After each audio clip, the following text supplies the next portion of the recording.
I welcome everybody to our Judiciary Committee's annual Justice Department oversight hearing. But before I and Durbin give our opening statement, I want to say this is the second anniversary of Hamas invading the sovereign state of Israel. Yesterday, I had some Palestinian advocates talk to me about the number of people being killed. I like to remind them there wouldn't be one death if there hadn't been this invasion of the sovereign state of Israel by what happened 2 years ago today. Attorney General Bondi, since your confirmation, you've now had the opportunity to face the federal bureaucracy that you must reform to better serve the American people. As I said to Director Patel, your charter is no simple task. When you arrived, you were left with the Justice Department free fall. Senate Democrats have denied your leadership personnel. We haven't been able to confirm your Assistant Attorney General for Congressional Affairs. It's now been 7 months. All the while, Democrats complain that they can't get answers from the Office of Leg Affairs. They have blocked the confirmation of that person. Since your confirmation, you've taken steps to institute needed reforms.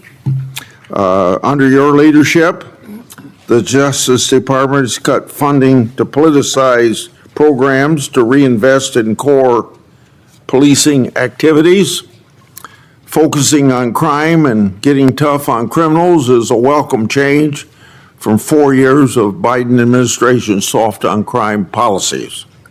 During the Biden administration, the Justice Department failed to collect billions of dollars in criminal fines and penalties from corporate offenders.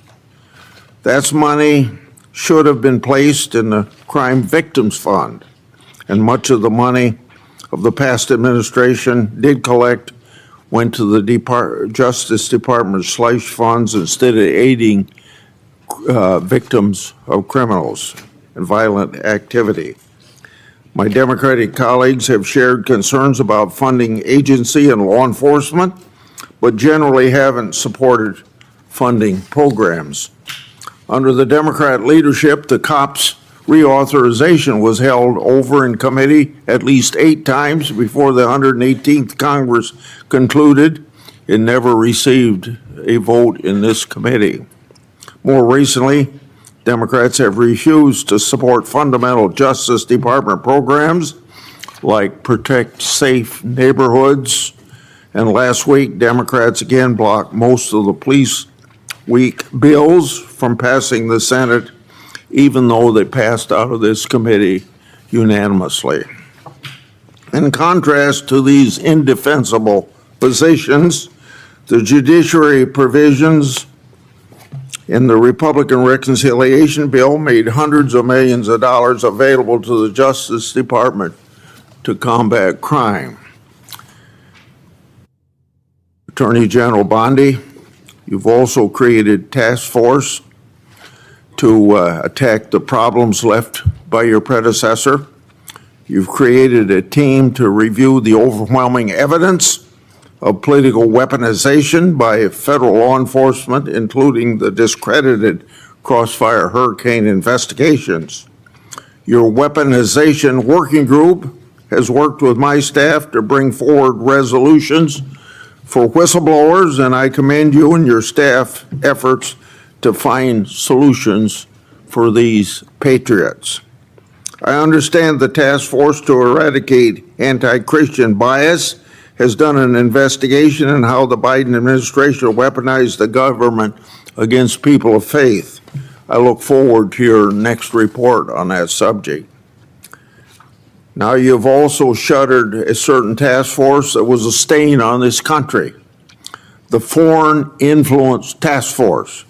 Democrats have cried about closing this misleadingly named unit, the task force was involved in undermining my and Senator Johnson's Biden family investigation. Instead of rooting out foreign influence, the task force became a political weapon. And speaking of political weapons, I'm now going to address examples of political weaponization in the previous administration. Most recently, I and Senator Johnson made public information relating to Arctic force, expansive targeting of Republicans, and on Monday, just yesterday, because of our investigative work, the FBI disclosed that the Biden administration used Arctic frost to target Republican senators, including several senators on this very committee. This is an outrage, an unconstitutional breach, and ought to be immediately addressed by you and Director Patel. It's also a clear example of why the Justice Department has had to fire personnel who you hear Democrats defending. While on the taxpayer's dime, these now fired employees not only weaponized law enforcement, but some of them also retaliated against patriotic whistleblowers. These are indefensible acts. Now I've obtained additional weaponization records thanks to brave whistleblowers that predate Arctic frost. I've obtained documents created by then Supervisory Special Agent Tebow, dated March 2, 2017. The title of this document is quote unquote Trump, and it appears to relate to matters different than Crossfire Hurricane. This document discusses a rumor at FBI headquarters that the FBI's Washington field office was leaning towards opening a case on the Trump campaign. Tebow noted they weren't close to opening an investigation, but did say this, quote, "What are we doing? Aggressively seeking out open source information, human intelligence info that could predicate a case," end of quote. You see, less than 2 months into the Trump's first presidency, the partisan Comey FBI was very hard at work trying to manufacture another case against Trump. Tebow and the FBI eventually got their wish in April 2022 with the opening of Arctic frost. This was a political fishing expedition to get Trump at all costs, just like Crossfire Hurricane. And of course, it's a disgrace to the taxpayers. Whistleblowers have provided me with another document. This document is a 2017 case, updated, also drafted by then Supervisory Special Agent Tebow. This is a case update for CR-15, the now disbanded and discredited Public Corruption Squad at FBI's Washington field office, which says, quote, McAuliffe case, Steve Sullivan, Chief Financial Officer of Teneo, was interviewed in New York City. Info provided seemed to confirm Teneo was used as a pass-through for Doug Band to pay former President of the United States, end of quote. Doug Band was Deputy Assistant to then President Clinton and continued to work for him in post-presidency. Therefore, it's pretty clear that the reference to the President of the United States is Bill Clinton. The document further notes additional interviews the FBI planned to conduct as part of the case. This information confirms there was an FBI case on McAuliffe, and it indicates the Clintons and their associates were relevant to it. Did the FBI throw its resources behind this matter just like it did against Trump and his associates? A legitimate question. Or did they sweep it under the rug? a legitimate question. So, General Bondi, I'd like to have you provide me with all the records relating to these matters for further verification. Lastly, whistleblowers have provided me additional records related to the Biden FBI political conduct against Peter Navarro. The first document is a request for physical surveillance on Navarro the day the FBI arrested him. The second document is a timeline of that surveillance. When Navarro, the FBI didn't arrest him at his house, which was literally right next to the FBI headquarters. Instead, they surveilled him and his fiancée all morning, starting at his home, following them to the airport, and then arrested him in public at the Reagan airport. The way Navarro was treated is unnecessary. General Bondi, I would like you to provide me all records relating to this matter. Attorney General Bondi, this Congress, I've made public one document after another, one whistleblower disclosure after another, one example of weaponization after another. So to our average constituent, this is all history, but it's all pointing out the wrong of government, using the power of government to go after people that are political people you don't like. We're pointing this all out because we can't have this repeated in the United States. We want an end to it right now, whether we have Republican or Democrat administrations. All evidence of your predecessors' total failures. It's time for accountability. And I look forward to hearing about your success in that regard. Senator Durbin. Thanks, Chairman Grassley, for holding this oversight hearing. Welcome, Attorney General Bondi. I'm glad that we are following this committee's longstanding tradition of regular oversight hearings with the Attorney General, the Director of the FBI, and the Secretary of Homeland Security. These hearings have never been more important as President Trump turns the full force of the federal government on Chicago and other American cities. The assault on the city I am proud to represent is just one example of how President Trump and Attorney General Bondi shut down justice at the Department of Justice even before the president's party, controlling the White House, Senate, and House of Representatives, shut down the government. The Attorney General has systematically weaponized our nation's leading law enforcement agency to protect President Trump and his allies and attack his opponents and, sadly, the American people. You have purged hundreds of senior career officials since you first appeared before us. These men and women had dedicated their careers to protecting the American people. As a result, the department has lost literally thousands of years of law enforcement expertise. To be specific, you disbanded the FBI's Foreign Influence Task Force and the National Cryptocurrency Enforcement Team, despite the growing threat of foreign election interference and the drastic rise in cryptocurrency crimes.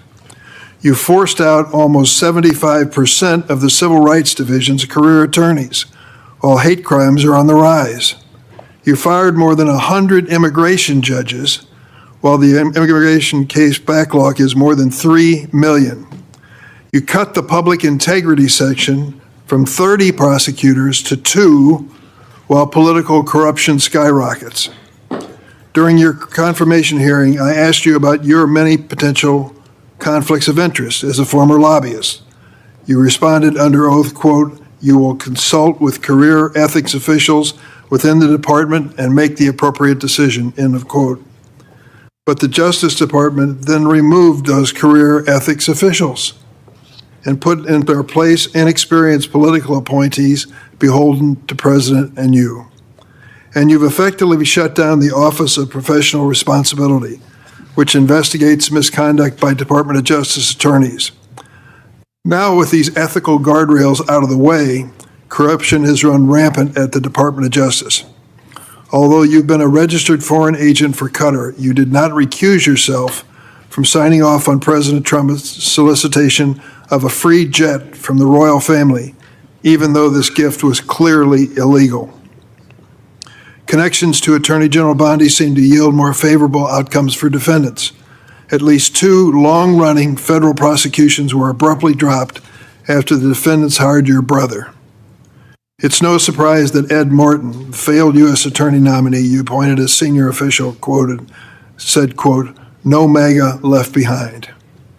Our nation's top law enforcement agency has become a shield for the president and his political allies when they engage in misconduct. Last year, President Trump's border czar, Tom Homan, was allegedly recorded accepting a $50,000 bag of cash in exchange for promising immigration enforcement-related contracts. Under your leadership, the investigation into Mr. Homan was dropped. After President Trump pardoned nearly 1,600 January 6 insurrectionists, including more than 600 charged with assaulting or impeding law enforcement, the Department of Justice is arguing in court that these pardons provide immunity for wholly unrelated crimes in multiple cases. Jared Weiss was filmed on January 6th, encouraging his fellow rioters to attack the Metropolitan Police Department officers. And he said, "F them, kill them." What happened to Mr. Weiss? He's been hired by you as a senior advisor. In February, you said the Epstein client list was, quote, "sitting on my desk right now for review." 8 months later, you still haven't produced these files, and a credible whistleblower told my office that FBI agents were directed to flag any records in which President Trump was mentioned. The Department of Justice ordered the dismissal of corruption charges against the former New York City Mayor Eric Adams in a corrupt backroom deal to secure his cooperation with the president's immigration agenda. Acting U.S. Attorney Daniel Sassoon, a Republican appointed by President Trump, resigned in protest. Acting U.S. Attorney for the Eastern District of Virginia, Eric Siebert, a Republican appointed by President Trump, was forced to resign because he didn't believe there was sufficient evidence to indict New York Attorney General Letitia Adams or former FBI Director James Comey. In his place, President Trump installed his former personal attorney, someone with no prosecutorial experience, to indict Director Comey, which she did. She joins a network of unqualified MAGA loyalists masquerading as federal prosecutors, like Alina Habba, who said she would use her position to, quote, "turn New Jersey red," close quote, and Sigal Chattah, who once said that a black political opponent was, quote, "should be hanging from an effing crane," end of quote. The president and attorney general attempted to bypass the Senate to install these unqualified extremists. Where do you find these people? Courts have ruled that both Ms. Habba and Ms. Chattah are serving in their roles illegally, jeopardizing countless prosecutions by your office. Why? And that's just one example of how the Department of Justice is making America less safe. Attorney General Bondi shut down the Organized Crime and Drug Enforcement Task Force, OSADEF, which has dismantled thousands of criminal organizations. And you diverted thousands of FBI, DEA, and ATF agents and DOJ prosecutors from their critical missions to carry out the president's mass deportation agenda. Attorney General Bondi, not surprisingly, federal drug prosecutions have dropped to the lowest level in decades. Let me repeat that. Federal prosecutions for drug crimes have dropped to the lowest level in decades on your watch. Department of Justice has also unilaterally terminated 373 grants that provide critical funding to state and local law enforcement to the tune of $500 million. The 2026 Trump budget would slash the high-intensity drug trafficking areas program known as HIDA by more than a third, from $300 million to $196 million. Instead of taking common-sense steps that are proven to help reduce crime, Attorney General, you're focusing on helping President Trump play strongman on television. He has illegally deployed troops to Chicago and other American cities and has threatened to send more. The Justice Department defends this dubious legal basis for these deployments and diverts DOJ personnel and their components to assist in these efforts. These deployments basically target Democratic-run cities and Democratic leaders, ignoring many Republican-led areas of our country with even higher crime rates, and making clear that this is for political theater, not public safety. one particular chaotic raid in Chicago Tuesday last week, aided by the FBI and ATF, which you supervise. In the middle of the night, federal agents pulled women and children out of their beds, crashed down the doors to their homes, destroyed their apartments, zip-tied children and others, and detained immigrants and U.S. citizens alike for hours in vans. When one witness complained about the treatment of the small children, an agent laughed at her and said, "F them kids." On Friday, a federal judge appointed by President Trump held that deploying the National Guard in Portland is illegal. White House Deputy Chief of Staff Stephen Miller accused her of, quote, "legal insurrection," close quote.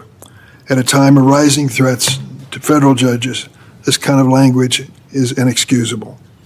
Last week, the President and Secretary Hegseth summoned senior military officials to a political pep rally at Quantico, where the President said he wanted to use American cities as, quote, training grounds for our military.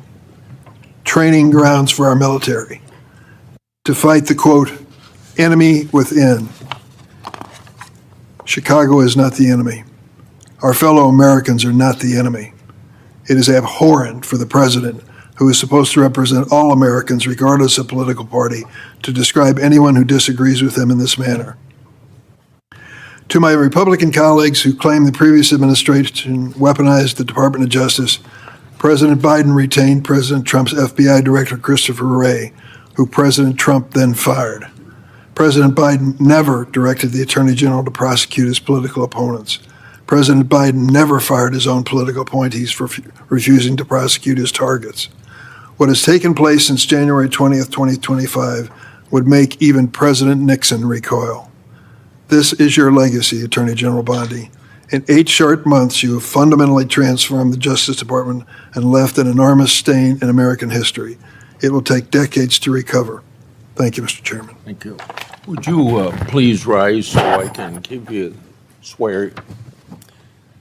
Do you affirm the testimony you're about to give before this committee will be the truth, the whole truth, and nothing but the truth, so help you God?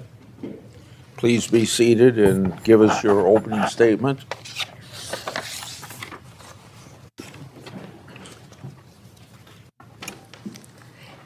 Thank you, Chairman Grassley and Ranking Member Durbin, and every member of this committee. I'm grateful for the opportunity to testify in front of you today. First, please join me in remembering, as you said, Chairman Grassley, all the Jewish people who lost their lives in the October 7th attacks 2 years ago today. Also, please let's pray for all the hostages and the families of all of those individuals. They are a critical reminder of our central mission here at the Department of Justice, protecting the safety and security of the American people. That is why, even when the government is otherwise shut down because of the Democrats, the department's law enforcement officers and prosecutors are hard at work fighting crime, keeping our streets safe, and protecting you from the threats, foreign and domestic. When I was confirmed as the 87th Attorney General of the United States, I took office with 2 main goals: to end the weaponization of justice and return the department to its core mission of fighting violent crime. As to ending the weaponization of justice, we learned that former FBI secretly investigated you and your colleagues. Why? They wanted to take President Trump off the playing field. They were playing politics with law enforcement powers and will go down as a historic betrayal of public trust. This is the kind of conduct that shatters the American people's faith in our law enforcement system. We will work to earn that back every single day. We are returning to our core mission of fighting real crime. While there is more work to do, I believe in 8 short months, we have made tremendous progress towards those ends. Our federal surges in Washington, D.C. and Memphis are a perfect example of how the Department of Justice should operate.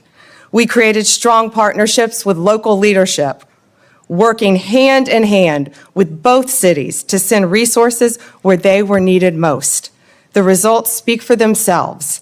We have made more than 3,800 arrests here in Washington while seizing more than 365 illegal guns. In Memphis, we have already made more than 300 arrests and close to 80 illegal guns in just a week. We are replicating that tough-on-crime approach throughout this country. Under the leadership of Director Kash Patel, the FBI is doing outstanding investigative work to keep American people safe.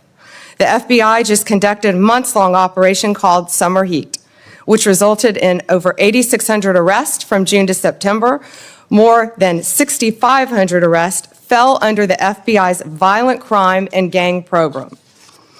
Under the leadership of Administrator Terry Cole, the DEA has seized 47.9 million fentanyl pills and 4,500 kilos of fentanyl powder. That represents 370 million deadly doses. 370 million. The DEA is dismantling violent cartel drug trafficking networks across this country, including the seizure of nearly 470 million in criminal assets. Under the leadership of Gadi Saralta, our U.S. Marshals have been the tip of the spear on federal surges in protecting judges and elected officials. Our Marshals have arrested more than 51,000 fugitives nationwide since January 20th. Under the leadership of Acting Director Dan Driscoll, ATF has taken more than 23,000 illegal guns off our streets. 3,400 of those guns have been linked to trafficking between the U.S. and Mexico. My attorneys have done incredible work advancing President Trump's agenda and protecting the executive branch from judicial overreach. We've been sued more than 400 times since January 20th. Judges have issued more than 90 temporary restraining orders against us, more than the previous several administrations combined. Despite the unprecedented degree of activism we've seen from the lower courts, we have never ignored a court order. And why would we? We have secured a historic 22 victories at the Supreme Court alone, with more to come. Our civil rights attorneys are fighting discrimination and anti-Semitism. Our criminal attorneys are prosecuting violent criminals and foreign terrorists every single day. I look forward to continuing this work at the Department of Justice, and I look forward to testifying before you today. Thank you, Chairman.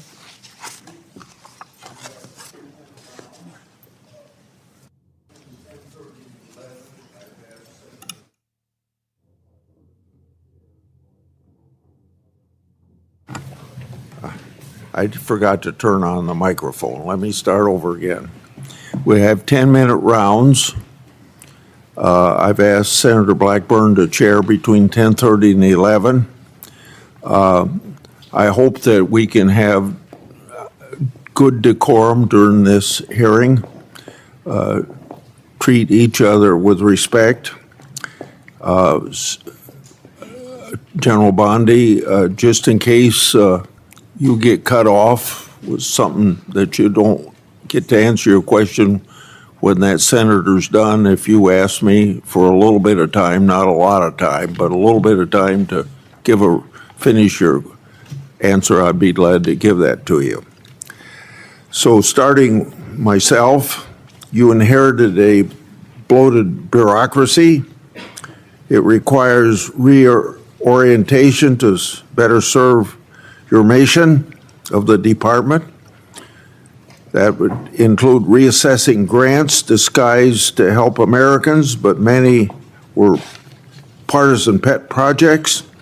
It also requires reallocation of resources to better serve the American people. On this issue, I've got two questions. What updates can you share with the committee about your review and grant DOJ and grants that DOJ has reassessed?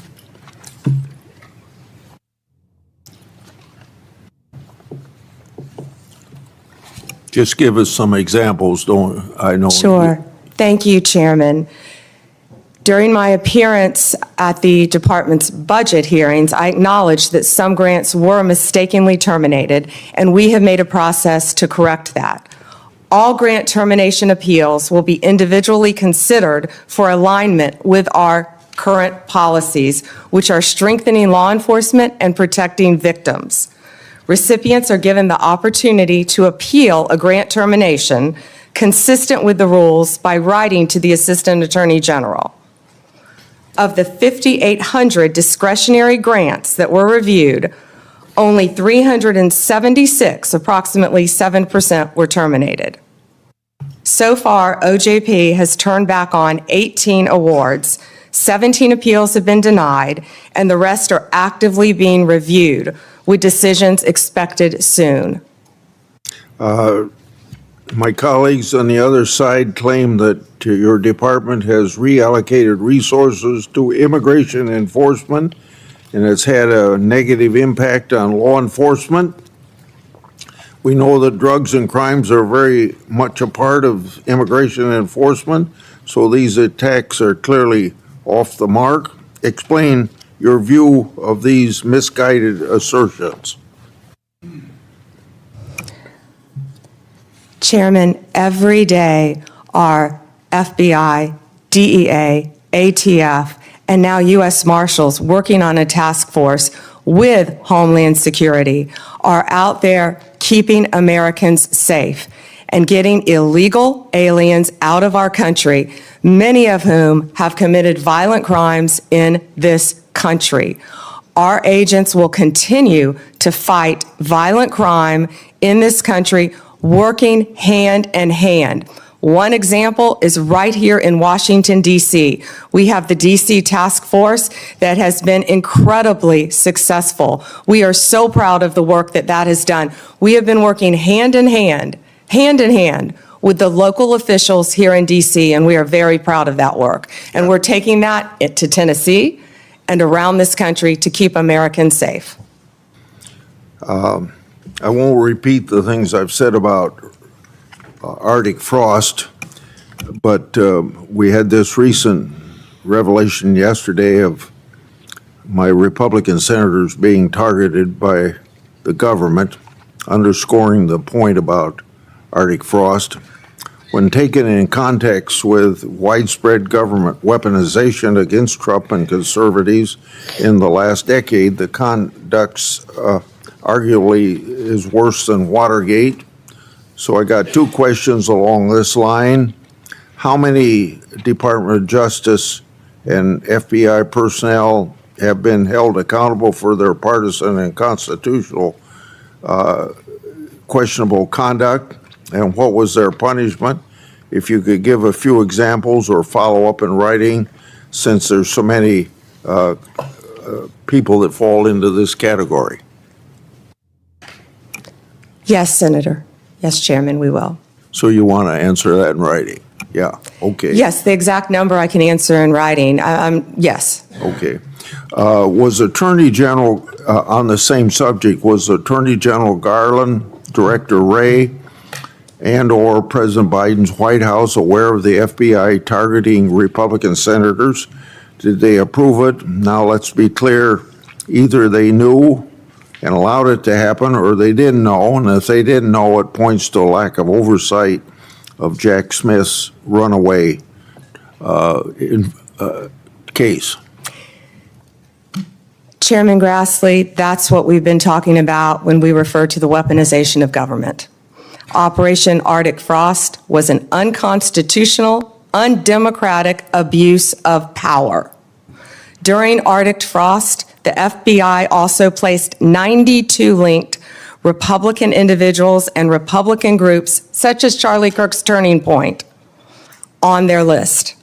This is the kind of conduct that shattered the American people's faith in our government, as I said in my opening statement.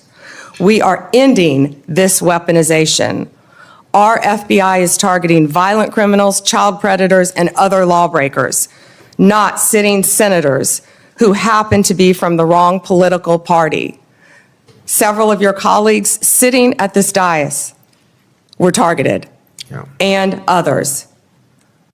We will continue to stop that throughout the Justice Department. That is the ultimate weaponization of government.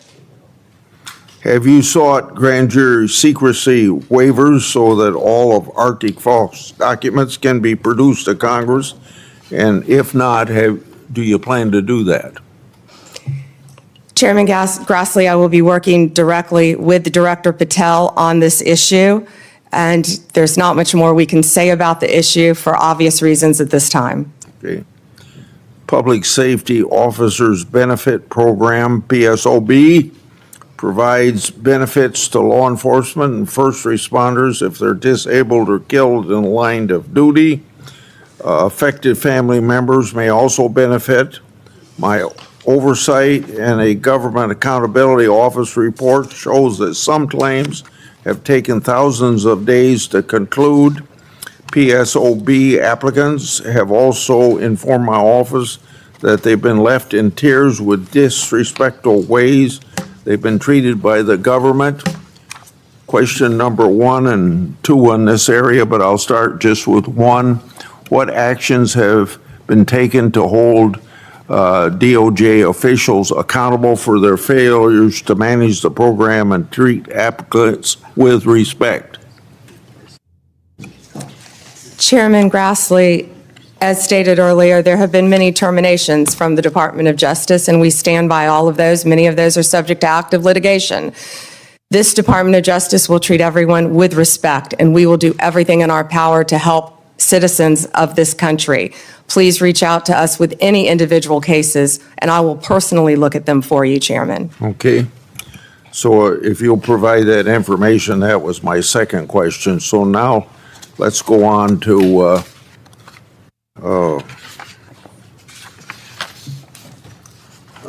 regarding the initial FBI 1023 document that I made public last Congress.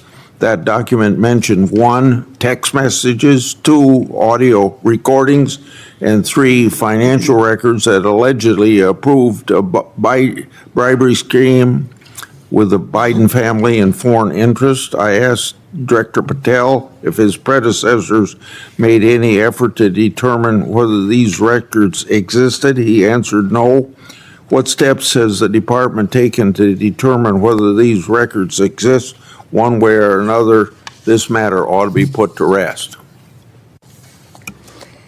Chairman Grassley, I know Director Patel is working hard on this with the members of the FBI. Okay. So we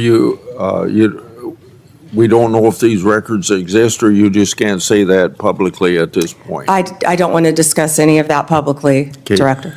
The Foreign Intelligence Surveillance Act includes a safeguard to prevent political weaponization.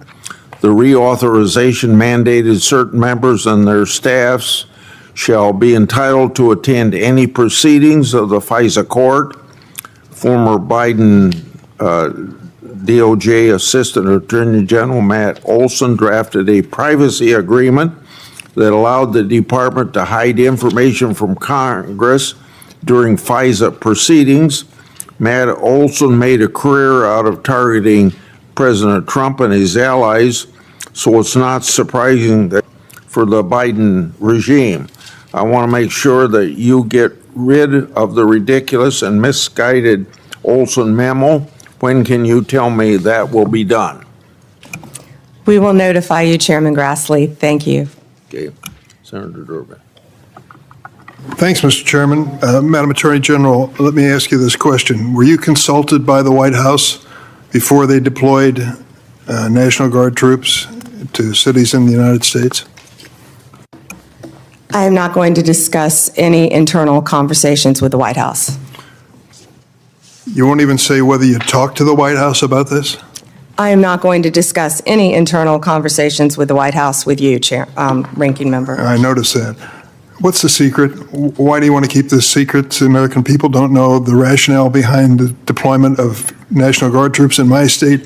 The word is, and I think it's been confirmed by the White House, they are going to transfer Texas National Guard units to the state of Illinois.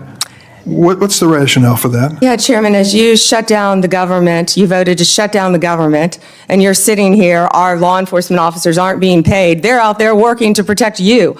I wish you loved Chicago as much as you hate President Trump. And currently, the National Guard are on the way to Chicago. If you're not going to protect your citizens, President Trump will. been on this committee for more than 20 years. That's the kind of testimony you expect from this administration. A simple question as to whether or not they had a legal rationale for deploying National Guard troops becomes grounds for a personal attack.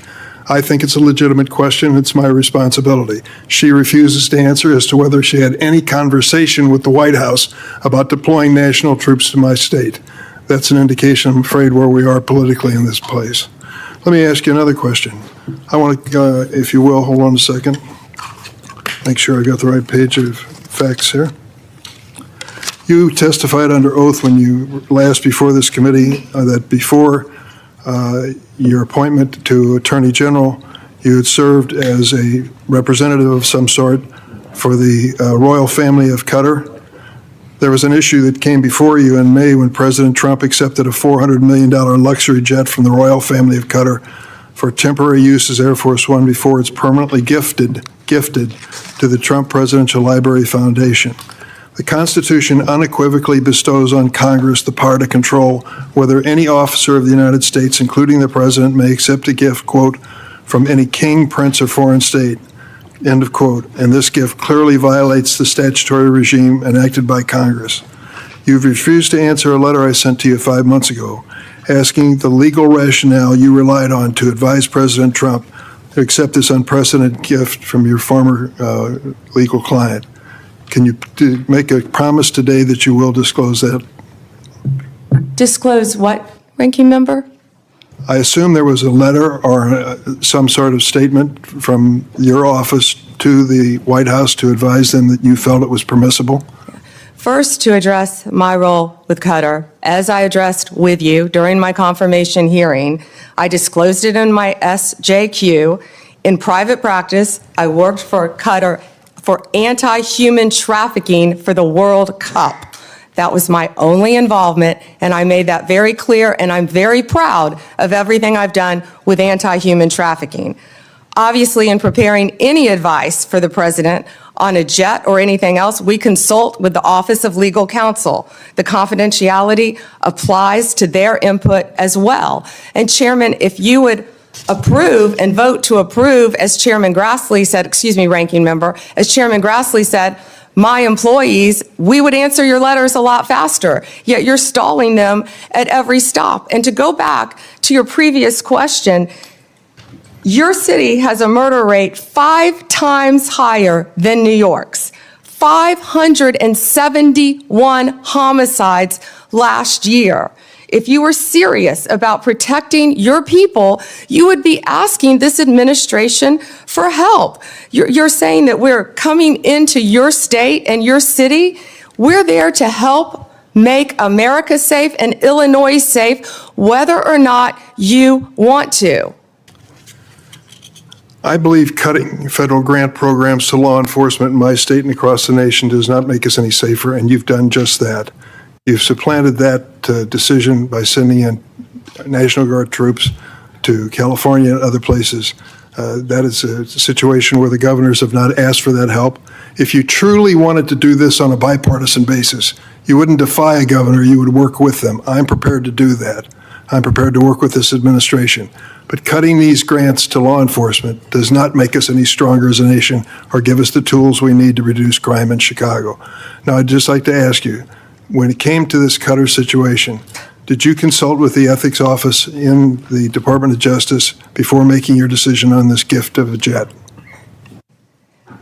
Chairman, I didn't gift a jet to anyone.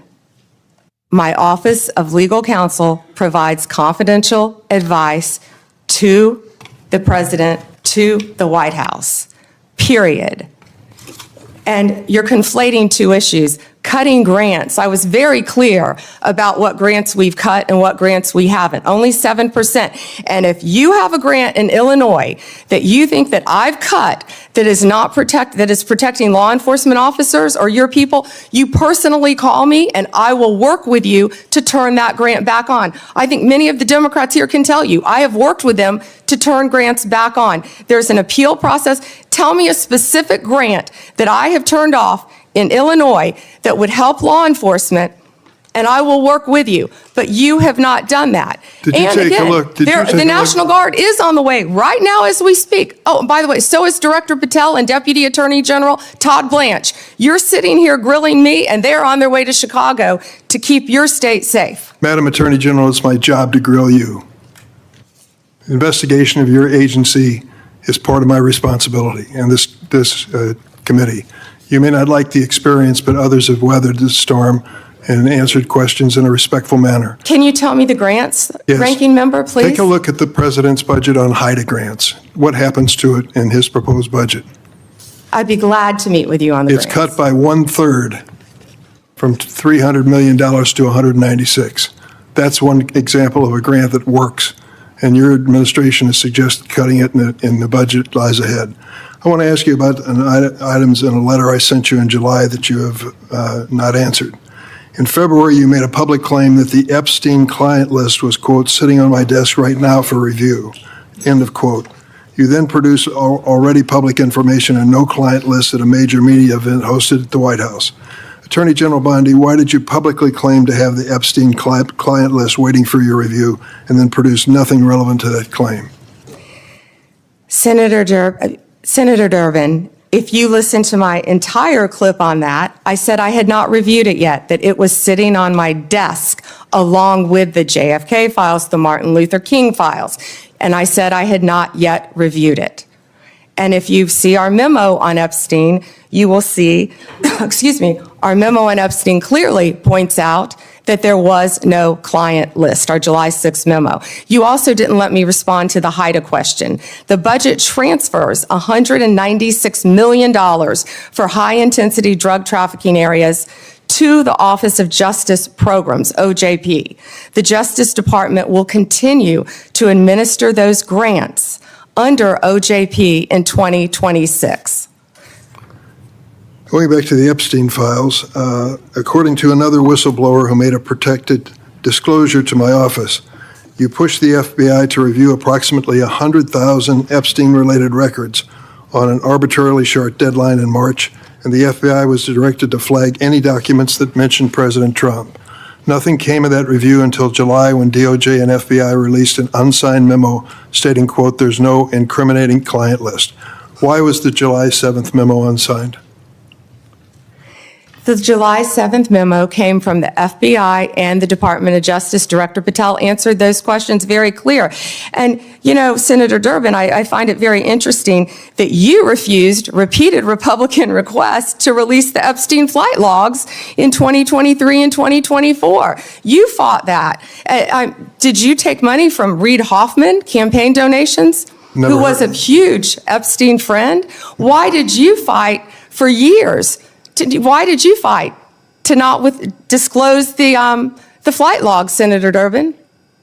I can tell you I did not refuse. One of the senators here wished to produce those logs, and I asked her to put it in writing, and she never did. Yeah, I think Senator Blackburn would quarrel with you on that. But Well, I that's will up to the quarrel two with of you as to Reid, somebody that you mentioned I never heard of. Reid Hoffman. So who gave the order to flag records related to President Trump? To flag records for President Trump? To flag any records which included his name. I'm not going to discuss anything about that with you, Senator. Eventually, you're going to have to answer for your conduct in this. And you won't do it today, but eventually you will. I yield, Mr. Chairman. I got to Mr. interject Chairman? something here. Mr. before I Chairman. get to him. Mr. Chairman, since Senator Durbin referred to me, I would really appreciate the opportunity to correct the record. Proceed. Because Senator Durbin knows I repeatedly asked for those flight logs. I brought up the subpoena. You even shut down the committee because you didn't want that, and you know I submitted that in writing, and you continue to misrepresent that, and I am not going to let that record stand. Okay, Mr. Chairman, go ahead, Senator Durbin. I just want to make it clear that the reason the committee business ended was that your side invoked the 2-hour rule. Point number 2 is I asked you if you wanted any documents like flight logs to put it in writing. You never did. Yes, sir, I did, and your staff knows that I did. No, We'll submit, once again, Send me a copy the of that, information to you. We've done that several times, but we'll be happy to once again send it to you. I think your staff doesn't show that to you. Well, as I started to say about the emolument clause, and Democrats bringing that up in regard to Qatar, back in March of 2016, they didn't care anything about my bringing up the emolument clause in regard. I wrote to the Obama Justice Department. That letter was based on Secretary Clinton's 2009 to 2013 financial disclosures when she was Secretary of State. Those disclosures showed that her husband participated in at least 62 events with foreign states. Some of those were speaking events with connections to foreign governments, and some speaking events were financially supported by foreign governments. Two examples, Bill Clinton received hundreds of thousands of dollars for appearance sponsored by Middle Eastern governments. Bill Clinton also received $200,000 for a speech connected to the Chinese government, and I don't recall getting any help from my Democrat colleagues on that investigation. Senator Graham. Good morning. Good morning. Thank you. So I want to make sure I got this clear. If a Democrat or a Republican senator has a problem with a grant that's been canceled or reduced, you would be glad to talk to them. Yes, Senator, and I have been doing that as well.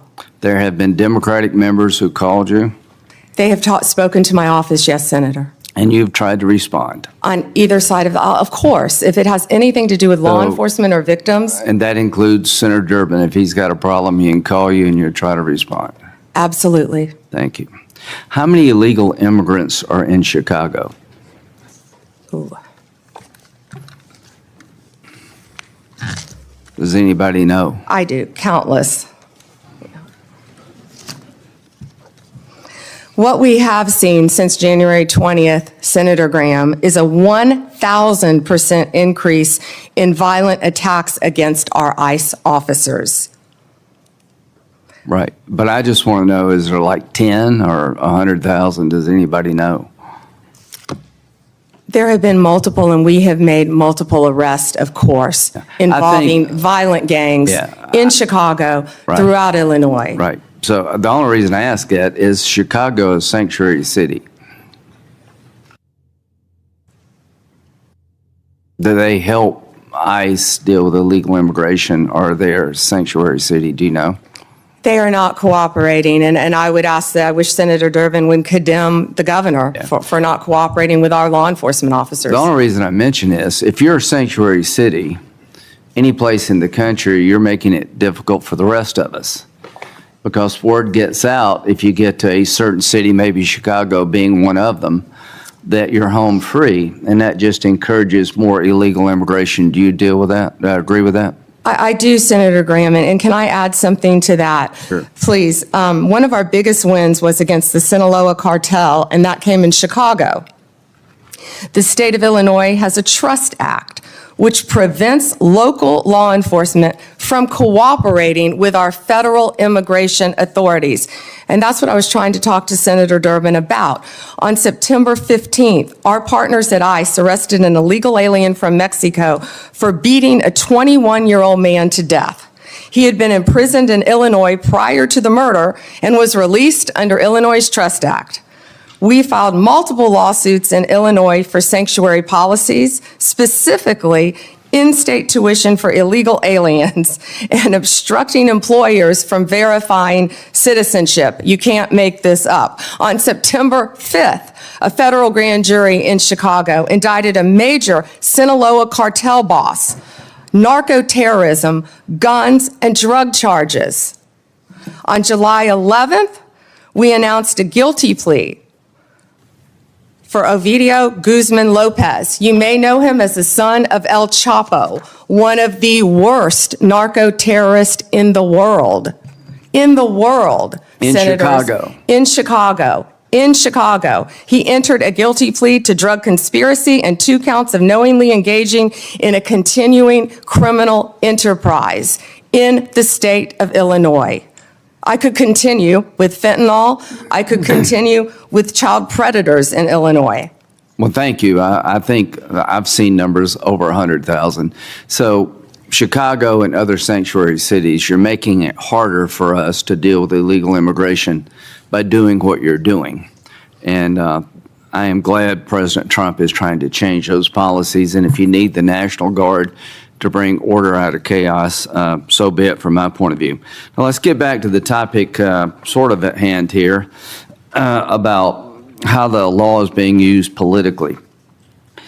In September 2022, Attorney General James from New York basically said in a campaign that she would go after Trump, his business transactions, and his family with full force. November the 15th, 2022, Trump announces his candidacy for president.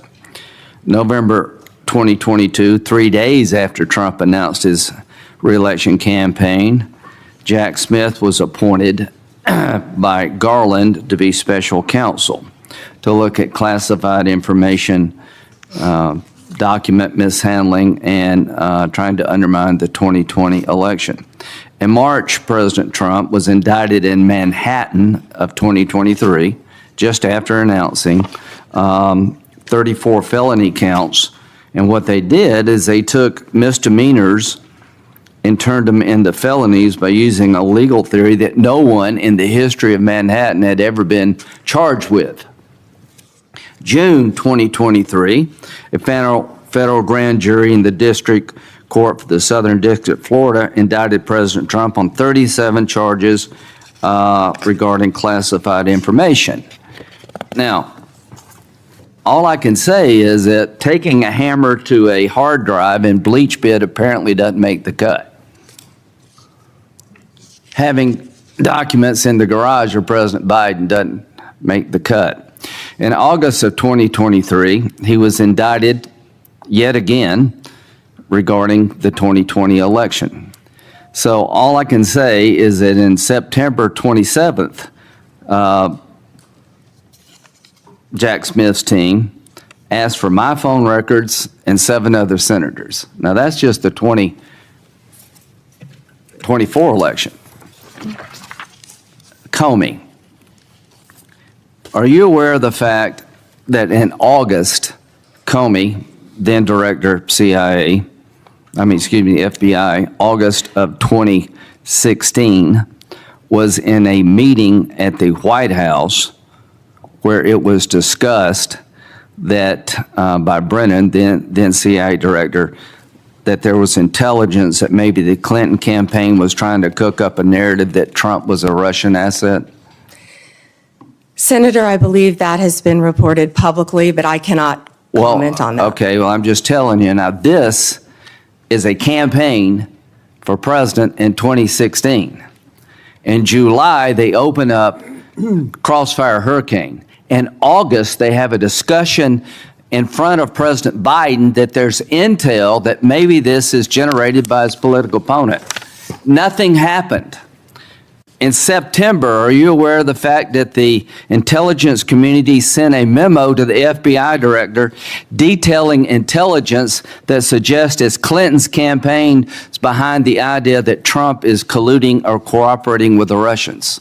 Senator, I believe that has been reported. And that was addressed to the FBI director and Mr. Strzok, this memo. Are you aware that he told this committee, I don't recall that, the FBI director? Senator, I can't discuss anything. Well, I can regarding tell you this. What the hell would you recall? You're the sitting FBI director. There's a campaign for president going on. You've opened up an investigation believing that the Republican candidate may be a Russian asset. And now all of a sudden, less than a month later, 2 months later, you have 2 inquiries, 2 events to suggest it may be his political opponent. Did anybody in the FBI inform the FISA court or anyone else about this activity that you know of? I can't discuss that matter, as you know, Senator Grant. Should they have? Is there a requirement by law enforcement to tell the court if their warrant is being sought or a defendant that there's exculpatory information out there about you? In general, of course, Senator. So to the country, The FBI director gets a memo from the intel community. This may be all a political plot by his opponent. They didn't do a damn thing. Are you familiar with the Steele dossier? Yes, Senator. That was a dossier prepared and paid for by the Clinton campaign. Are you aware that it was that document was used to get a warrant on 5 different occasions against Carter Page, an American citizen? Yes, Senator, and that has been. Are you aware of the fact in February 2017, after Trump is president, the person who gave Christopher Steele the information, the Russian guy, told the FBI, the information I provided you was all bar talk, hearsay, and not reliable. Are you aware of that? Yes, Senator. Was there ever an effort by the FBI to tell the FISA court about evidence that the man who helped prepare the document retracted his statement? I can't discuss that, Senator. Should there have been? Can't discuss that. You wonder why we're looking at Comey? Give me a break. Why are we looking at Comey? Because he ran an FBI and personally knew about exculpatory information and let it slide. How in the hell can 2 FBI agents interview a man who says the document you're using against a sitting president to suggest he may be a Russian agent or Carter Page that is now no longer reliable? How does that not get to the court? Can you tell me how that doesn't get to the court? You can't, can you? I can't, Senator, and I Can can't. you tell me discuss it. why my phone records, when I'm the chairman of the Judiciary Committee, were sought by the Jack Smith agents? Why did they ask to know who I called and what I was doing from January 4th to the 7th? Can you tell me that? No, Senator, and there were 8 senators in total. Yeah. Do you think that was an abuse of power? Senator, I cannot discuss whether there is or is not an ongoing investigation. If I may add one thing, they also wasted $50 million on what you just described, trying to put President Trump in jail prior to the election. Before Senator Whitehouse, I want to introduce into the record what is called the Durham Annex. The annex is a declassified appendix to John Durham's report about Crossfire Hurricane. The Durham Annex contains information exposing a reported Clinton campaign plan to falsify and tie President Trump to Russia. For years, I've fought to assemble and publicize all the facts surrounding Durham investigation, Crossfire Hurricane, and related matters. The Durham Annex was declassified as a large part because of Attorney General Bondi. Mr. Chairman, Yeah, may I ask you a question? if I can answer it, yes. Go Thank you, ahead. Mr. Chairman. Are you going to hold a separate hearing on your whistleblower account of the FBI investigation of 8 United States senators? I think we need, my answer to your question is, I think we need to wait until we see what the FBI can report and whether it's necessary to have a hearing. Right now, I haven't ruled one out, but I haven't made a decision. And what year do you think that will happen in? I want the FBI to be a thorough investigation of it and report to us what information they can give us, and I don't know how long that'll take them. With respect, are you giving them a certain period of time? I have not given them a certain period of time. I'll discuss that matter with my staff and see if that needs to be done. Okay, if civil suits are filed against the perpetrators at the FBI, will that facilitate your investigation? Well, what's the question again? If the 8 senators who were spied upon sue the hell out of the Department of Justice and the perpetrators involved, will that facilitate their investigation and/or yours? I guess what I'm getting to is, I don't understand why we don't have a separate hearing. I find this breathtaking. Yeah. It's just been 24 hours since the FBI investigated on it. Please give me an opportunity to sort through all this. Fair enough. I just don't want to wait 24 years to get an answer. Yeah. We do have an active investigation going on through my staff. I want to make that very clear. Mr. Whitehouse, or Senator Whitehouse. Thank you, Chairman. Ms. Bondi, good morning. Good morning. What became of the $50,000 in cash that the FBI paid to Mr. Homan in a paper bag, evidently?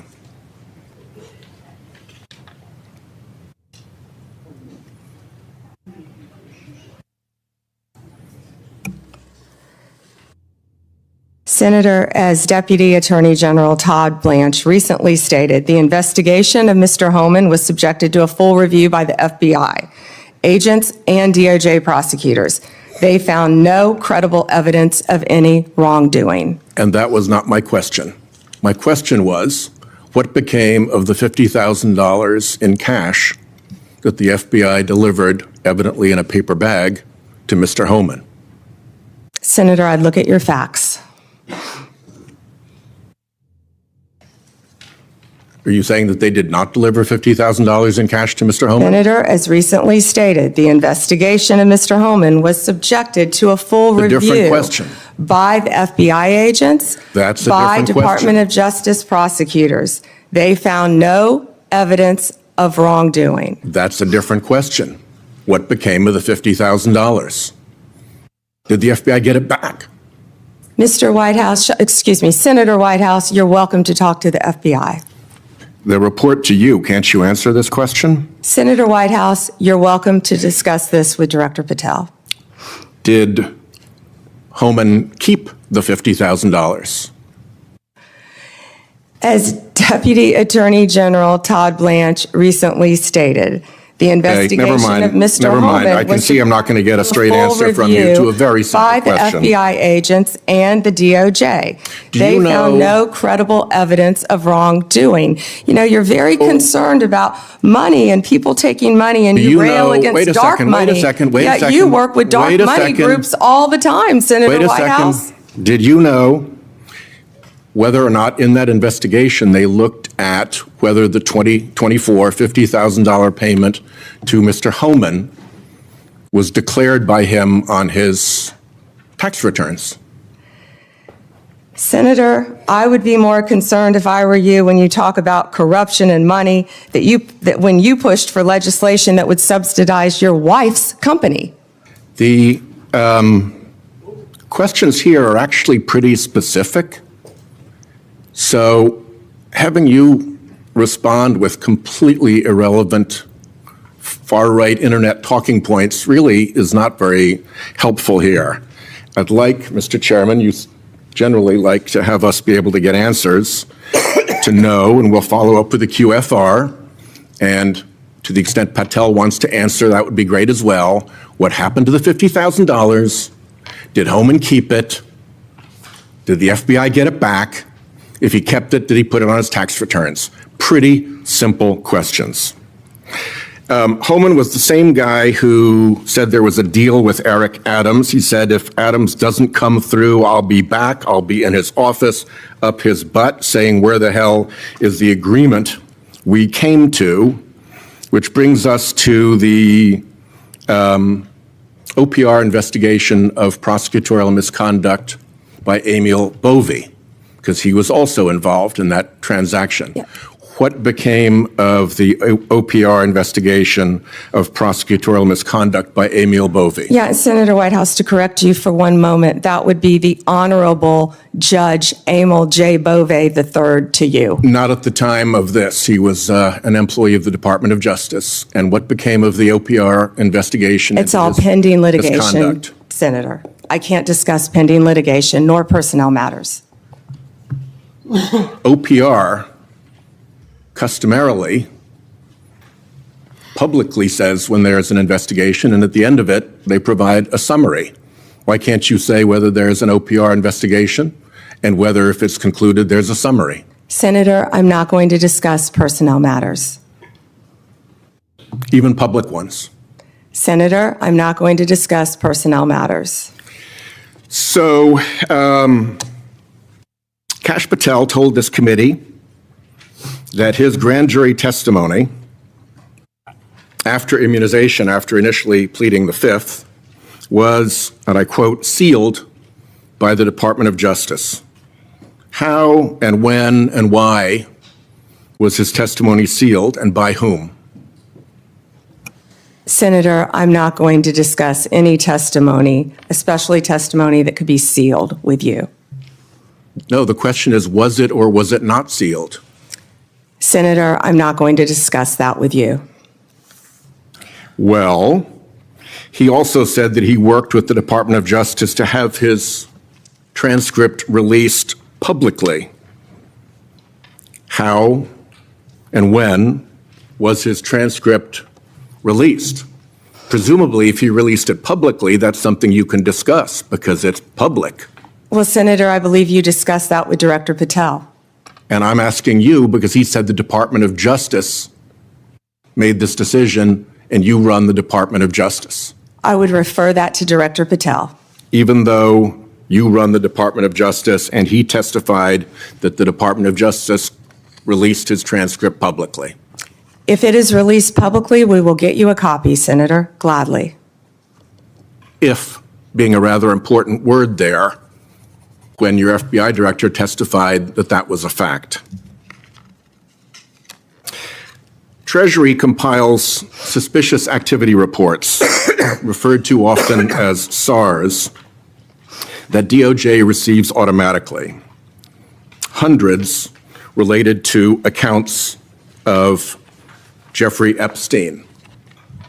How many of those Treasury SARs did you or Director Patel investigate? Senator, I'm not sure if you're concerned because you took money, I believe, did you, from Reid Hoffman, one of Epstein's closest confidants, not only once but twice in 2018 and 2024, if that's correct. But, Senator, did you ask Merrick Garland any of this over the last 4 years when he sat before you? This investigation has been going on. This investigation was closed. Did you ask Alex Acosta that? When you and Patel came to office, you said you would look into this. There were hundreds of suspicious activity reports. Some people would deduce from the fact that they are called suspicious activity reports that there might be suspicious activity. And yet you seem to have looked at zero of those suspicious activity reports involving Jeffrey Epstein accounts. Let me ask you something else. There's been public reporting that Jeffrey Epstein showed people photos of President Trump with half-naked young women. Do you know if the FBI found those photographs in their search of Jeffrey Epstein's safe or premises or otherwise? Have you seen any such thing? You know, Senator Whitehouse, you sit here and make salacious remarks, once again trying to slander President Trump left and right, when you're the one who was taking money from one of Epstein's closest confidants, I believe, I could be wrong, correct me, Reid Hoffman, who was with Jeffrey Epstein on multiple occasions. And the senator sitting right next to you tried to block the flight logs from being released.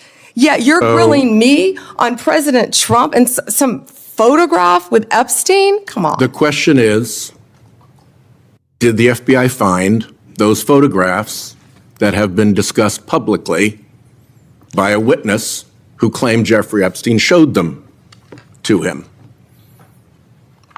You don't know anything about that? Okay. Here's what well, no, we cut to something else. The Marshal Service is supposed to protect our federal judges. I have asked repeatedly for the Marshal Service to let me know if they are investigating or being inhibited from investigating whether or not there is orchestration of threats against federal judges, whether under either conspiracy laws or racketeering enterprise laws or aiding and abetting laws, whatever. But as you know, there's the person who says the threat, and then there may very well be somebody orchestrating the threat behind them. Is the Marshal Service allowed to investigate orchestration of threats, and do you know if they've taken one step to do so? May I answer the question, Chairman Grassley? The time has expired. I think it's the convention of the committee that if I've started my question in my time, you may answer the question. I was asking the chairman. Okay, before I go to Cornyn. She wants to answer the question, Chairman. Oh, please go ahead. I thought you said you didn't want to answer it. I'm Yes, sir. sorry. Thank you. Senator Whitehouse, I would be happy to sit down with you regarding any threat to any federal judge in this country. We take threats very seriously. I will set a meeting with you, with Director Serralta of the U.S. Marshals, and I will be there. And we will talk about any threats on federal judges. Including who orchestration. threatened them or who orchestrated them. Bingo, thank you. Okay, before Cornyn speaks, I get kind of amused about my Democratic colleagues bringing up Treasury suspicious activity reports regarding Epstein. When Senator Johnson and I issued our Biden family reports in 2020, we used information from these very same type of documents. And you know what? We were criticized by our Democratic colleagues for doing so, and for years they ignored the evidence of the Biden family criminality. I don't think my colleagues can have it both ways. Senator Cornyn. General Bondi, 6 out of 10 Americans say they live from paycheck to paycheck. And I'm sure that includes a lot of federal employees, Border Patrol, FBI agents, people who support them, frontline prosecutors. Do you find it somewhat inconsistent that our Democratic colleagues claim to support law enforcement and the rule of law, but yet they vote to deny those same individuals the pay which they've earned? Yes, Senators, our law enforcement agencies, DEA, ATF, FBI, U.S. Marshals, and all the other federal agencies, Homeland Security, Treasury, all the agencies, all of my federal prosecutors, all of our employees are working tirelessly, national security, around the clock to keep this country safe and to keep this world safe. Yet, the Democrats voted to shut the government down, and they are out there working without a paycheck, with families at home, risking their lives every single day. Thank you for pointing that out, and thank you for caring, Senator Cornyn. So let's get back to some basics. The Constitution of the United States is the supreme law of the land, is it not? Yes, sir. Applies to all Americans, the entire country. Federal law, likewise, applies to the entire nation, does it not? Yes, Senator. And so when federal law enforcement agents go to cities like Chicago to enforce federal law, they are acting within their authority, are they not? Yes, Senator Cornyn. So on what legal basis would a governor or a mayor say, we're going to deny or prevent a federal law enforcement agent from enforcing federal law? What would be the legal basis for them to do that? You know, Senator, there's not one. And as I stated, there were 571 homicides in Chicago last year. And that's why right now, Director Patel and Deputy Attorney General Todd Blanche are on their way to Chicago. I've been to Memphis. They're in Chicago right now to protect the people of Illinois. And what Senator Graham, the point he was trying to make earlier, was that when you don't cooperate with law enforcement, if I was a TDA member, if I was a Sinaloa cartel narco terrorist, you know where I'd go? Chicago, because they're not enforcing the law.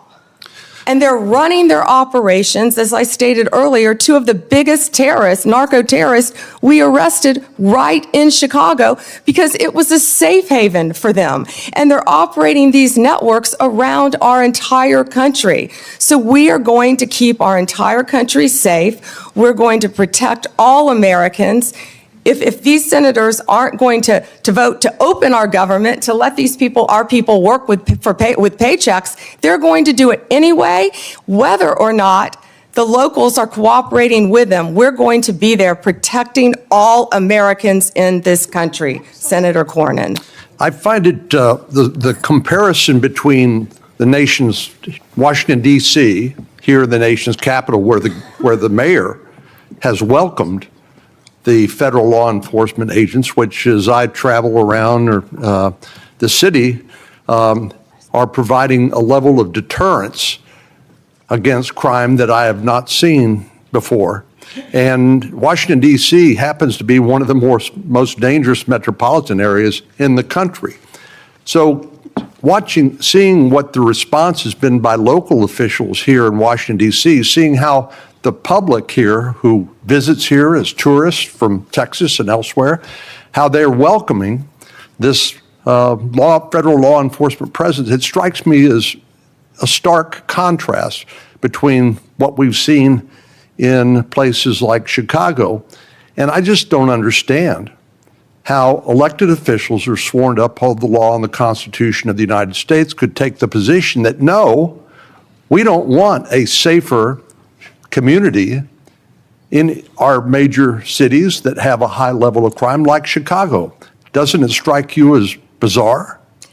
Senator Cornyn, I don't understand it either because we've been working hand in hand right here in D.C. with Mayor Bowser. She has been an incredible partner at making D.C. safe again.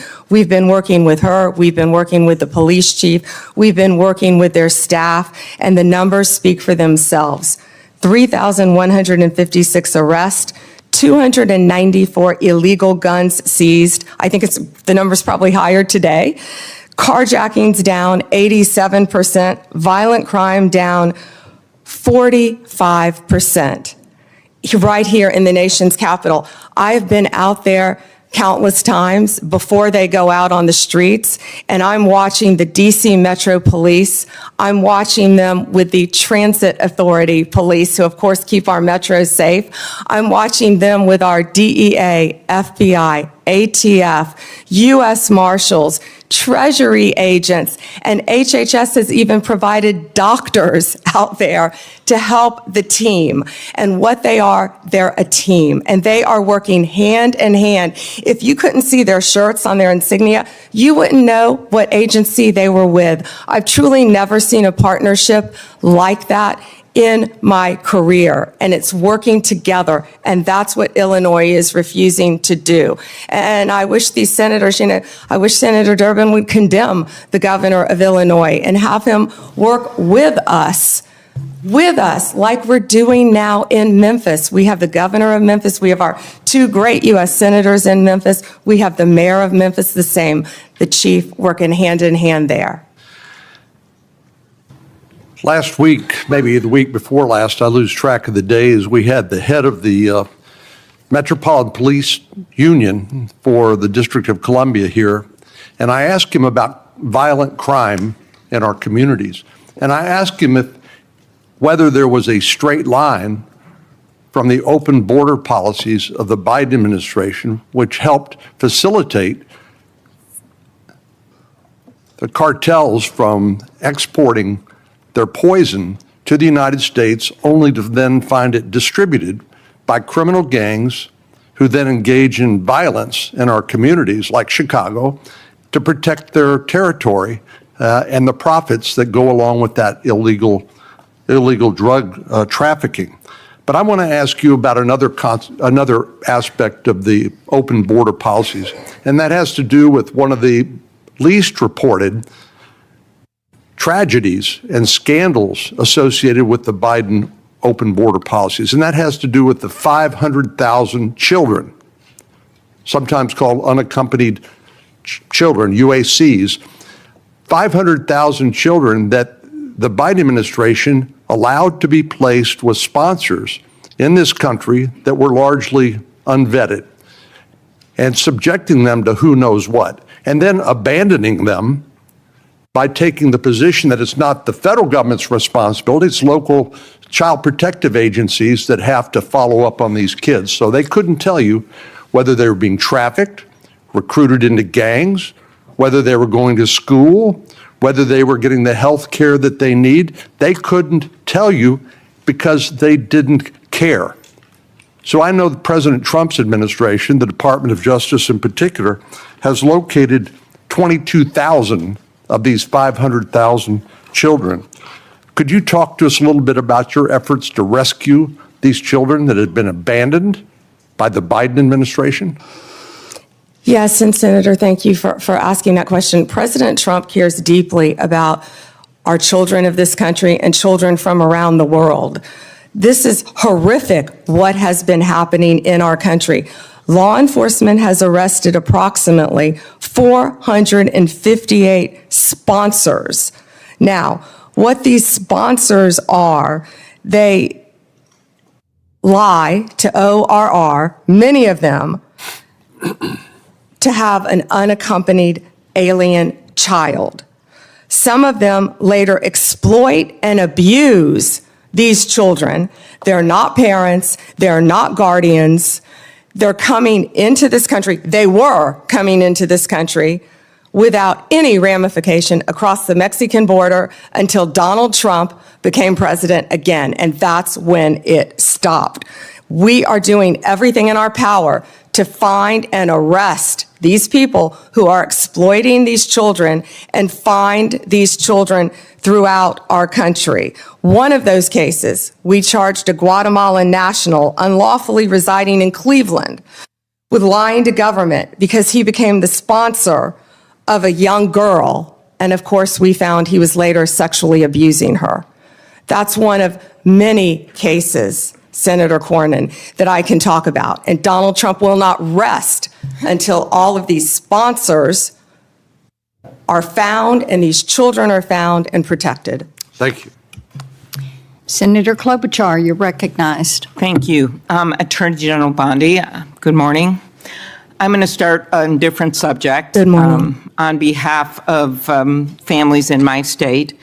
And I wanted to thank the FBI and the local justice officials in Minnesota, the U.S. Attorney's Office, for the work that they did catching the murder, in the horrific murder of my friend, Speaker Melissa Hortman, and her husband, and the shooting of Senator John Hoffman. Just last month, my state was again shaken to its core when a mass shooter attacked Annunciation Catholic Church in Minnesota, shooting through the stained glass windows, injuring 21 people, including 18 kids, killing little Fletcher, little Harper, an 8 and a 10-year-old, murdering them when they're in mass praying, 12-year-olds protecting 8-year-olds. I know we've spoken about these tragedies, and we both agree that this kind of violence, whether in Minnesota or at a Mormon church in Michigan or the assassination of Charlie Kirk, has no place in our politics or in our democracy. In 2018, after the Parkland shooting, you were Attorney General, and there was a bill called the Marjorie Stoneman Douglas High School Public Safety Act. And the bill banned bump stocks, enacted red flag laws, and raised the minimum age to purchase a firearm in Florida from 18 to 21. And you actually defended the law in court from a challenge from the NRA. And we know that I'm in favor of an assault weapon ban, period. I look at these bills and I think, does this hurt my Uncle Dick in the deer stand? We have a proud tradition of hunting in Minnesota. I don't think they do. But as I talked to Director Patel, and he told me in the chair you are sitting in right now, that assault weapon bans could prevent future attacks. I talked to him about better background checks, about red flag laws, and then that perhaps we could find common ground on what actually happened in Florida, which would be to at least change the minimum age for purchasing assault weapon, because We've got 18 to 20-year-olds commit gun homicides at over triple the rate of adults 21 years and over, even though that wouldn't helped in Annunciation Church because he was a few years older. She was a few years older. But as you know, the shooter at Parkland was 19 years old, and the shooters in Buffalo and Uvalde were both 18 years old. So given your efforts in Florida, do you agree that at least raising the age for purchasing assault weapons could reduce the number of these shootings? Senator, first, that's pending litigation, and I can't discuss that at all. The 21 is pending litigation. I cannot discuss that. In Florida? But if I could go back I really the didn't know 21 this. age is pending litigation. I can't discuss that. But Senator, back to what you said about what happened in Minnesota, there is no place for that. And I believe I spoke to you after that horrific, those murders. And I'm so sorry that happened. And all of my federal agencies were partnering with state agencies, working hand in hand in Minnesota. What I can tell you about the Second Amendment is this is the most pro-Second Amendment DOJ in American history, as you know, but we want to keep guns, as you said, where they should be, in the hands of law-abiding American citizens, while keeping them out of the hands of criminals and gangs. Since January 20th, the ATF and FBI have seized more than 30,000 illegal guns. I have 10 minutes. 30,000. You have Senator given these Klobuchar. statistics, and I truly appreciate those statistics. But what I was just trying to get at was something where maybe we could find common ground on a bill that you actually defended in court in a state, which Director Patel seemed open to, and that was looking at could we at least raise the age to 21 of the purchase of an assault weapon federally while states look at banning these weapons overall, given these little babies that this gun is used to kill. So we can talk about it later, but that was my question, and you don't want to answer it. No, it's pending litigation, Senator. Okay, but your views on this is not pending litigation. So I want to get to the independence of the Justice Department. At your nomination hearing, I specifically asked you to provide assurance to every member of this committee that the Justice Department will only follow the facts and the law, and the White House will play no role in the cases investigated or brought. You stated in response, this was you, politics will not play a part in my decisions. And you also said the Justice Department must be independent and must act independently. Do you believe that you have upheld that commitment? I absolutely have upheld that commitment, Senator. I pledged that I would end the weaponization also of the Justice Department, and that America would once again have a one-tier system of justice for all. And that is what we are doing in this country. We saw this with the president directing an investigation prosecution of Chris Krebs, the former head of cybersecurity, Lisa Cook, who is a current governor of the Federal Reserve, Director Comey. And the president, and I know you have said that you will not discuss discussions you've had with the president about Comey. Is that correct? That you won't testify here about that? Because I was going to ask you if you received advice, instruction, or request from anyone at the White House to direct the department to engage in any investigations, prosecutorial actions, including decisions not to investigate or prosecute anyone. I'm not going to discuss any conversations. But then how about the Truth Social post on September 20th, 2025, in which the president said, we can't delay any longer, Pam, using your name, not bringing criminal charges, are killing our reputation, his words, and credibility. And then goes on to tell you to prosecute a member of this committee, to prosecute the Attorney General of New York, and to prosecute James Comey. Do you consider that a directive to the Justice Department? Senator Klobuchar, President Trump is the most transparent president in American history. And I don't think he said anything that he hasn't said for years. Okay, it has been reported that you initially pushed back against requests by senior Trump administration officials to push out or fire the acting U.S. Attorney in Virginia, Eric Siebert, who's a conservative Republican, who made the decision that that the evidence was not there to prosecute Comey.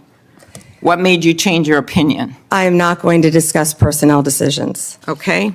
Is it true that the career prosecutors in the Eastern District of Virginia found that there was insufficient evidence to bring criminal charges against former Director Comey? I am not going to discuss pending cases because Comey was indicted in the Eastern District of Virginia by, I may point out, one of the most liberal grand juries in the country. Okay, let's go on to other firings or terminations. Last week, the Justice Department fired at least 2 senior attorneys in the Eastern District of Virginia, including the office's national security chief, Michael Benary. It is reported that his firing came following criticism from a right-wing social media commentator who wrote, "One can only assume he was part of the internal resistance in the Comey indictment." In fact, he did not work on the Comey case. Instead, he was working on pursuing justice for service members killed in Afghanistan. How does firing a 20-year national security prosecutor enhance public safety? Senator Klobuchar, I'm not going to discuss personnel decisions, but the personnel issue that I'm having right now is that all of my agents, all of my lawyers are working. My agents are on the street working without a paycheck because your party voted to shut down the federal government. Unfortunately, the House isn't even back here. They're 18 days off the job to even meet with us to come up with a resolution that we would like to discuss with them about saving people's health care. Let's move on to the Antitrust Division.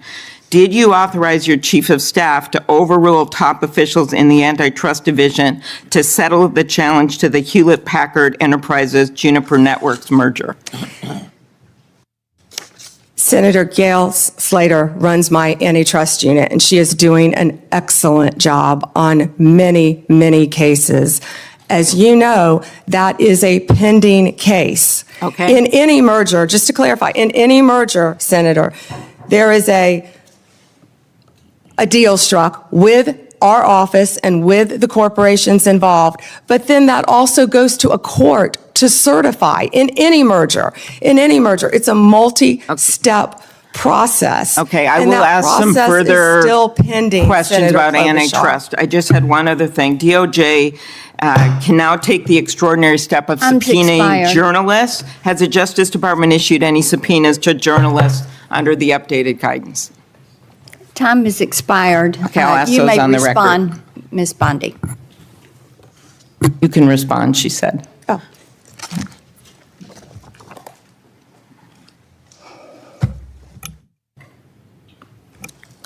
Senator, my office in April restored the Justice Department's longstanding norm on this issue. It was AG Garland who had deviated on the media investigations policy, allowing self-identified journalists using this self-serving status as a shield against being held accountable for endangering our nation's security. We have taken that policy back to the norm, and I can't comment on whether we have or have not, or do not have pending investigations. Time has Senator Klobuchar. expired. Senator Lee, you're recognized. Attorney General Bondi, thank you for being here today, and thanks for your service as Attorney General of the United States. I want to start by thanking you for acknowledging a moment ago the importance of protecting the rights of the law-abiding. In a country where there are hundreds of millions of guns, one of the most alarming, not to mention unconstitutional things the government could do is to disarm the law-abiding. It would be unfair, it would be fatal to many, it would be contrary to our constitutional system. I appreciate you standing up for that. I'm also grateful for you standing up for Gail Slater, the Assistant Attorney General over the Antitrust Division. I have full confidence in her, and I can tell you do as well. More broadly, Attorney General Bondi, through your leadership, you've returned the Department of Justice to its core mission. And its core mission, of course, involves protecting the American people, upholding the law, upholding the Constitution, and making sure that justice in our system is applied even-handedly, fairly, consistently, as the law requires, without fear, favor, or political bias making those decisions. With you as Attorney General at the helm of this great department, the Department of Justice has strengthened its efforts to secure our borders against what has been an unprecedented influx of illegal immigration. It's disrupted sophisticated networks of criminals, including people who profit immensely and have profited over the last 5 years, roughly, from a massive human trafficking and drug smuggling operation. And it also just demonstrated an unwavering commitment to the safety of American citizens. Your work has sent a clear message to criminal organizations and to criminally minded people everywhere, foreign and domestic. The rule of law in the United States will be enforced, and those who prey on the vulnerable will face especially swift and unpleasant consequences. I'd also like to commend you and FBI Director Kash Patel, Deputy Director Dan Bongino for your collaboration with state and local law enforcement in my home state of Utah in assisting with the prompt apprehension of the shooter in the tragic assassination of Charlie Kirk just a few weeks ago at Utah Valley University. Your leadership has helped reaffirm that the Department of Justice exists to preserve the rule of law, to protect the peace, the safety of the American people, and ensure that our constitutional republic endures for many generations to come. Now, due to the open border policies that we had in the previous administration, a number of individuals, a number that is unknown and unknowable, but that is estimated to be in the many millions, somewhat estimated at the low end, be in the 10 million range. Others say more like 15. Others say it's more than that. But this unknown and unknowable number of individuals came across our border illegally. And an unknown number or percentage of those people are individuals who pose significant security risks, including some who were suspected terrorists. They were all allowed to enter the United States without proper vetting, in many cases without any vetting at all. What progress have you made so far, Attorney General Bondi, in solving some of those issues related to the illegal immigration of an estimated 10, 15 million, maybe more, over the last 4 years? Senator Lee, we are working hand in hand with Kristi Noem, of course, the Director of Homeland Security. She has been doing an incredible job. All of our agencies are working in partnership with them at the direction of President Trump. He ran on the promise of making America safe and closing our borders. And that's what he did on day one. He has also declared many of these transnational gangs as terrorist organizations, which is exactly what they are. They have been coming into our country from Mexico, from Venezuela, from other countries. They have been setting up shop right in our country. They are narco-terrorists, and it is going to stop, and it is stopping under his watch. Our task forces are working hand in hand with Homeland Security. Director Patel, Deputy Director Bongino have been going non-stop to make America safe again. That's not just a slogan. That's protecting everyone in this room. That's what we're doing as a country. We don't care if you live in Chicago. We don't care if you live in Florida. We don't care if you live in Utah. President Trump wants everyone to be safe, including right here in Washington, D.C., and that's what he's been doing. Not only that, Senator Lee, this surge, I'm sorry about my voice, this surge of drugs in this country has been horrific over the last 4 years. DEA they have seized 4,500 kilos of fentanyl powder and 50 million fentanyl pills, which I said earlier represents $370 million deadly doses of fentanyl. These transnational gangs, it's all about drugs and money, and they are destroying our country. They are destroying our children, and a lot of this fentanyl, as we know, is made, the precursors in China. They're coming in our country through Mexico and now other places, and under Donald Trump, it's going to stop because he has secured our borders, Senator Lee. And we're very grateful for that effort. It's interesting to note, moreover, that under the leadership of your predecessor, the Department of Justice, the FBI, and others who routinely appear before this committee, when asked about the human smuggling operation going on across our southern border, routinely denied that fentanyl was coming in significant quantities through the human trafficking operation. They stated never with any evidence, never with any ability to back it up, to prove this was the case, that these things were coming across the points of entry through vehicles, through trucks, and otherwise. We know that not to be true, and we appreciate your work in exposing that. Now, in recent months, going along with this law enforcement effort, there's been a disturbing trend. It's a disturbing trend that seems to be on the increase in recent days and weeks. That is a rise of violence directed at federal law enforcement officers engaged in immigration-related arrests, including direct physical threats, organized riots outside of detention facilities, and most tragically, of late, a fatal shooting targeting an ICE facility in Dallas. Then just yesterday, it was reported that a cartel member in Chicago put a bounty, that's right, a bounty, out there offering $2,000 on information about any ICE officer and $10,000 for those who kill an ICE officer. Now, keep in mind, this information is not for kicks and giggles. It is not for a game of Trivial Pursuit. That information, for which the cartel member would pay $2,000, is there so that others can kill an ICE officer and get $10,000. That's what that is. Can you discuss what protections are essential to ensuring the safety of ICE officers and their families, and why requirements to display personal information and prohibiting them from ever wearing any kind of covering would represent a totally unacceptable, indefensible risk to their public safety? Senator Lee, our federal agents have been doxxed, and many of you know what that means. It has happened to you on both sides of the aisle. Our federal agents' lives have been threatened. We spoke with Apple and Google to get the ICE Block app taken down. That was reckless and criminal in that people were posting where ICE officers lived. We worked with both Apple and Google to take that down.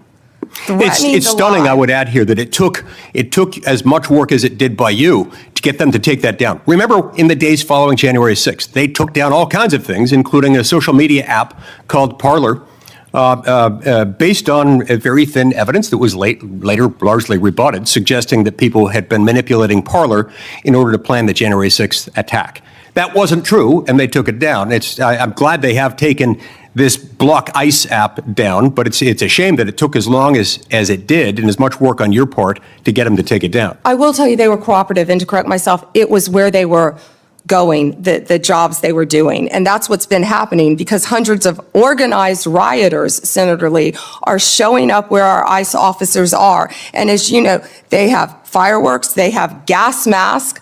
You know, they don't want our officers to be protected with their identity, yet they're wearing gas masks, they're wearing goggles, and they're So it's okay for them to be safe. It's okay for Antifa to be safe. It's okay for those doing the bidding of international violent drug cartels to be safe. But heaven forbid, our ICE officers should be safe. Thank you, Senator Lee. Time has expired. Senator Coons, you're recognized. Thank you, Senator Blackburn, and thank you to the committee for holding this oversight hearing. And Attorney General Bondi, thank you for your service and for being with us. I want to start with an area where I think we have a lot to agree on. In May, your Bureau of Prisons issued a directive to expand the availability of home confinement. The directive said it was rooted in the principle of smart, fair criminal justice reform. and explained that smart reform and public safety can go hand in hand, and that second chances are not just possible, they're necessary for a justice system worthy of the American people.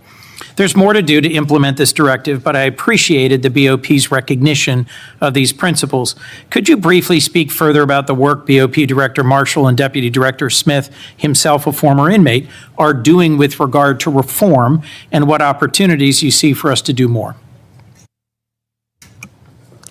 Thank you, Senator Coons.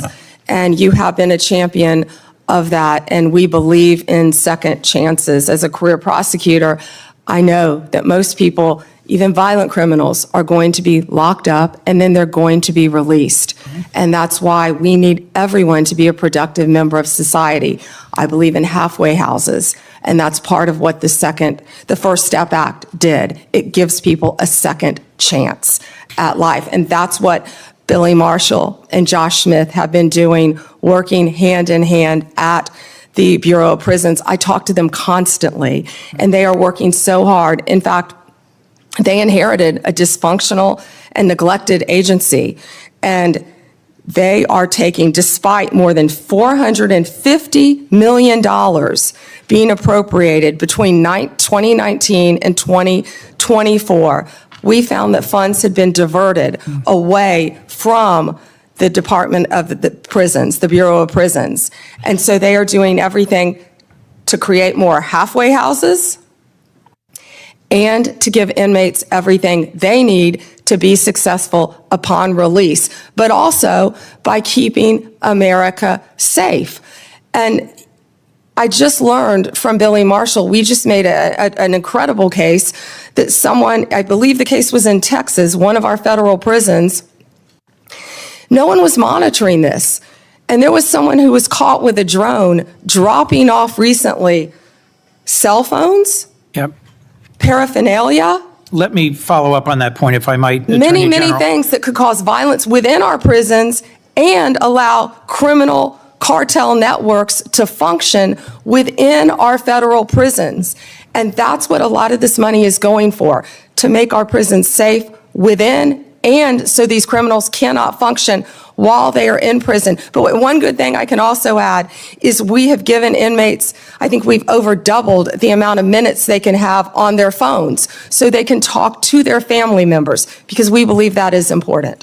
One of the challenges federal probation officers face is massive caseloads. And I am about to introduce, hopefully reintroduce soon, a bill with Senator Lee that would improve our federal supervised release system by focusing resources on those who really need to be supervised and providing incentives to reduce oversight of those who've really made progress and who've changed the direction of their lives. It is broadly supported by law enforcement and a variety of policy groups, and I'd love to work with you on that, Madam Attorney General. Yeah, Senator, can I just add, because I just got the numbers. So what we have is $8.7 billion for the Bureau of Prisons. And what that does is it adds 587 correctional officers to help with the things that we just discussed. $95 million for new hires. We have to recruit and we have to retain. We know that's a really tough job to be a corrections officer. And that's why Josh Smith is such a valuable part of that team with Billy Marshall. And I would welcome working with you on that. And President Trump is the one who signed the First Step Act because he believes in second chances. We all do. Thank you, Senator Coons, for that question. One of the things I have been concerned, even upset about, is how early in this administration, at the behest of DOJ, the department cut hundreds of grants totaling hundreds of millions of dollars, many of which serve critical public safety needs, supporting victims, assisting with reentry, violence prevention, including in my own home state. This was literally defunding the police. And I have some concerns about how DOJ is putting at risk public safety by assigning thousands of agents and prosecutors away from drugs, firearms, corruption, violent crime to help ICE arrest people without criminal records. You've indicated a willingness to review any grant that a member of Congress has concerns about, and noted a number of them have been restored on appeal. and I appreciate that willingness to admit some misjudgments or mistakes in some of the many grants that were canceled. But can you assure us this process is going to be fixed going forward so better decisions are made at the start and not just after appeals?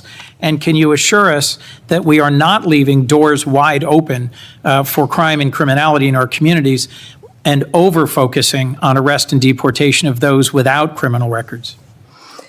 Yes, Senator, thank you for that question. And as I said earlier, we are reviewing all the grants, and I believe we have, turned some back on for senators who have called. It doesn't matter what state you're from. If it's a law enforcement grant, if it's protecting victims, let us know and we will work with you. And I'm not sure if we have done any in your state yet, but I would be happy to work with you on that. What I can tell you is there have been, out of the 5,800 discretionary grants that were reviewed, only 376 around the country, 7% were terminated. 225 of the grant recipients have appealed that termination. And so far, we've turned back on 18 of those. 17 appeals have been denied, and the rest are being actively reviewed. If any of you know of any of those that you believe should be turned back on, call me. We don't want to jeopardize anything that's hurting. Please do. And Senator, to go to what you said about the FBI and my federal agencies and being pulled to work on immigration cases, they're working hand in hand because we believe that we have ICE officers out there, as we just discussed. I don't want to repeat that, who are being harmed. We're going to work with them, and I've directed all of my law enforcement agencies to work with ICE to make sure they're safe in Chicago, to make sure they're safe in Memphis, to make sure they're safe right here in Washington, D.C. But also, at President Trump's direction, we are not stopping the core function of what we're doing, and that is fighting violent crime. And I think Director Patel made that very clear with all of the arrests that our FBI have been making on violent criminals. And there's so much that we can't talk about here, but if any of you are on the Intel Committee, we are fighting terrorists around this country every single day. Our lawyers are shut down right now. They're not getting paid, but crime is not stopping. They are working around the clock to not only keep our country safe, Senator, but to keep our world safe. And Madam Attorney General, I think all of us hate that there's a shutdown and its impact on the federal workforce, and are working to find a way out of this shutdown, but one that will also restore cuts to health care. We could spend a lot of time on that, but let's focus on, if I could, two more questions related to your service as the Attorney General. The government's asserting the authority to summarily kill people. It says our cartel members through military strikes against boats on the open ocean in the Caribbean. Congress has never authorized such a use of military force, and it's unclear to me how the administration has concluded that these strikes are legal. I'm concerned with what the limiting principle is, whether the government could summarily kill people. It just declares our cartel members, as well as unlawful combatants, inside the United States, or if they were American citizens. This isn't about defending cartels, and these aren't hypothetical questions. President Trump assembled military leaders and said they would be needed to fight the enemy from within and to train in cities in the United States that he describes as chaotic and violent. Due process is the cornerstone of our Constitution. I'm deeply concerned about the authority our president seems to be asserting to summarily kill people suspected of criminal activity outside the law. As the chief lawyer for our federal government, you have a unique responsibility to ensure maintenance of our constitutional standards. How did you conclude that these strikes on ships or boats in the open ocean are legal? Senator Coons, I'm not going to discuss any legal advice that my department may or may not have given or issued at the direction of the president on this matter. Regarding Venezuela, what I can tell you is Maduro is a narco-terrorist, and I announced $50 million reward for his capture to bring him to this country to face charges. He is currently under indictment in our country. Drugs coming from Venezuela are killing our children at record levels. And members of this committee are as passionate as you at protecting our families and our communities from fentanyl, but we also need to protect our sailors on the high seas, who are conducting freedom of navigation operations in the South China Sea from just an abject violation of international norms and standards about how we interdict ships on the high seas. We can push back on fentanyl and drug trafficking. Many of my colleagues have done so as former U.S. attorneys or prosecutors or attorneys general, but we have to do it in a way that is in keeping with the core values of our Constitution.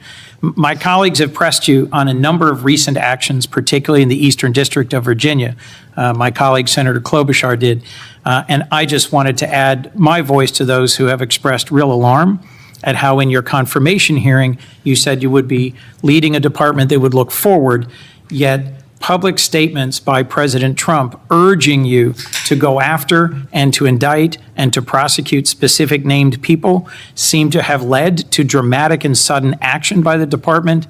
I am gravely concerned about what is no longer a hypothetical question, which you refused to answer in your confirmation hearing, but is a real question about when or if the president demands you prosecute individuals because he views them as opponents or enemies, what you will do and what your limiting standard is, because the recent episode around the indictment of James Comey left me very concerned about the direction of the department.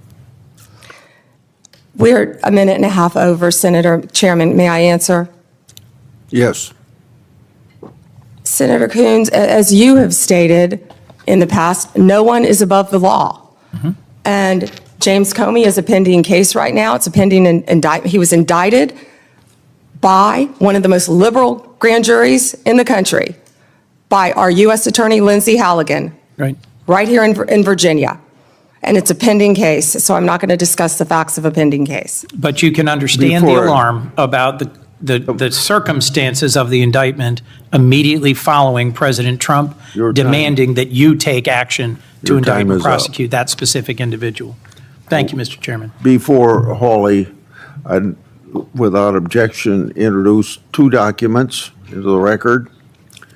First one is the expanded scope of Arctic frost. The second document is a list of Republican groups and people that Arctic frost targeted, including Charlie Kirk's group, Turning Point USA. These documents show the political weaponization of the Biden administration against Republicans. Senator Hawley. Thank you very much, Mr. Chairman. Attorney General Bondi, good to see you. Welcome. I've been listening closely in this hearing, and I've heard over and over from my Democrat colleagues concerns about targeting political enemies, and they've accused you of all manner of things and the current president. I've also heard them said, and I just wrote it down because I wanted to be sure I heard it correctly. I've heard them say that Joe Biden never targeted his political enemies. Joe Biden never directed his attorney general to target his political opponents. That's interesting, because I could have sworn that yesterday we learned that the FBI tapped my phone. Let's look at it. We've got a list. Tapped my phone, tapped Lindsey Graham's phone, tapped Marsha Blackburn's phone, tapped 5 other phones of United States senators.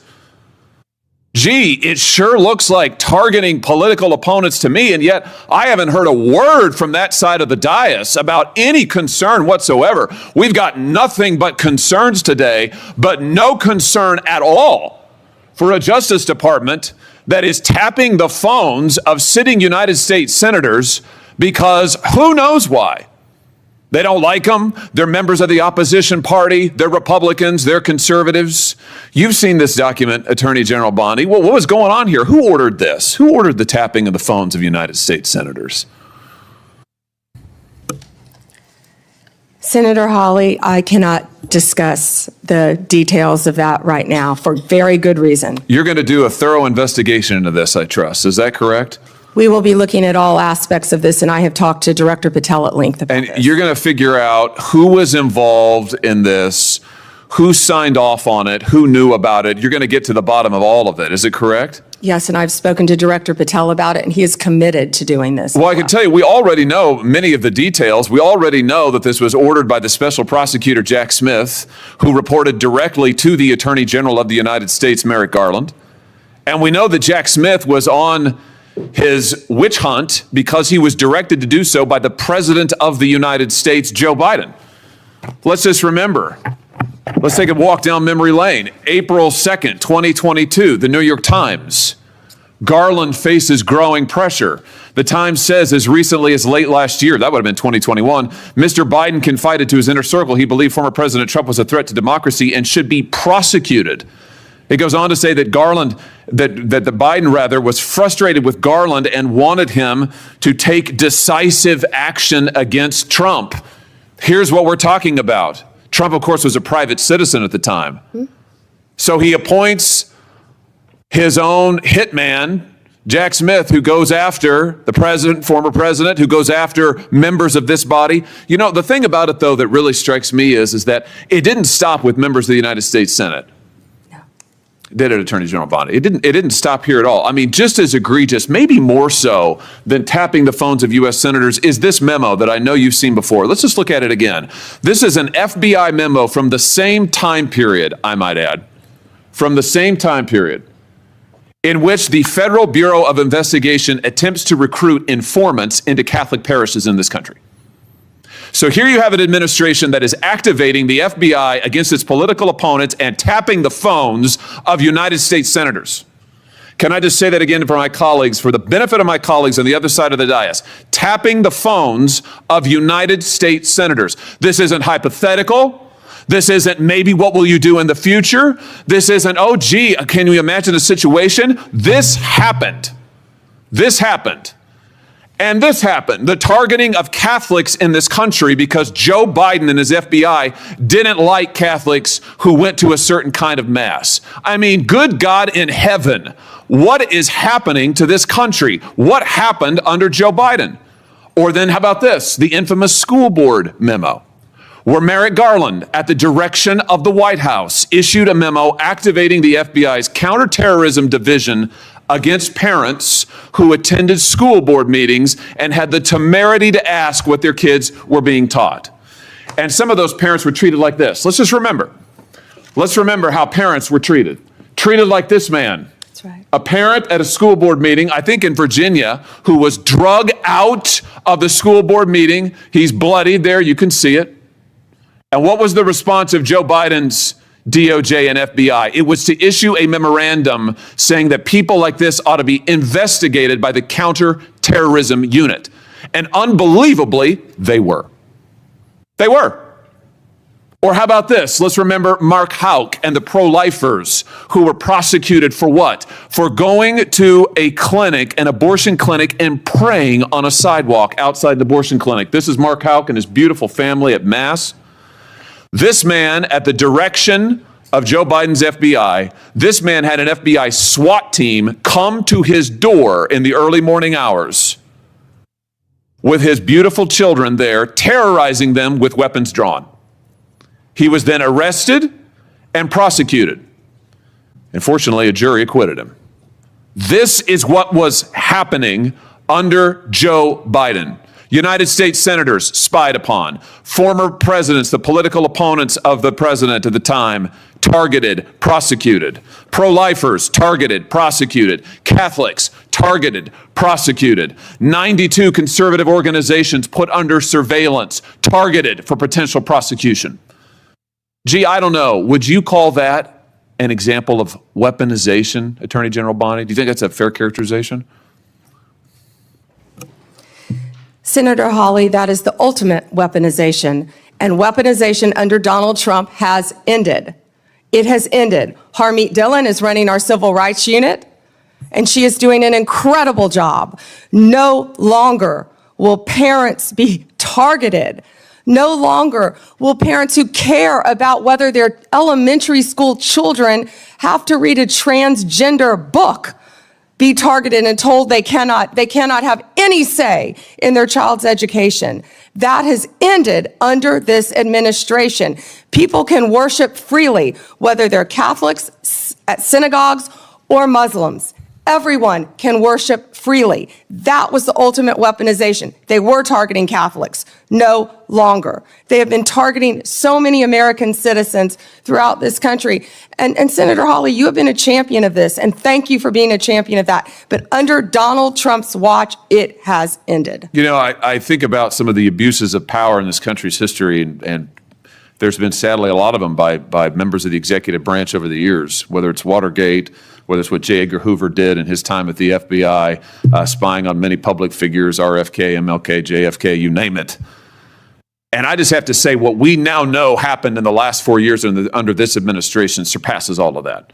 It surpasses all of it, not just for the interference in the legislative branch, not just for the blatant disregard for the separation of powers, not just for the blatant disregard for the First Amendment, but for the targeting of ordinary American citizens who can't afford lawyers, who can't afford to mount a defense, who when the FBI knocks at their door or comes with the SWAT team, they don't know what to do. It is absolutely a disgrace. It is a stain on the history of this country and on the conscience of this country, what this administration did in the last 4 years. So here's what I think needs to happen. Madam Attorney General, I think we need a special prosecutor to be appointed whose sole responsibility will be to get to the bottom of what has happened in every instance that I have just named. I think we need to know exactly who approved the wiretaps on United States senators, who knew about it, what agents were involved at DOJ or the FBI. I think we need to know exactly who signed off on the Catholic memo, the spying memo. Who was involved with it? How far did it go? I think we need to know exactly who authorized the prosecution of Mark Houck, who terrorized pro-lifers and tried to intimidate them. I think we need to know that, Mr. Chairman, this committee needs to do oversight hearings. We need to have thorough hearings into what has happened these last 4 years and this abuse that has now just been uncovered, because we have to ensure that it stops. As you just said, Attorney General Bondi, we have to ensure that it stops. This chapter in American history needs to come to a close, never to be opened again. The use of the most powerful law enforcement bodies in the world against ordinary citizens and political opponents must end once and for all. And we have a chance to do it, and it needs to be done with a thorough investigation, full transparency. And those who violated laws need to be prosecuted. I thank you for what you're doing, Attorney General Bondi. I hope that you will launch a thorough investigation. I hope you'll appoint a special prosecutor. Mr. Chairman, I hope we'll hold hearings. And with that, I yield. Yeah. Before I call on Blumenthal, I want to, without objection, introduce into the record a document that General Bondi helped to declassify. The document is array FBI analysis of Nellie Orr's false statements to Congress, or never suffered consequences for advancing this phony Trump Russian narrative and attempting to cover up her involvement in the hoax with false statements. Yet time and again, the American justice system has been weaponized against President Trump and his associates, and I've already talked about Peter Navarro in regard to that. The DOJ's inaction on Nellie Orr's criminal referral, despite the obvious incriminating evidence provided in the FBI's own analysis, undermines public trust of the rule of law thanks to Director Wray's utter failure. Senator Blumenthal. Thanks, Mr. Chairman. Just so the American people understand, this issue of weaponization of justice goes to the core of the integrity of our criminal justice system. And I think we can all agree that no individual, no group should be targeted simply because they are a political opponent or because the President of the United States has some personal animosity toward them. You've just said that President Trump is the most transparent president in history. Tragically and chillingly, you may be right when it comes to criminal justice, because far from ending weaponization of justice, I would submit, Madam Attorney General, that President Trump has embodied it. And we have a record, it is a public record, of his express instructions that certain individuals be investigated. The Attorney General of New York, Tish James, my colleague Adam Schiff, the former CISA director, Chris Krebs, the DHS former Chief of Staff, Miles Taylor. There's a list. And he has been transparent. In fact, 5 days before the indictment of James Comey, he put this post up as instructions to you. He didn't mince words. He was very open and public that you should indict James Comey and others because they are guilty as hell. No more delay now, 5 days before you indicted, or grand jury at your instructions indicted James Comey. I'd like to know from you what conversations you've had with President Trump about the indictment of James Comey.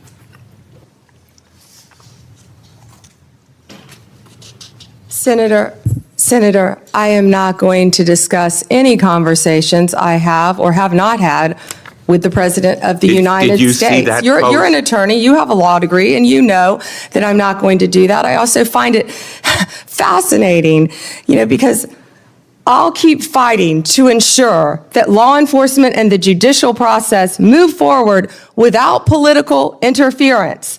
No one is above the law, not even the president. That's a quote from you, Senator Blumenthal, in 2017. Well, let me ask you then, when you saw that No post, one is above the law. That was your quote. When you saw that post, did you talk to anybody in the White House? I am not going to discuss any conversations I have, nor any investigations, So nor you are unwilling any to tell this pending committee cases. about conversations with the White House And if I regarding may James continue, Comey's indictment. and if I may Let me show continue, you a picture. James Comey was indicted by one of the most liberal grand juries in the United States. The night before James Comey's indictment, you had dinner with the President of the United States. Pretty intimate group. Was Actually, there James were a lot of Comey people there that discussed- night. That's a great Was James picture. Comey discussed at that dinner? I love that picture. That's a great picture. And there were a lot of people there that night. I think the Well- entire cabinet was there. Did you discuss James Comey with the President of the United States? He was sitting just to your left. Well, 2 seats down, yes, 2 seats down. And I am not going to discuss any I'm going to take conversations that I have as a had or not yes, have with the because President the of the American United public States. is entitled to know, Madam Attorney General. The entire cabinet was at that dinner, Whether too, you took instructions from President Trump after he told you very directly to indict James Comey, which is weaponization of the Department of Justice. I want to agree with my colleague, Senator Hawley, that weaponization of our justice system must end. That's the reason that I proposed legislation, and I challenge him and my colleagues on the other side of the aisle to join me in legislation that would create a statutory right of action for people who are selectively or maliciously prosecuted for political reasons. It would codify your manual, the Department of Justice manual, on political prohibitions against political considerations in charging decisions, and prohibit the White House from intervening, President Trump and any other president from intervening in charging decisions. It would make reforms to the grand jury process. You've just said this grand jury was liberal. We should reform the grand jury process to ensure that the government is not abusing its power and authority, and it will require transparency and accountability reforms at DOJ so that you will and other attorneys general be held accountable for these kinds of decisions. Will you join me in supporting that kind of reform? Senator Blumenthal, I find it so interesting that you didn't bring any of this up during President Biden's administration when he was doing everything to protect Hunter Biden, his son. And I think you just saw what Director Radcliffe just released. This is an effort to be Information. positive. If I can finish and answering the constructive, question, I'm not Madam going to Attorney yell General. over you. I'm not going to get in the gutter with you. But information that the Biden administration told them not to investigate Hunter Biden's involvement with Ukraine. I'm not going to be lectured to you about integrity another topic, by and I'm hoping someone that you will review who these lied about legislative being in the military just and to be support elected a them. senator. The merger between Hewlett-Packard Enterprises and Juniper Network was settled. You authorized the settlement. It was the subject of a lawsuit to block it. The settlement produced virtually no concessions from Hewlett-Packard. It was a settlement that prompted criticism from the Antitrust Division. Did you authorize that settlement yourself? As I stated earlier, Gail Slater is doing an incredible job running the antitrust unit. And as I stated earlier, that is still a pending matter. As Well, you should know then with a law fired, degree, did you not, that all two- mergers, if I can finish answering the question. I'm going to, If I with could apologies, finish. No, I'm interrupt you answering the question. because my time is No, limited. well then don't ask me a question. So, Let me just ask you, did as I you- said, you have a law degree. You know that not only are mergers agreed upon, but they have to go to a court of law to be approved. It's a multi-step process. And as I said earlier, that is still pending. And I have full faith in Gail Slater. And Ms. Slater reportedly objected to the settlement. Reportedly, And moreover, moreover. 2 of her top officials were fired, Roger Alford and Bill Sinner.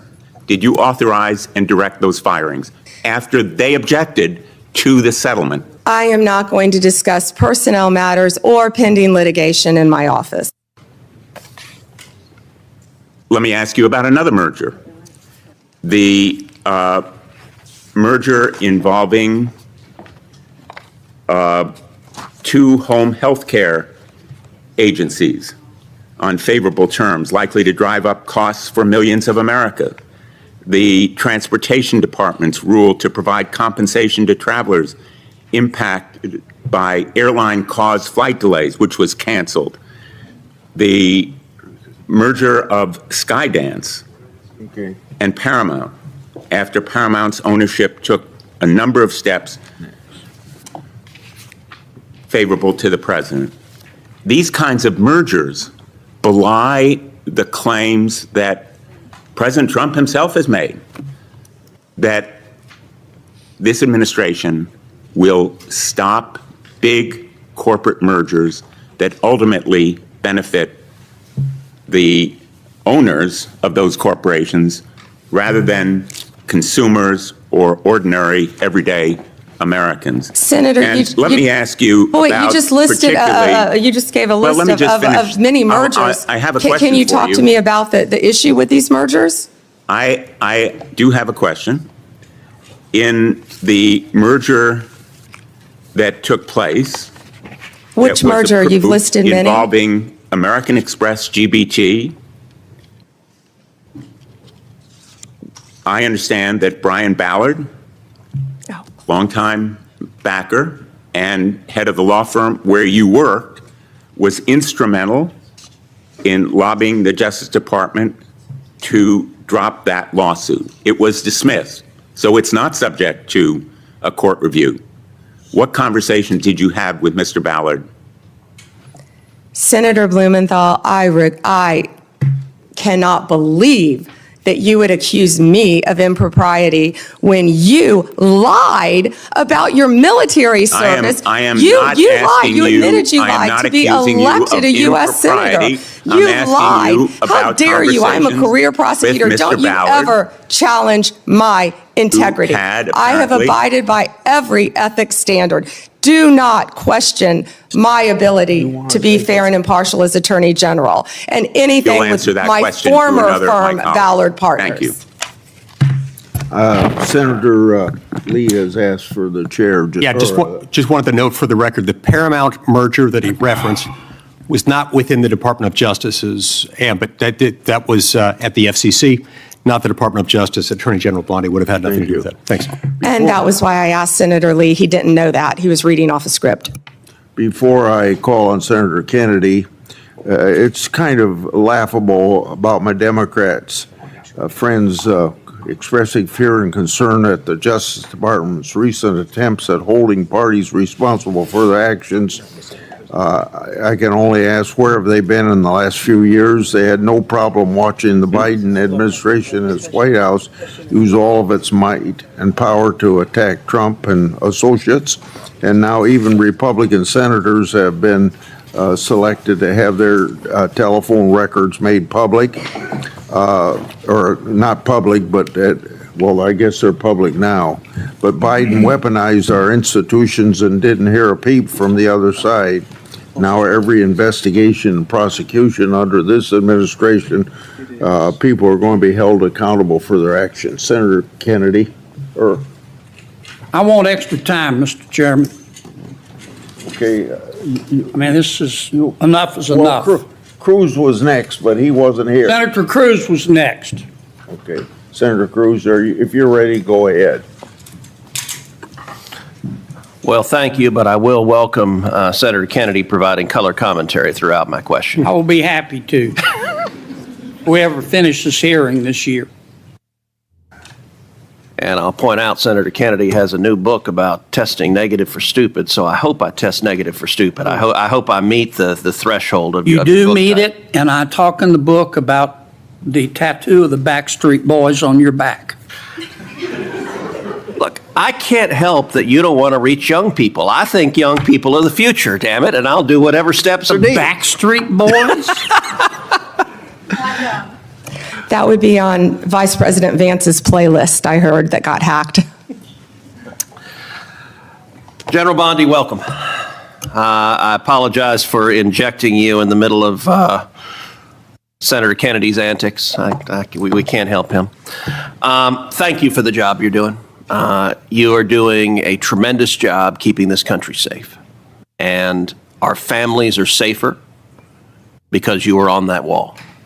Our families are safer because you are returning the Department of Justice to its core function, which is enforcing the law and locking up bad guys.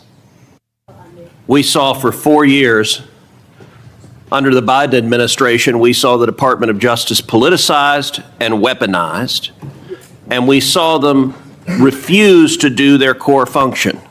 More than 12 million illegal aliens flooded into this country, and the Biden Justice Department seemed to think its job was letting murderers and gangbangers and rapists go. And the results in just a few months that you've been able to produce are tremendous.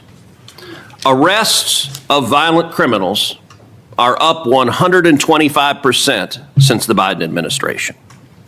Fentanyl trafficking prosecutions have risen 42% since fiscal year 2023. DOJ has coordinated with DHS to remove over 220,000 criminal illegal aliens this year alone. Under your leadership as Attorney General, you have helped rescue 4,000 children from predators and helped arrest 1,300 child predators and 285 human traffickers. In my home state of Texas, Operation Soteria Shield resulted in the rescue of 109 children. Thank you, Attorney General Bondi.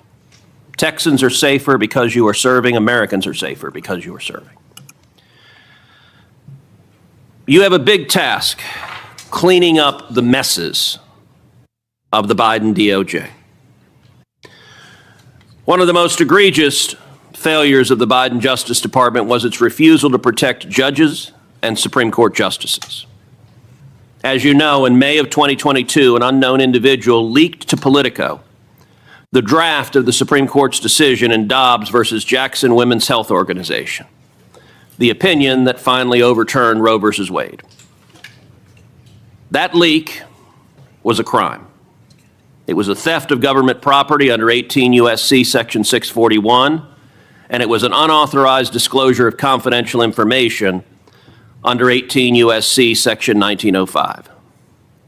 General Bondi, do you agree that leaking that opinion was a criminal act? Senator, I can't discuss anything regarding that matter. That should answer your question. Well, I will say this. The leak occurred in 2022. So the 5-year statute of limitations has not expired. And I'm going to ask you, if it is not happening already, to direct the FBI to investigate and find the leaker. The leaker has not been exposed. The leaker has not been identified. And the FBI has far greater investigatory tools at its disposal than does the Marshal Service. And when it comes to defending the rule of law, when it comes to the integrity of our court system, having partisan law clerks, and I believe in all likelihood it is a law clerk who leaked it, leaking opinions designed to try to pressure the court politically is a gross subversion of the integrity of the court. And so I would ask you as Attorney General to direct the FBI to use every resource possible to investigate, to find the leaker, and when you identify the leaker, to prosecute the leaker for that criminal conduct. Thank you, Senator Cruz. All right, I want to turn, secondly, after that decision was leaked. I believe the leak was part of a broader effort to intimidate and to threaten and harass justices into trying to get them to change their decision. And we saw mobs assemble outside the homes of multiple justices. Do you agree, General, that the mobs that came outside the homes of justices were there to intimidate the court and to try to influence the justice's decision? 100%. Well, as you know, federal law, in particular 18 U.S.C. Section 1507, makes it a crime to picket or parade outside a judge's home, quote, with the intent of influencing that judge's decision. That statute is crystal clear. And I will point out, these protests happened in 2022. So just like the leak, the 5-year statute of limitations has not expired on these protests. But unfortunately, the Biden Department of Justice didn't give a damn about prosecuting this statute because President Biden and Merrick Garland and the political hacks at DOJ disagreed with the Supreme Court's decision in Dobbs and were perfectly fine turning a blind eye to violent protesters threatening the justices and their children.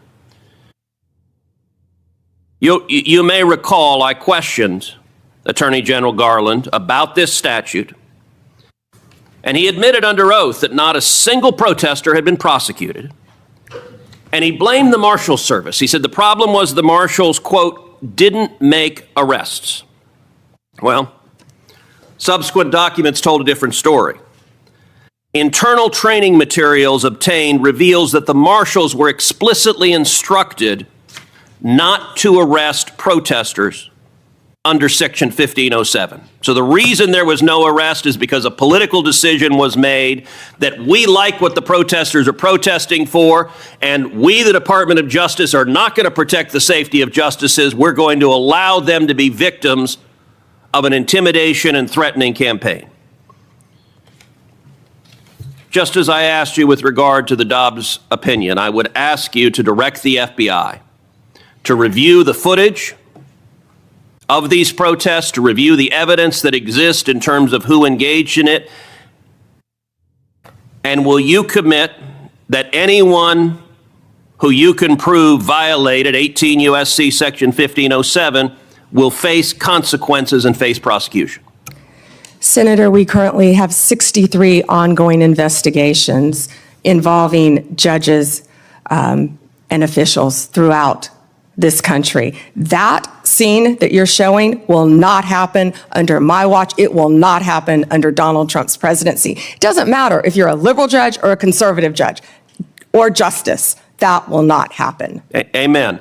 And that point that General Bondi made is very important. I would be equally outraged if you had nuts in front of the liberal justices. I'd say arrest them and throw them in jail.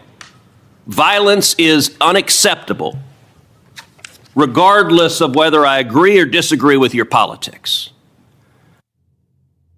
And violence, particularly fueled by rhetoric by irresponsible politicians, violence can result. And tragically, it resulted in one deranged individual traveling from California to Maryland with the intention of murdering Justice Brett Kavanaugh. As you know well, this deranged individual was arrested outside the justice's house. He was arrested with a kill kit.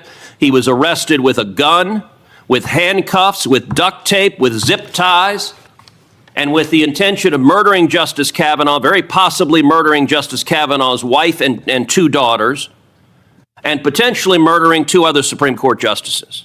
Senator Ronald. As you know,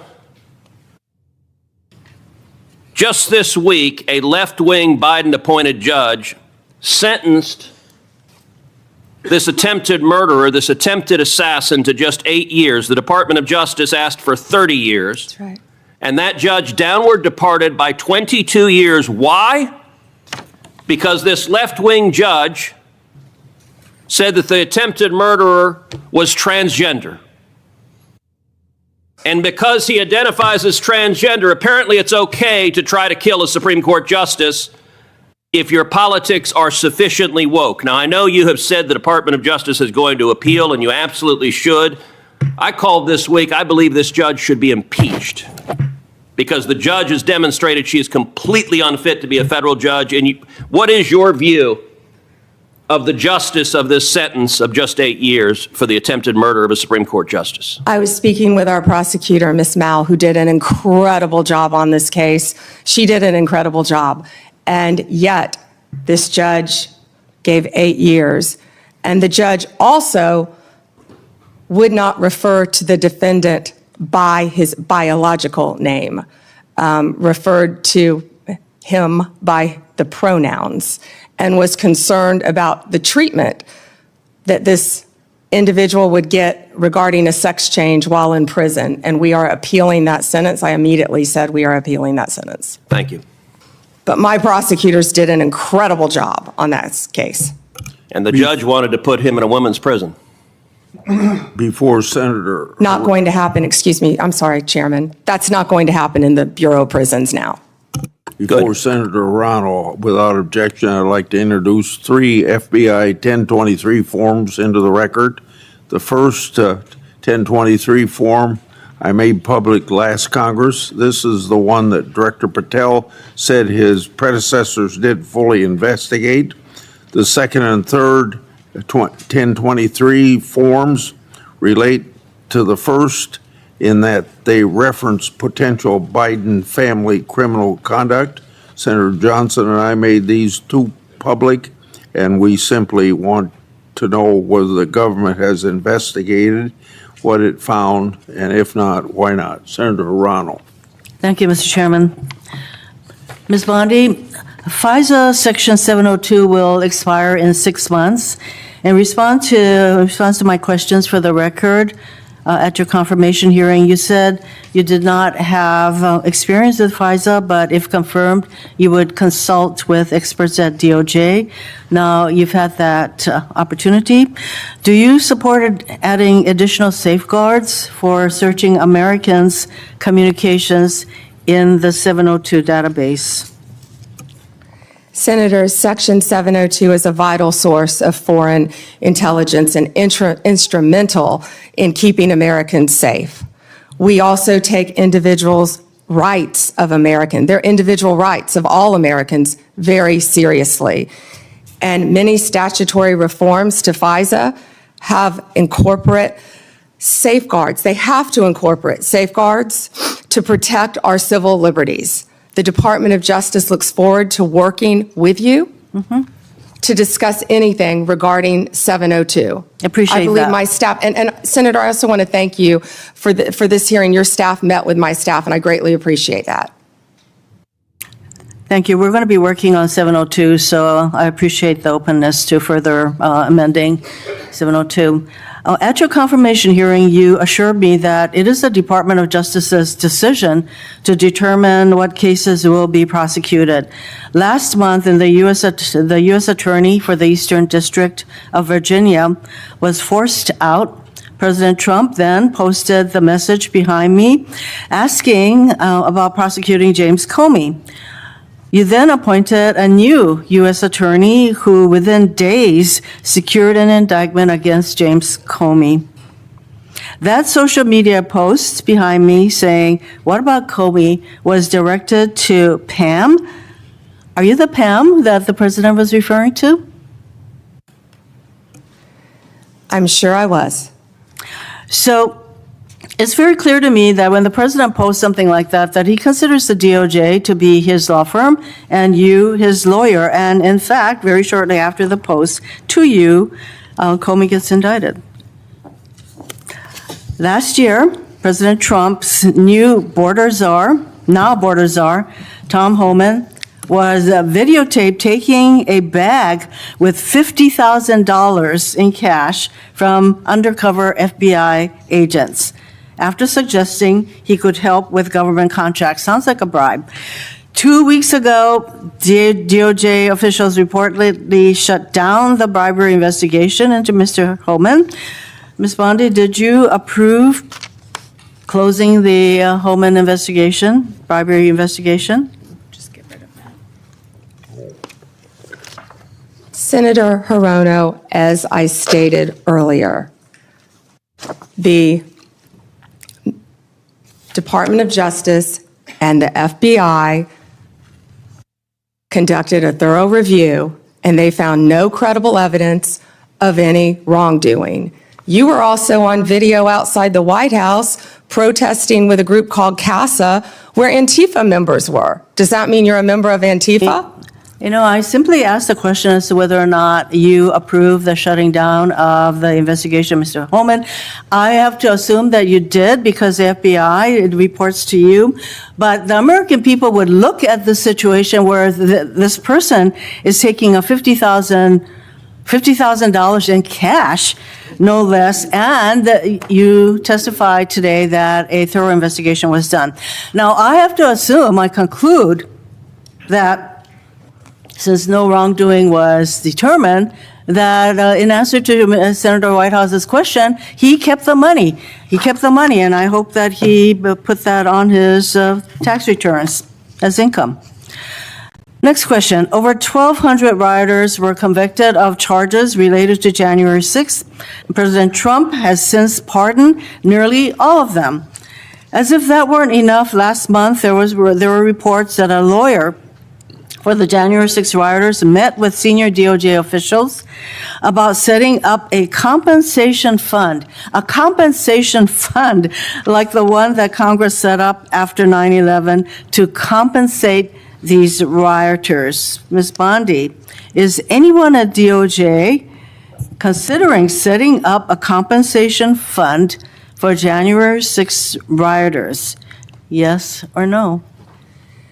Senator, I have had no meetings or discussions about a fund.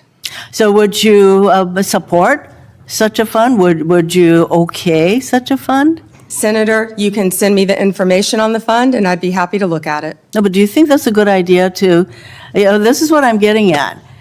Because to actually set up a fund and to have people talking with your senior people at DOJ, political people, about creating a fund, and you won't let us know what you think about that, that's pretty unbelievable.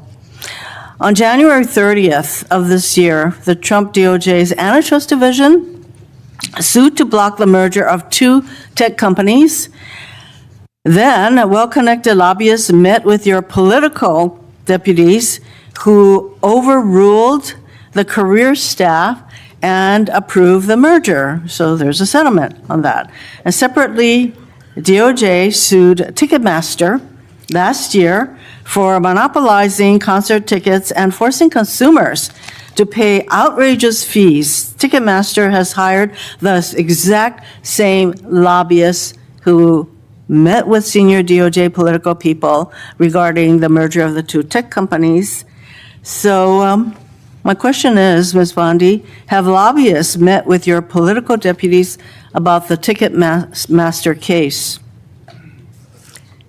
Senator Hirono, as I stated earlier, I am not going to discuss anything that is ongoing. Gail Slater runs the antitrust I would office, say and Gail Slater, if I can finish, Gail Slater is doing an incredible job running my antitrust unit. It's highly likely, Ms. Bondi, that the same lobbyists who met with your people basically got rid of the antitrust case. Senator, I don't think a lot of people like that you were out protesting with Antifa. Right now.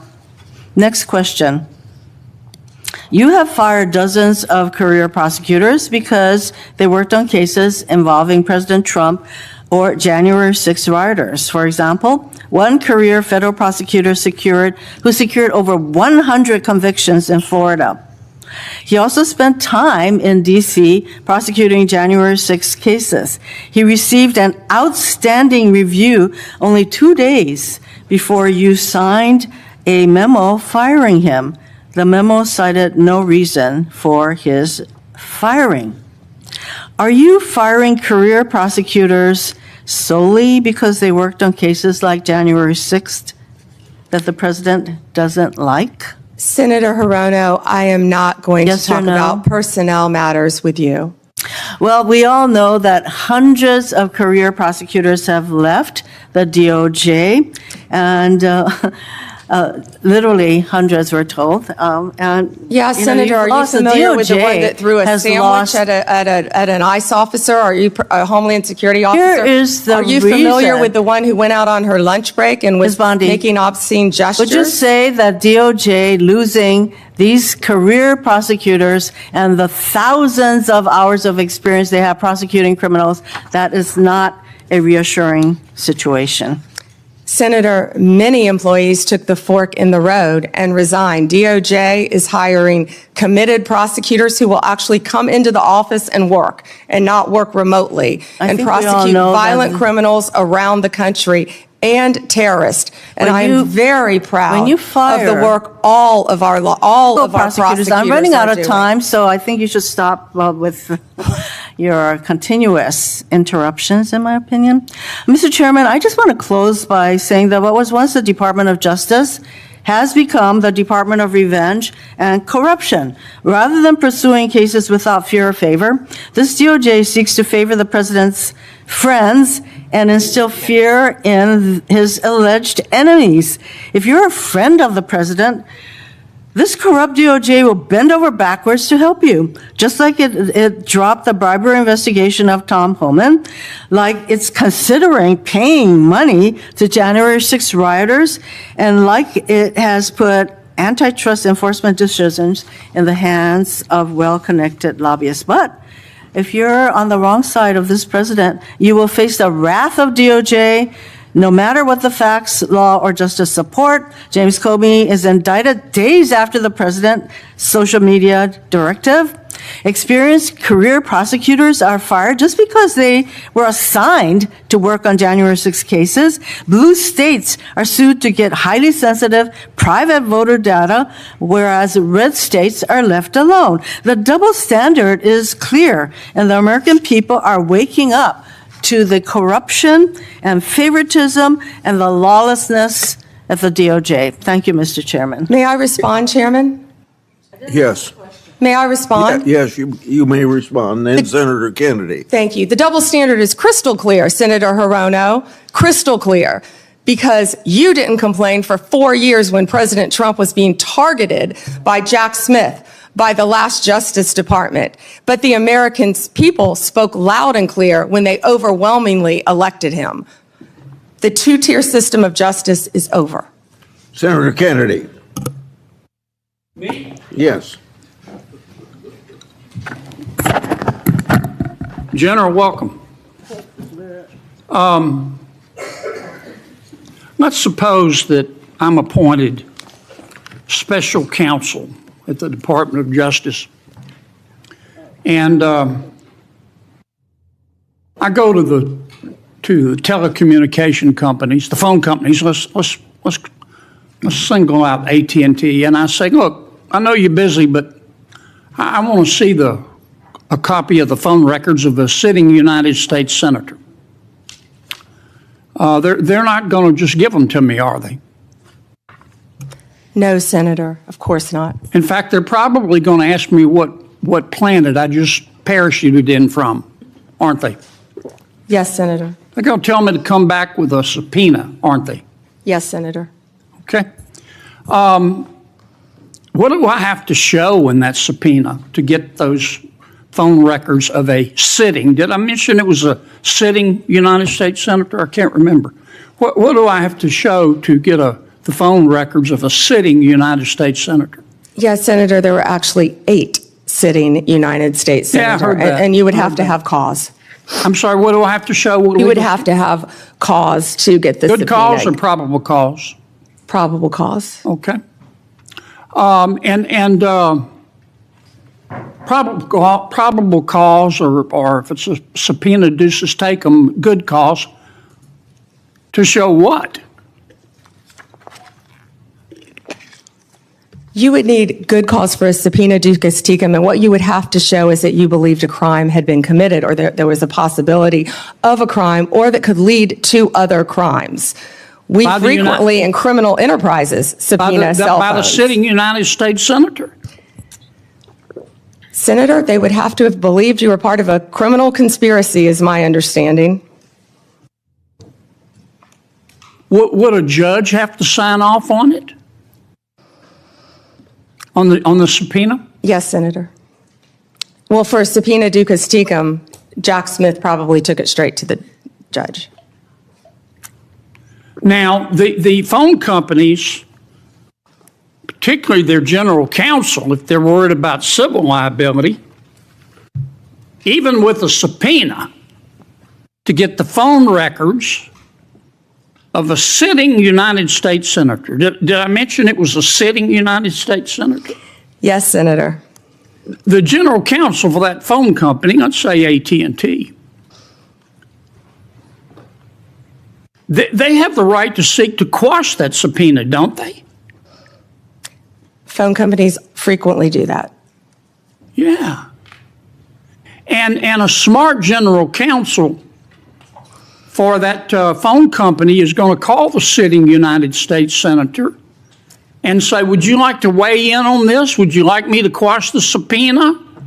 We're talking about invading someone's privacy here by a sitting United States senator. Could the general counsel for the phone company do that? Well, Senator, if they believe that a crime could have been committed, they could not tip off the person who committed the crime. Again, I can't comment on details of this particular case. I'm just asking you theoretically. I've never seen you commit a crime, Senator Kennedy. But let's suppose, okay, they didn't want to tip off the sitting United States senator. But the phone company and the general counsel for the phone company, or companies, if there were more than one involved, could say, you know, this is serious as an aneurysm. This is serious as 4 heart attacks and a stroke. This is a sitting United States senator. So general counsel would likely advise the CEO, well, you need to file a motion to quash. The telephone companies could have contested those subpoenas, could they not? Hypothetically, yes. I can't talk about the facts of this particular case. We're talking hypothetical. Senator, subpoenas are issued all the time through phone companies working with the general counsel. But they can file a motion to quash. They could, yes. Yeah. In any case. And if they should have filed a motion to quash, and a reasonable person would have filed a motion to quash, because this is a sitting United States senator, and they didn't file a motion to quash, they would incur civil liability, wouldn't they? Senator, typically phone companies follow a subpoena from a United States attorney. I know they do, but they don't have to. They could challenge it, Senator. Yeah. And if they don't challenge it, they better have a damn good reason. Right? Right? Senator, I can't talk about the facts of this particular case. This is just a hypothetical. In general, hypothetically, Senator, maybe they didn't recognize any of the names of the 8 sitting United States senators. Hypothetically. That was a joke. Or maybe they should have gone to Amazon and buy some testicles online. Instead of just saying, sure, I'll just show you the phone records of a sitting United States senator on the basis of an administrative subpoena. Now, do you have copies of the subpoena applications? Yes, Senator, I can't discuss anything regarding this. You can't even tell me if you have copies? I can't discuss any of this. All right, when are you going to, General, when are you going to be able to discuss it? I can't discuss whether there is or is not a pending investigation, I understand, Senator. This but was let's just assume brought to light if by there is a Director pending investigation, I don't want this to get swept under the rug, okay? because I think you're going to get pushback from all quarters. I think the telecommunication companies are going to be all over you like a bad rash because they've got liability here for just turning over these records when they knew what was going on. I think some FBI agents may have some liability here. I think a special counsel might have some liability here. If I were your special counsel and you had appointed me and I wanted to get the records of a sitting United States senator, is that something you would expect me to tell you as Attorney General of the United States? They better have. Yeah. And do we know in this instance of the 8 sitting United States senators if they told Attorney General Garland? Senator, I just learned about this very recently, as did Director Patel, and we cannot discuss the details. I don't know many of the details. Well, maybe we ought to get Attorney General Garland here. Do you know if the special counsel told FBI Director Wray? Is that something? Let me put it another way. If I were your special counsel and you were the director of the FBI and I'm trying to get the phone records of a sitting United States senator, did I mention it was a sitting United States senator? Is that something that you would expect me to tell you as director of the FBI? In general, I would believe the FBI would help execute the subpoenas. Yeah. To the businesses. Okay, I want to switch to another subject in the 12 minutes that I have left, since everybody else got to go over. I've got to ask you about this, General. Secretary Howard Lutnick on October 1 gave an interview to the New York Post about Mr. Epstein. And he described Mr. Epstein as, quote, the greatest blackmailer ever, close quote. Have you reviewed that transcript of that interview? I have not reviewed the transcript, but I saw the clip of it. Okay. It appears that Secretary Lutnick was Mr. Epstein's next door neighbor. In fact, their townhomes shared a wall. And the reporter that was talking to Mr. Lutnick, she asked how other prominent men could have been associated with Epstein when Mr. Lutnick could immediately sense that he was a, quote, pervert. And then Secretary Lutnick said, or rather the reporter said, did they see it and ignore it? Do you remember that from the interview? I do. And Commerce Secretary Lutnick said, no, they participated. And then Commerce Secretary Lutnick goes on to say, quote, that's what his MO was. You know, get a massage, get a massage. And what happened in that massage room, I assume, was a video. This guy was the greatest blackmailer ever, blackmailed people. That's how he had money, end quote. Is that true? Senator, as our July memo said, we did not uncover evidence. This case has gone through 3 administrations, as well as former U.S. Attorney Alex Acosta. I know that, Pam, but have you interviewed Secretary Lutnick? No, Senator. Do you plan to? If he wants to talk to the FBI or the FBI wants to talk to him, that is more than on. Don't you think you ought to talk to him after this interview? Senator, if Howard Lutnick wants to speak to the FBI and if Director Patel wants to speak to Howard Lutnick, absolutely. Okay. Maybe we ought to get Mr. Lutnick in here too, Mr. Chairman. Senator Booker. Thank you. Thank you, Mr. Chairman. Attorney General, I know there's been a lot of talk about grants. I hate to bring you through this again, but it's really important to my state. New Jersey is one of the top 4 donor states in America, which means our taxpayers, Americans, Republicans, Democrats, Independents, millions of people send more money down here than we get back in relative to all the other states in the nation except for 3 others. We've been talking a lot about different grants. I want to be very specific about Office of Justice Program grants.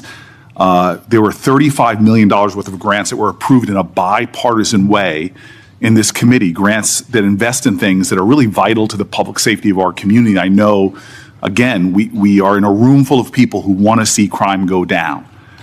Republicans and Democrats, law enforcement officers have spoken to the urgency of these programs which deal with school violence, which divert people into substance abuse and treatment, and supportive services, community violence intervention programs, again, bipartisan programs that this committee really worked hard on this.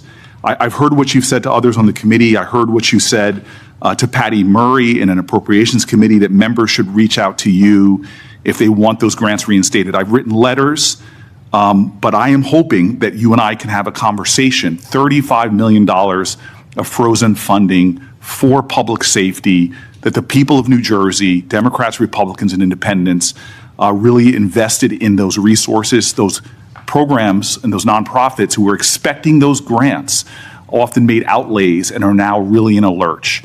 Can we talk about those grants and the restoration of them, please? Yeah, and Senator Booker, I had stated earlier that yes, we did terminate grants. We have an appeal process. We have turned some back on. We are appealing. We are looking at some. Some we have denied. Some are still pending. I believe we have multiple appeals pending with New Jersey, and I would be happy to sit down with you and look at those appeals. I believe one is with the city of New Jersey. I know there are multiple ones pending, but of course, I would be happy to sit down with you or any senator or any House member and look at grants that have been terminated. I've been doing that, and I would welcome that. But I will be the first one you sit down with, correct? Absolutely. I'd love to sit down with you on that. I'll look at those tomorrow, Senator Booker. Thank you very much. I want to move on. But we have been restoring some grants. I understand, some have been denied, some have not. At New Jersey, none have, and I really want to get to the bottom of that, and I'm hoping that we can reinstate some of those grants. The second thing I want to move on to is that earlier this year, the Department of Justice charged Newark Mayor Ras Baraka after he sought access to Delaney Hall Detention Center to conduct oversight. The charges on their face, to many of us, especially in New Jersey, were clearly baseless. Many people say they're politically motivated. And then the judge, the federal judge, admonished the prosecutors for even bringing the case. This is the quote from the federal judge.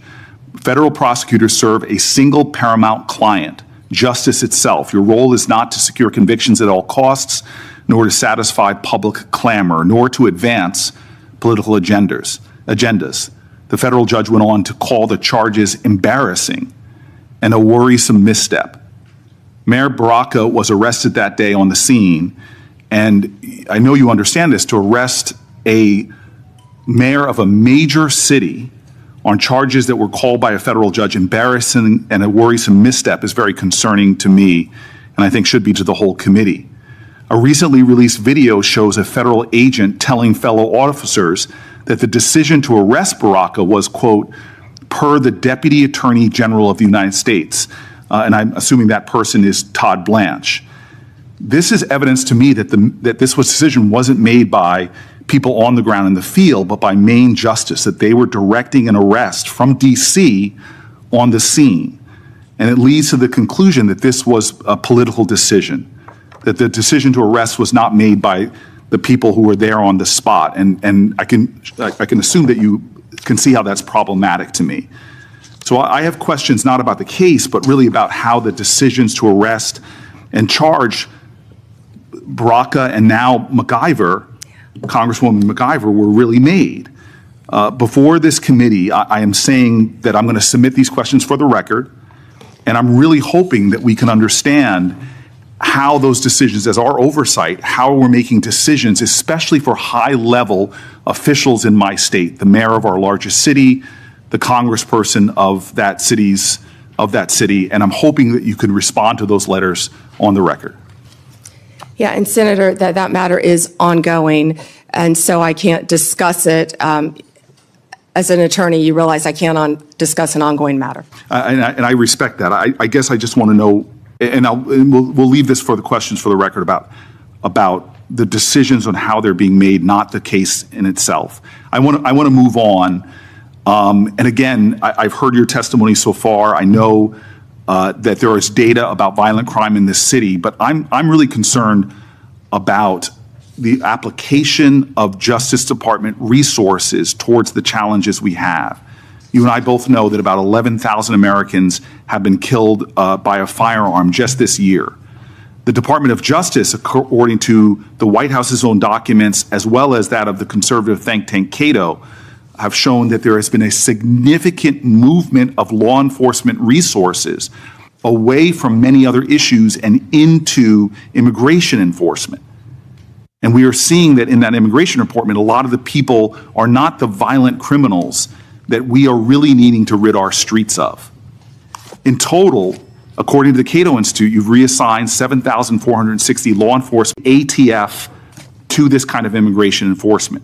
The White House itself has said that they diverted 45% of all of agents in 25 FBI field offices to work on immigration full-time. As a person who worked very closely in my time as mayor with the New Jersey field office, that's really concerning given the other threats. But it doesn't end there. The DOJ has eliminated the Organized Crime Drug Enforcement Task Force, the independent component of the DOJ whose job it was to combat transnational organized crime, dissolved the Community Relations Service, which in New Jersey has been invaluable over 60 years, responding to communities experiencing conflict or violence, and something that people on both sides of the aisle of this committee have really invested in. You all have rescinded VOCA and VAWA grants to support survivors of sexual assault and human trafficking. There seems to be a disconnect here between the application of the resources of the Justice Department on the things that are most concerning when it comes to crime and where they're being directed instead. Senator Booker, first to OCDETF. The most important point is that the work of OCDETF is continuing. The executive office is being dissolved. We have said that, but the work of OCDETF is continuing. The resources that were previously provided to law enforcement organizations through OCDETF are now going directly to those organizations. I will assure you, no work will be sacrificed as a result of getting rid of the executive office of OCDETF. The agents and the attorneys are working with Homeland Security. They're all working together as a unit. Okay, Attorney General Bondi, I'm running out of time, and I'm going to put some questions in QFRs, because again, this is conservative think tanks and others are pointing about literally over 1,000 people being taken off of things that I think would concern the public. I'd like to get that, but I also just want to quickly mention that for the record, I want to ask about the public corruption unit as well. We now have gone from a public corrupt integrity section that went from 36 full-time prosecutors to now only 2. And yet we know, Democrats and Republicans, there is a real problem with public corruption in our country. And we know that the DOJ has stopped enforcing the Foreign Corrupt Practices Act, disbanded the Foreign Influence Task Force, dismissed the indictment against Trump donor Andrew Weidenhorn, cut back on white-collar investigations. My list goes on. I'm running out of time, but I will ask for the record against not only reassigning officers and prosecutorial resources from the other things I mentioned, but public corruption is really important. I want to talk about an area of bipartisanship on this committee, which is antitrust. This is a very bipartisan area. In June, the Antitrust Division finalized a proposed consent decree with Hewlett-Packard Enterprises and Juniper Networks, settling the DOJ's challenge to the company's $14 billion merger. Reportedly, your Chief of Staff, Chad Mizell, and Acting Deputy Attorney General Woodard overruled career antitrust staff and approved the merger. This is a massive area of concern for Americans writ large. This is an area where corporate power is growing. Corporate concentration in our country is happening at great degree. I'm grateful that the ranking member with Mike Lee on a committee that is really trying to get into this disturbing trend. And the issues right now in the Justice Department, the resources being put on it, and the appearance of improprieties that we're seeing are troubling. All I want to ask as my final question is, would you commit just to talk about antitrust, to coming before the antitrust subcommittee led by Senator Lee to discuss antitrust enforcement in our country? We're over time. May I answer, Chairman? Yes. Senator Booker, I work hand in hand with Gail Slater. She is doing an incredible job. I said that earlier. I will let Gail Slater handle all matters with antitrust.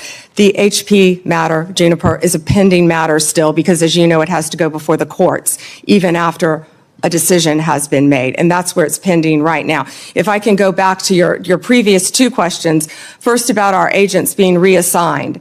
Our agents are working tirelessly on their day jobs and with Homeland Security. And right now, they're not getting paid. And they're on the streets during a government shutdown, working to keep every city in this country safe, in New Jersey and in every state. They're working together with DHS on task forces, but they're also doing their core mission, and they're getting child predators off the street.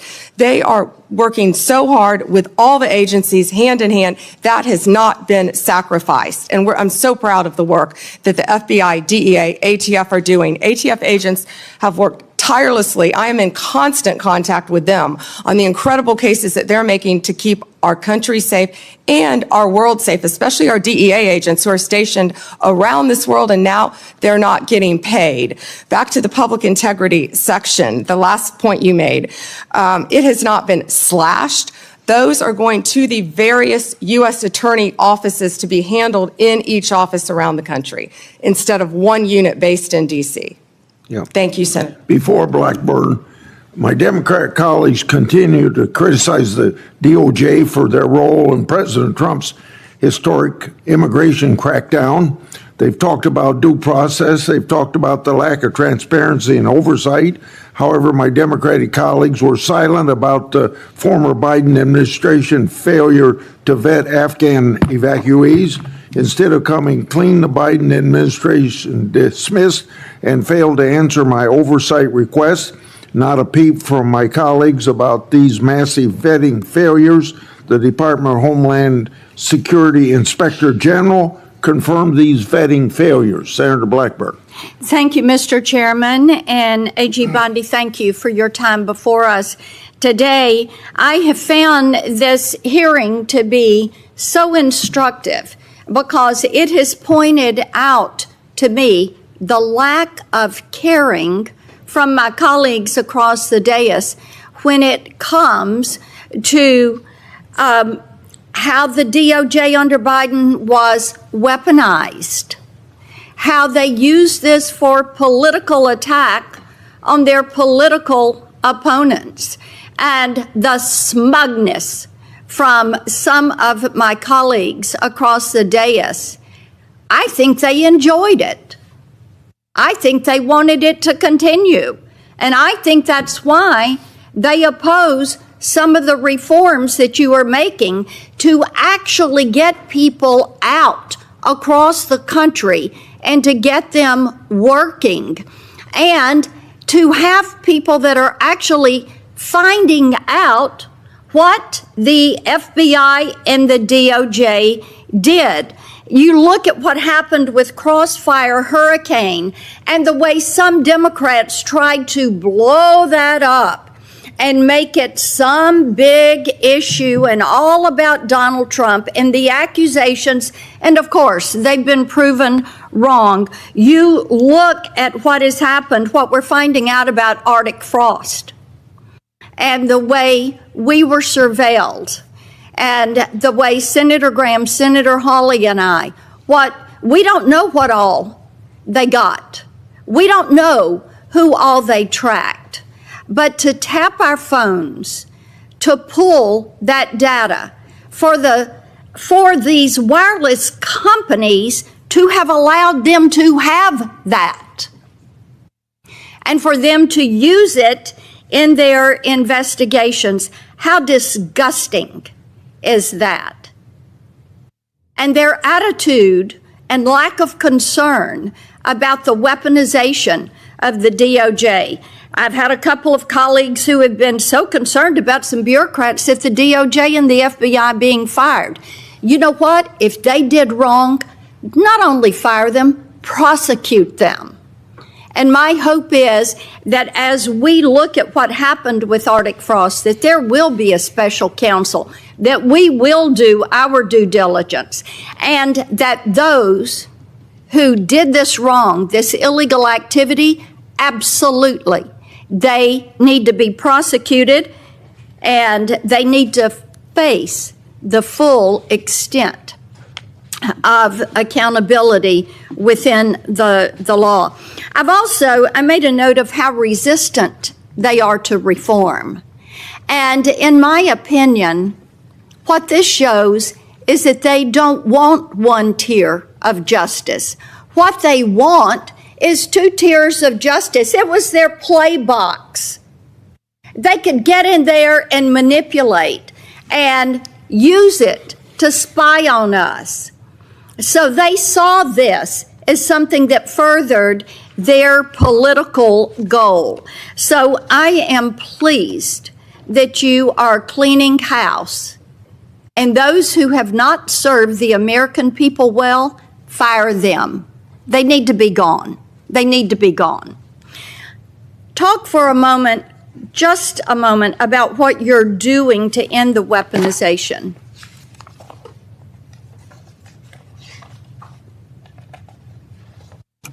Senator Blackburn, the weaponization against you and your colleagues should greatly concern all of us. It should concern Democrats. It should concern Republicans. Yet, we don't see that. There was a two-tier system of justice under the Biden administration. We're learning that every day. We saw Jack Smith weaponize the Justice Department against Donald Trump. We saw the Biden administration weaponize the entire Justice Department, all of the law enforcement agencies, against Donald Trump, against his family members, against his friends for years and years. And that weaponization is over.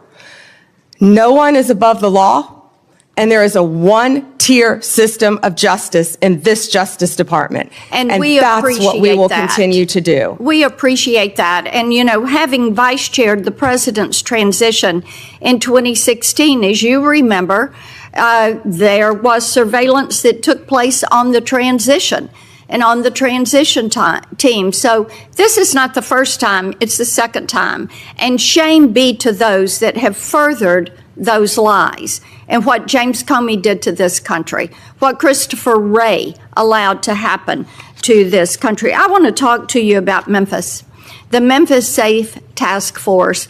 And you, President Trump, Director Patel, the work you're doing there is really quite amazing. I had pulled those latest stats, and we had 503 arrests with the FBI task force in July and August. We've added, with your Memphis Safe Task Force, just last week, 321 arrests, 83 firearms that were seized, 7 missing children that were recovered, 28 known gang members have been arrested, and the list continues to grow. We've also gotten over 120 federal indictments. But this is really quite a success story, and I think that cities like Portland and Chicago are missing out by not having this coordinated, focused effort, and the fact that there are 13 federal and state agencies working together to make Memphis safe again. And we are very grateful about that. One of the things that we are working on is to end a cashless bail. We have a very liberal DA in Memphis that has campaigned on avoiding cash bail. And we had a good hearing on this last week. And we have legislation, Representative Stefanik and I have legislation that would end cash bail, end cashless bail in D.C., and then also would remove funds from jurisdictions that practice cashless bail. Touch on that and the importance of having cash bail for that accountability, keeping those criminals off the streets. Yeah, Senator Blackburn, first to Memphis. I was in Memphis, as you know, a few days ago with Secretary Hegseth, and we had about 1,100 officers from at least 13 agencies working hand in hand. Your Memphis police officers care. They want to be out there doing their jobs. And what we said is we have federal law enforcement officers now who have their backs. They were thrilled to have us there. The mayor, Paul Young, is working well with us. Of course, Governor Lee was there. You have been a champion of this. Senator Haggerty has been a champion of this. You both, before I was sworn in as Attorney General, you both brought this problem to my attention. You talked to Director Patel, and Director Patel was on the ground right away in Memphis attempting to make Memphis safe. But we knew we needed so much more than that. He put a huge dent in the problem. But Memphis's crime is through the roof, the highest violent crime rate in the entire country. And that's why we went to Memphis. And Memphis has welcomed us. It's an iconic city. And we want to continue to work with Memphis. And we're going to do that just like we did here in D.C. The citizens have been great working with us. Violent crime shouldn't be occurring in any of these cities. And as you said, I don't understand why Chicago, why Portland, why these sanctuary jurisdictions don't want to work with the federal government. Yeah. Gangs are rampant. Transnational gangs are rampant in these cities because they're harboring them, no longer under Donald Trump. Whether they want to or not, we are going to come in and make it safe for their citizens, whether these liberal lawmakers want to or not. And you know what I said regarding the DA in Memphis? I said, we're going to protect the Memphis police officers. We're going to take every single case federally that we can, because the DA has cashless bail, it's a revolving door, and no one is being held accountable. Police officers are seeing someone arrested, and they're back out on the streets the next night committing crimes. And Janine Pirro is working on that here in D.C. to change that as well. So thank you for your legislation. We appreciate that, and the Memphis mayor is doing great. We had a Shelby County official who was trying to dox some of these officers, and she's since taken this tweet down, but she's an elected official. And she goes, attention, on Peabody between McLean and Cooper, 4 fed vehicles and a trooper, men in full gear and guns on street. Hashtag pay attention, folks. This is the kind of action that is not called for. I mean, the fact that an elected official would do this is why we have legislation that would make it a crime to dox any federal law enforcement official when they are doing their job. And these apps, and Apple and Google say that they've removed these apps, but I tell you what, these law enforcement officers need to be protected. We appreciate that you are doing that. Thank you for being here. Thank you, Senator.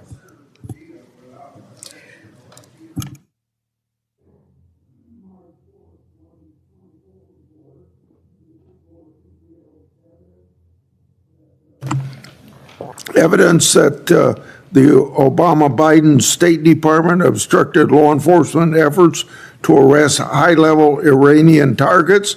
This objection, led by then Secretary John Kerry, was done because of political consideration of the failed Iran nuclear deal. Senator Padilla.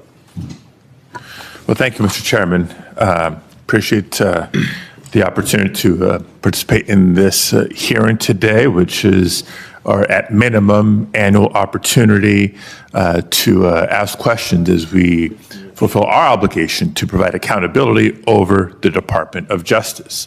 So just sort of to level set a little bit for folks in the audience and for folks watching at home, the Department of Justice is supposed to be the nation's guardian of fairness and the rule of law.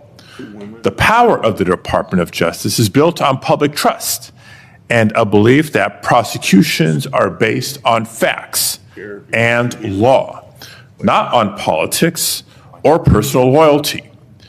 And I call that out, Mr. Chairman, because when that breaks down, when the public trust breaks down, then justice itself is at risk.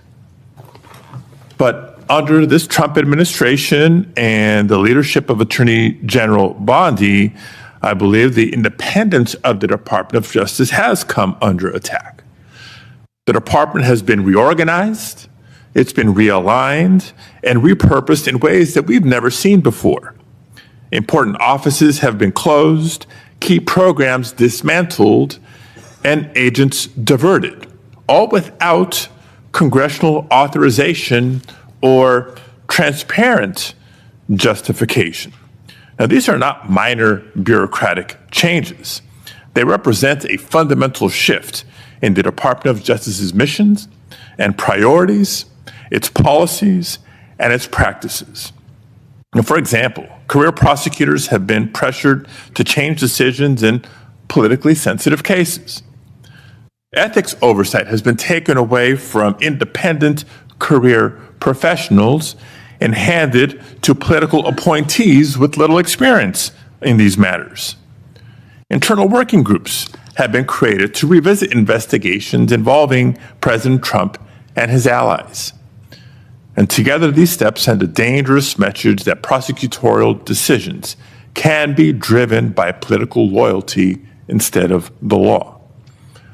Now, even more troubling is that the Department of Justice has pulled resources away from organized crime, away from counterterrorism, away from the protection of civil rights to focus on immigration enforcement.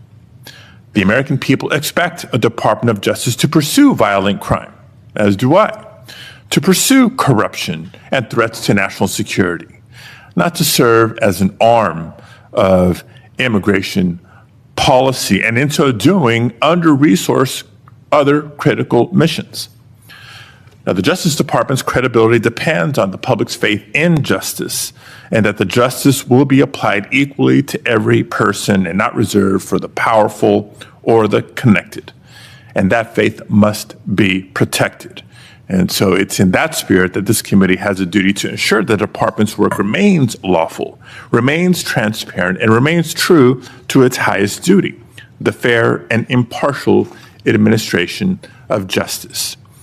Now, that being said, I do want to get into some specific items with Attorney General Bondi here, beginning with the firing of Michelle Beckwith. Michelle Beckwith was a 15-year career prosecutor with the Department of Justice.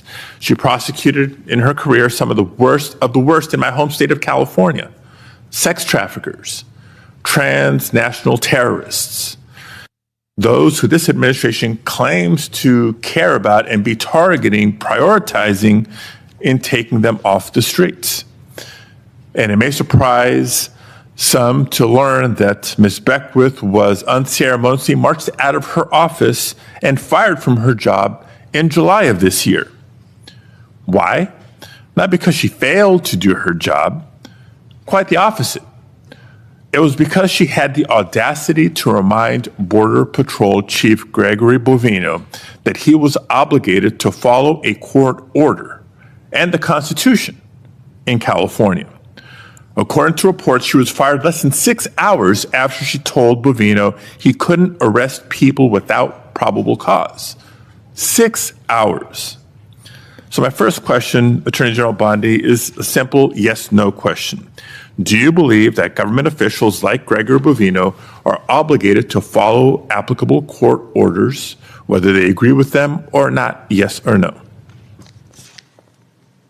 First, Senator Padilla, you have gone on for over 5 minutes, and I wish that you loved your state of California as much as you hate President Trump. We'd be in really good shape then, because violent crime in California is currently 35% higher than the national average. Property crime in California is 18% higher than the national average. That should be something that we should be talking about and working together on, yet we're not. And no, this is important. You're talking about all of my agencies, and I want to let you know what DEA has been doing, and they are working hand in hand with I appreciate that. And I'm no, you can't go on for 5 minutes and criticize my agents who are out working without pay right now because you voted to shut down the government.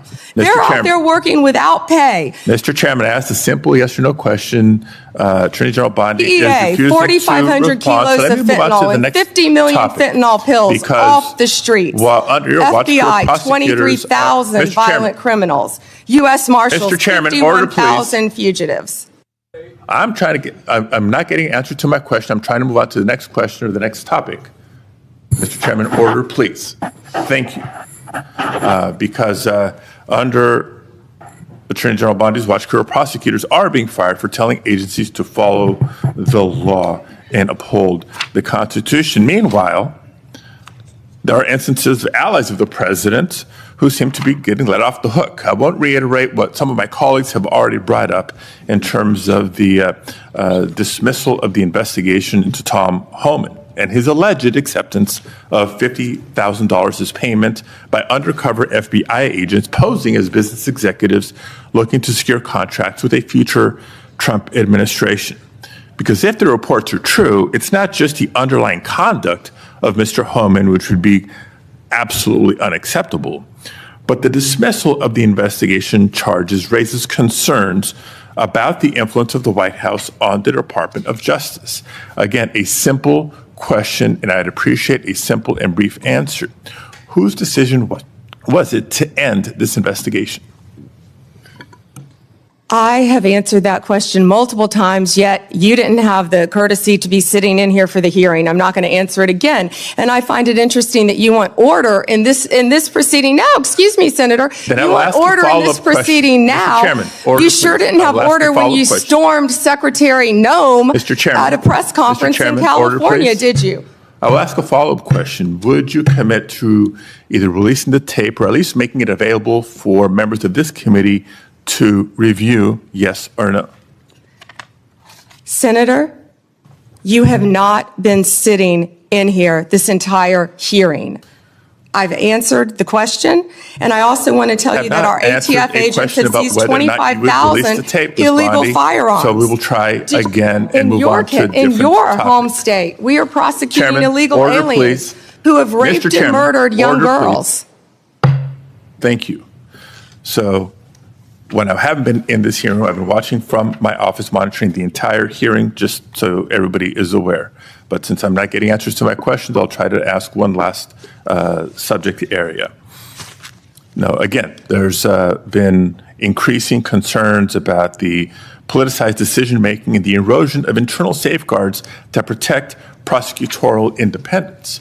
Before we even get into the integrity and independence of prosecutions, we get into, you have to ask the question about the independence and integrity of investigations themselves. The director of the FBI, Director Patel, was here before us just a few weeks ago. Attorney General Bondi, you are the Attorney General of the United States. Director Patel reports to you. Do you believe he's doing a good job, yes or no?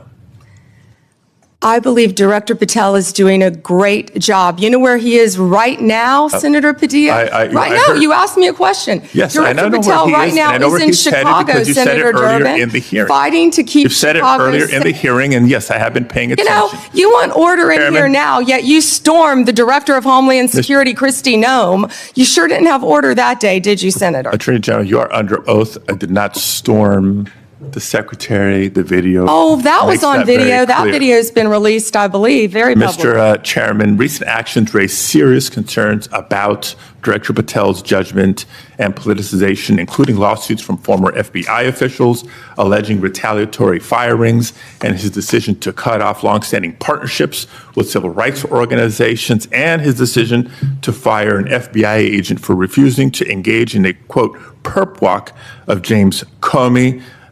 And on top of all that, his prematurely claiming that subjects were in custody after the shooting of Charlie Kirk. I take Attorney General Bondi's endorsement today of his work as her support for those actions. Thank you, Mr. Chair. May I respond, Senator Chairman? Yes.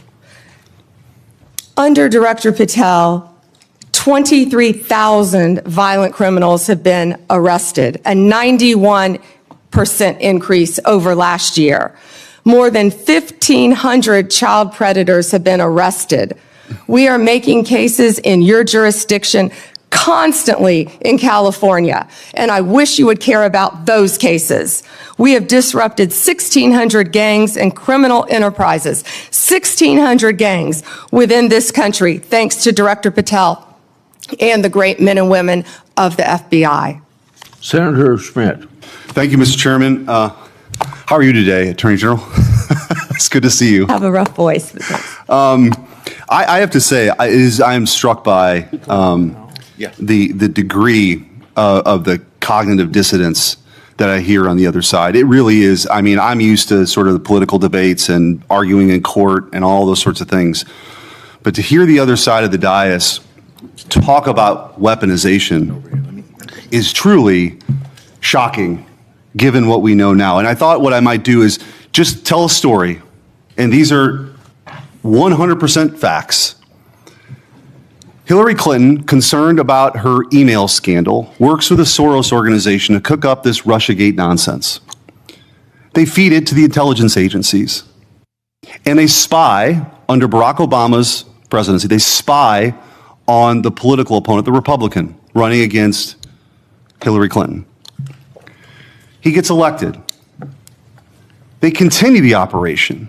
And they launder this intelligence into stuff that was meant to, by the FBI and the CIA, to sideline a presidency of a duly elected president of the United States of America, to sideline him. And that continued. You heard even some people on this committee further that nonsense for 4 years.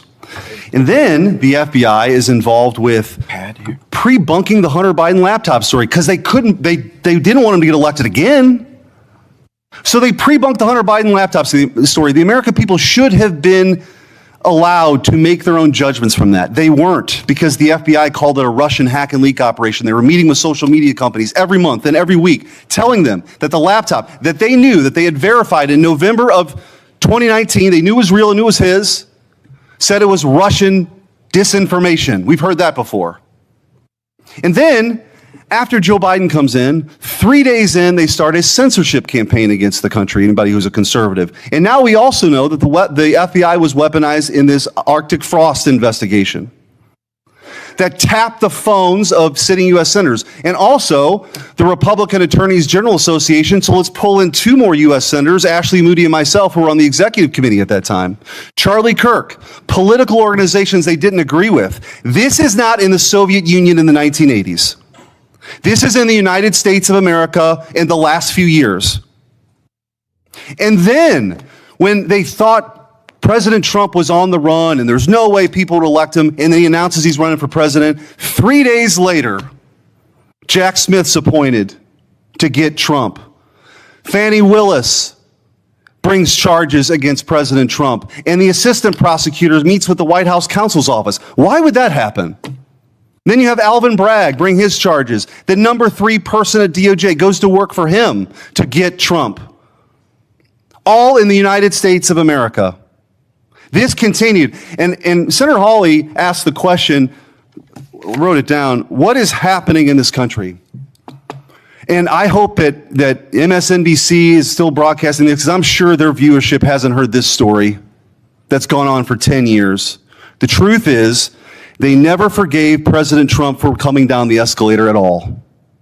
They didn't like him. They didn't like the disruption. And they've spent the better part of a decade not just going after him, but demonizing half the country as fascists and Nazis and threats to democracy. And they have fueled this division in their inability to accept the fact that half of the country isn't deplorables, as Hillary Clinton called them, bitter clingers, as Barack Obama called them, or trash, as Joe Biden called them.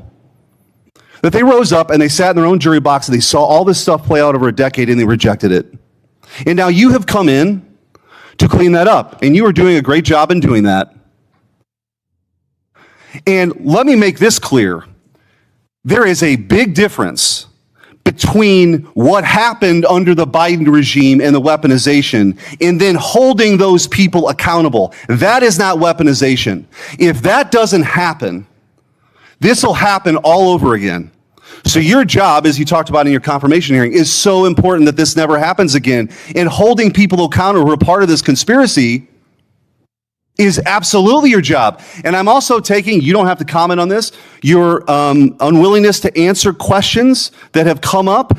I am led to believe, as a former attorney general, that might mean there's an ongoing investigation. You don't have to talk about it. The statute of limitations may have run on some of this stuff, but not on a conspiracy.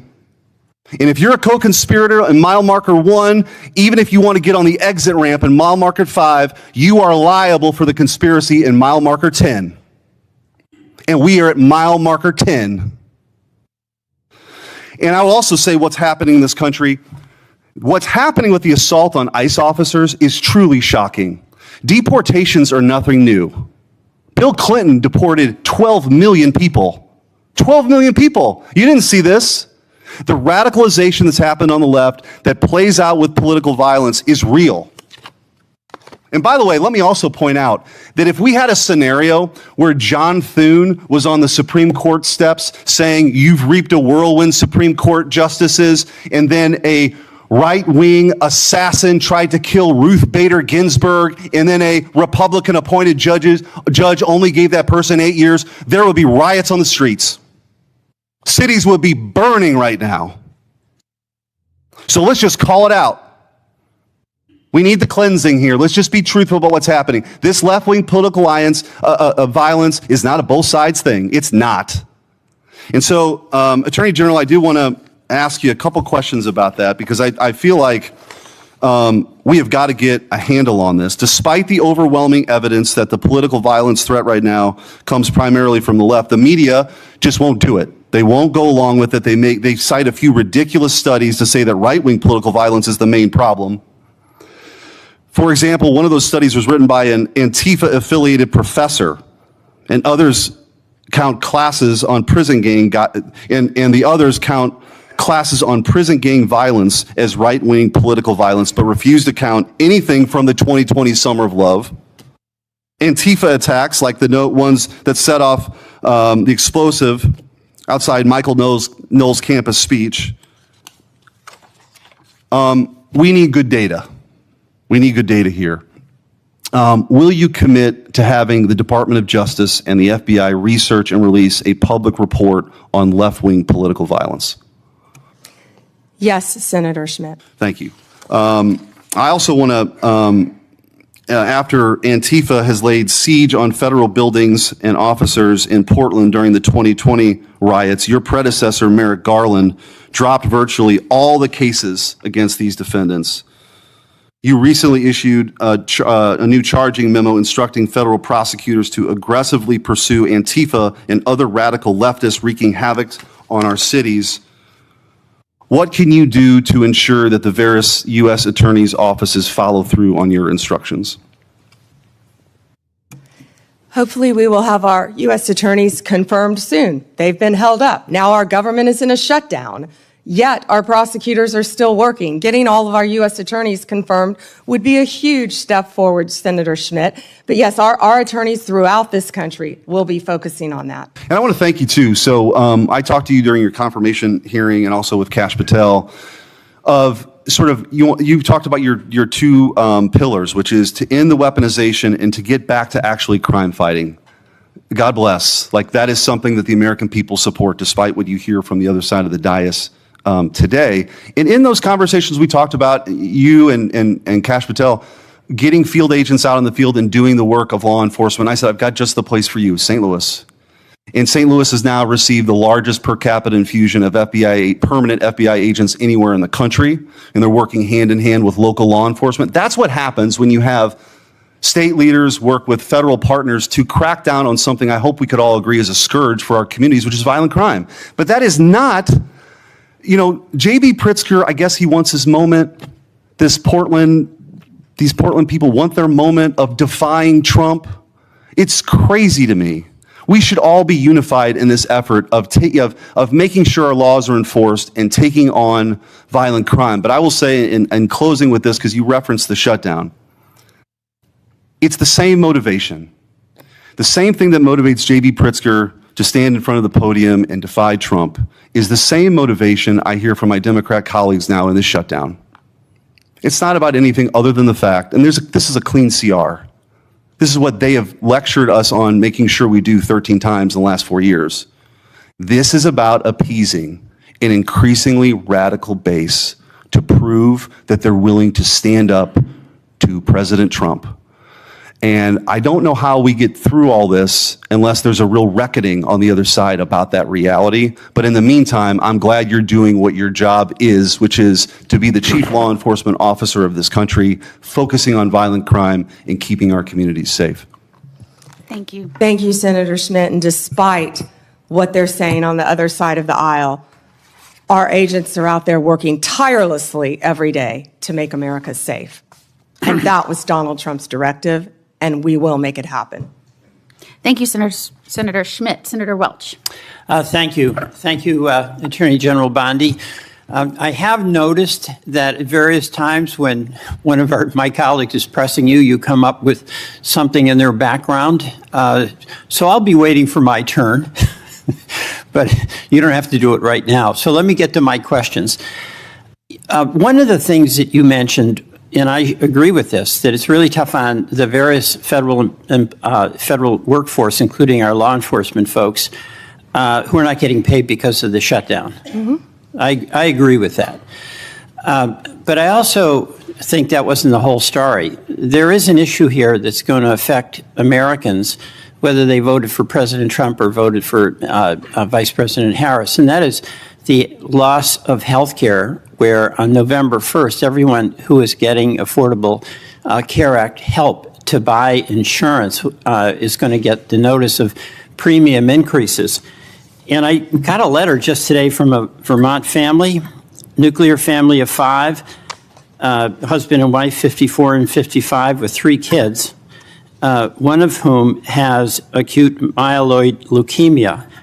And the apprehension that they have is that if we don't solve this problem, and November 1 is a urgent date, then their family premiums will triple. It'll be beyond their ability to pay. So I'm assuming that with respect to the threat to health care for families in your state of Florida, in my state of Vermont, you would share that concern and hope that we would resolve that.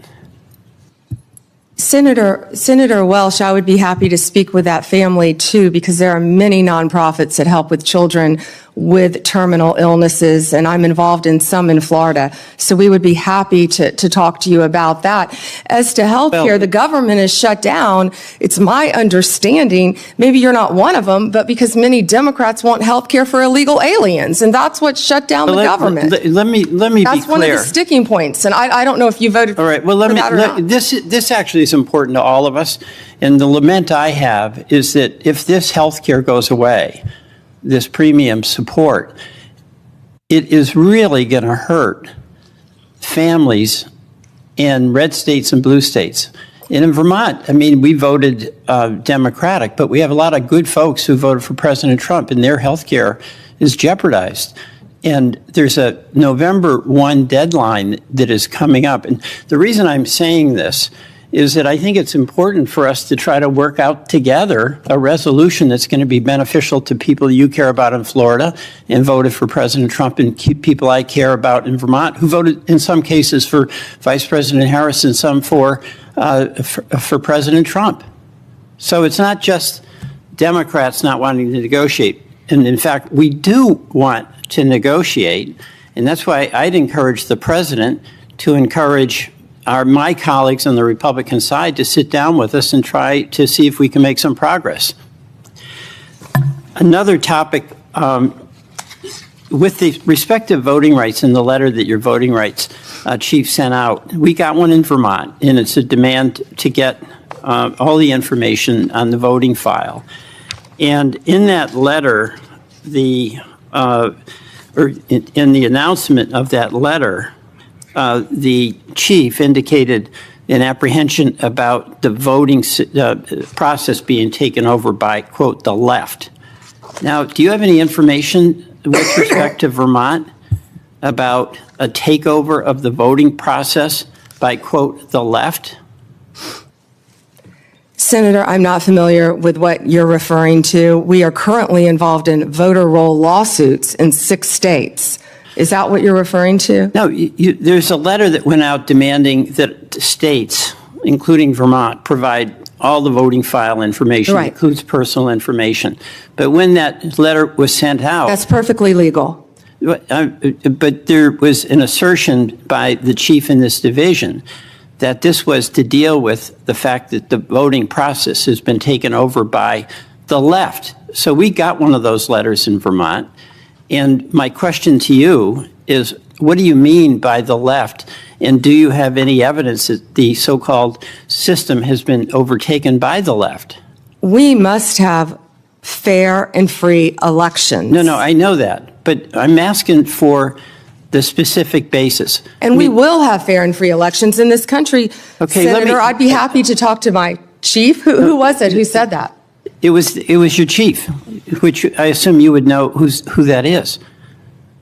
Here's the question here, okay? There is a point of view that is in dispute here about the fairness of elections. But you have the power as the as the Attorney General to use the authority of your office to make demands on states, and you did that with Vermont. That's within your right to do it. I'm not disputing your legal authority to do it. Is Vermont disputing turning over the information to our office? Vermont is, the Secretary of State is, and you can resolve that with her. And we have every right to have that information. Here's Senator. where I'm going. Why wouldn't they want to turn it You're over? a prosecutor with the awesome authority to make the decision that you're going to start an investigation against the state or against an individual.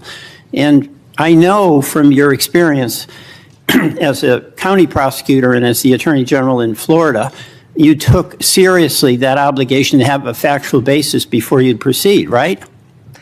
Senator, I take that role, I take my oath very seriously. All right, so what I'm And I asking- take fair and free elections in this country very seriously. And that do. information, our office is entitled to have that information. But And we the are question involved in here- litigation on that, and I Here's the assume we'll be question involved I in have. litigation with Vermont. We have a Republican governor in Vermont.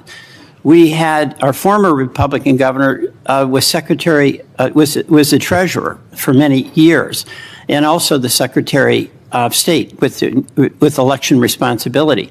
What I'm asking is, do you or does your head of this voting section have any factual basis that you can point to that justifies your demand that Vermont turn over all this confidential voting rights information?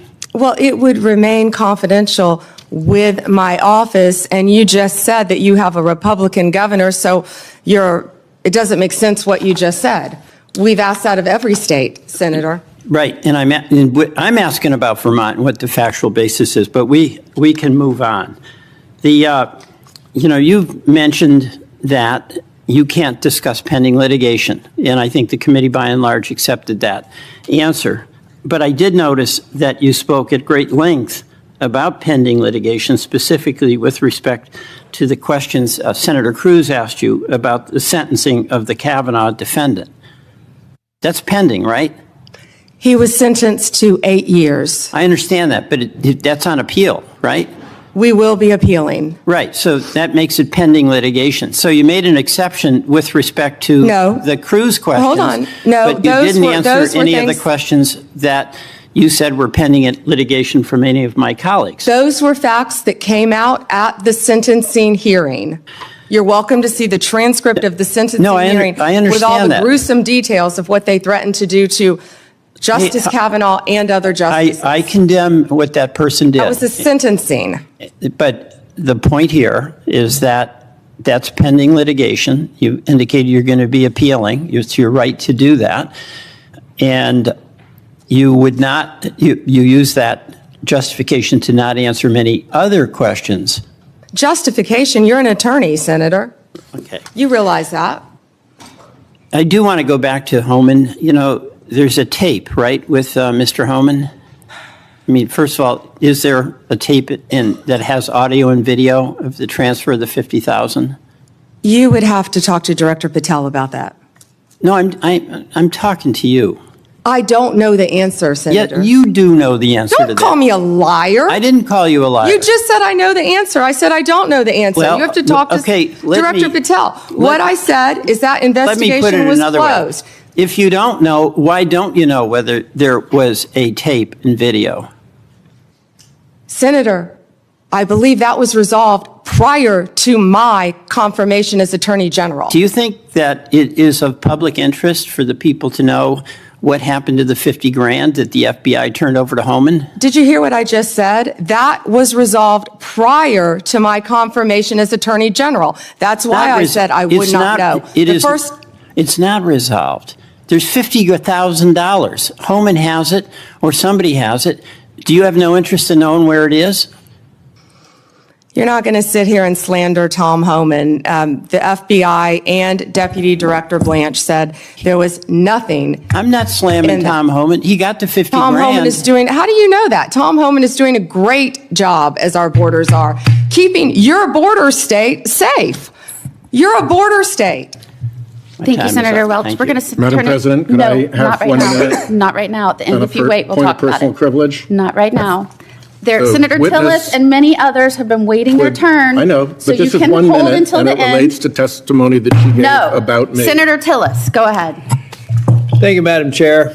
General Bondi, thank you for being here. I'm going to get parochial for a bit of time. Maybe I have some time for some of the other questions, but the eastern band of the Cherokee is this island that's at the very end of western North Carolina. You got convergence of Tennessee and Georgia, South Carolina nearby. But they're an island and they sell pot, and I got no problem with that. What I have a problem with is some of their actions or activities that are, I think, concerning me that actually speak to the broader issue here about marijuana and what we ultimately do with it, with nearly 36 states having it either medical, recreational, or hybrid. But this kind of feels like, to me, the way the tobacco industry got attacked for advertising to young people. We already know, incidentally, that we've got a vape problem around here, particularly among young people. And Madam Chair, if I may, I'd like to seek unanimous consent for letters from the Sheriff's Association and the Federal Law Enforcement Officers Association Foundation citing the serious problem we have here with illegal vapes in this country. Without objection. Thank you.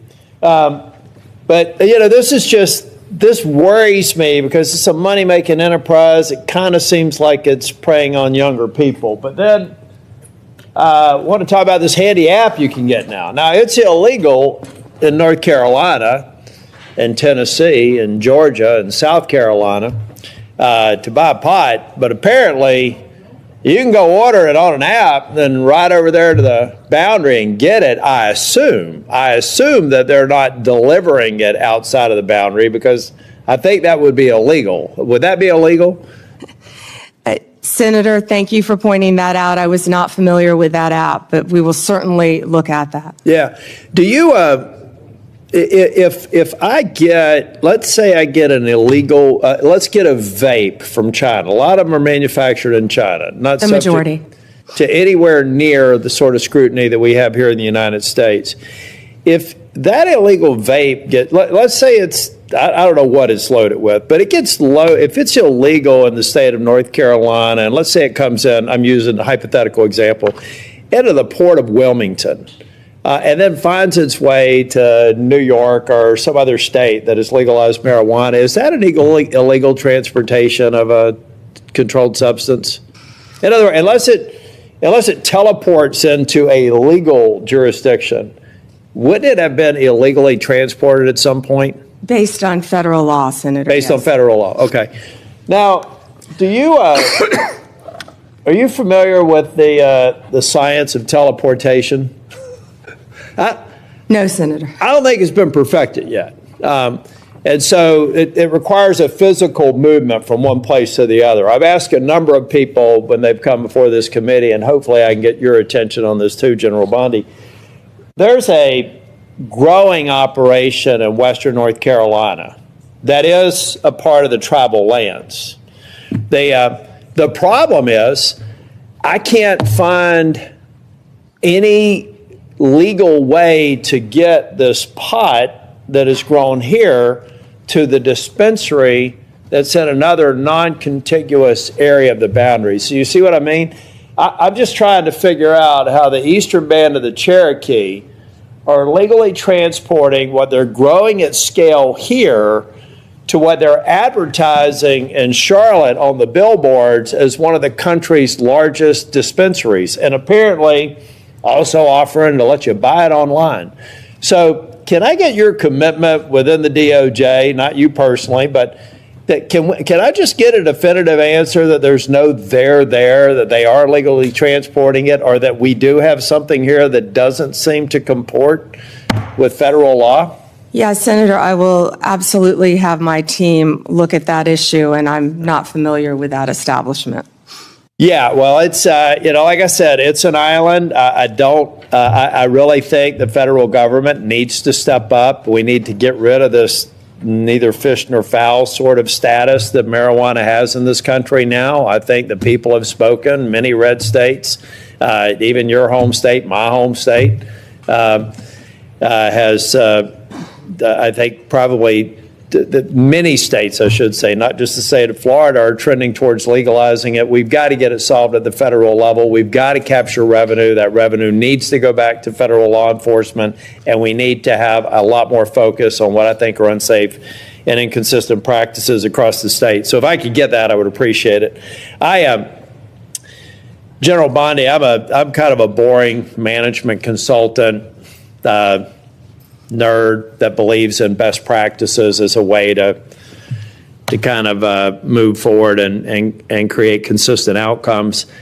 I'm having a real struggle right now with the National Guard being deployed and masking the abject failure of leaders at the state and local level.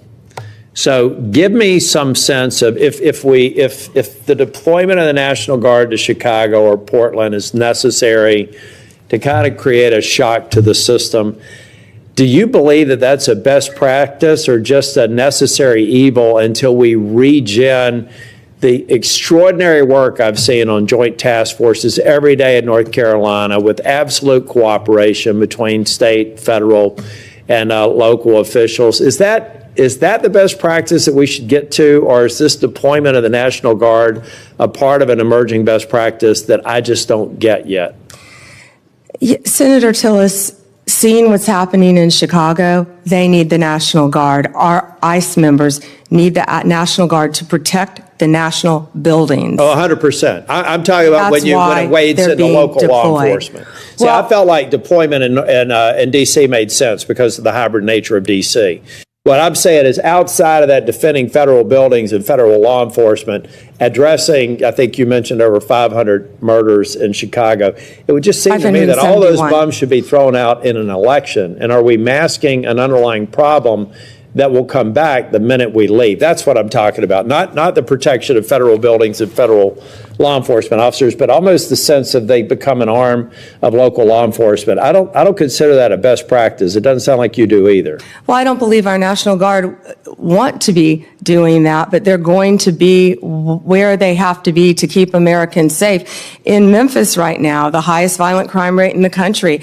I was on the ground with Secretary Hegseth there, and our Guard was there, and they were thrilled. They're ready to help, and we used all Tennessee Guard there. Secretary Hegseth used all Tennessee Guard. They're working hand in hand with the Memphis Police Department, who I believe we're very happy to have them there, helping them to keep Memphis safe. Can I go back to the vaping again that you brought up, please, Senator? So I went to Chicago, actually, with Secretary Kennedy, and it was just outside of Chicago in a suburb. And we were there talking about the illegal vapes and what parents need to know. This is a bipartisan issue.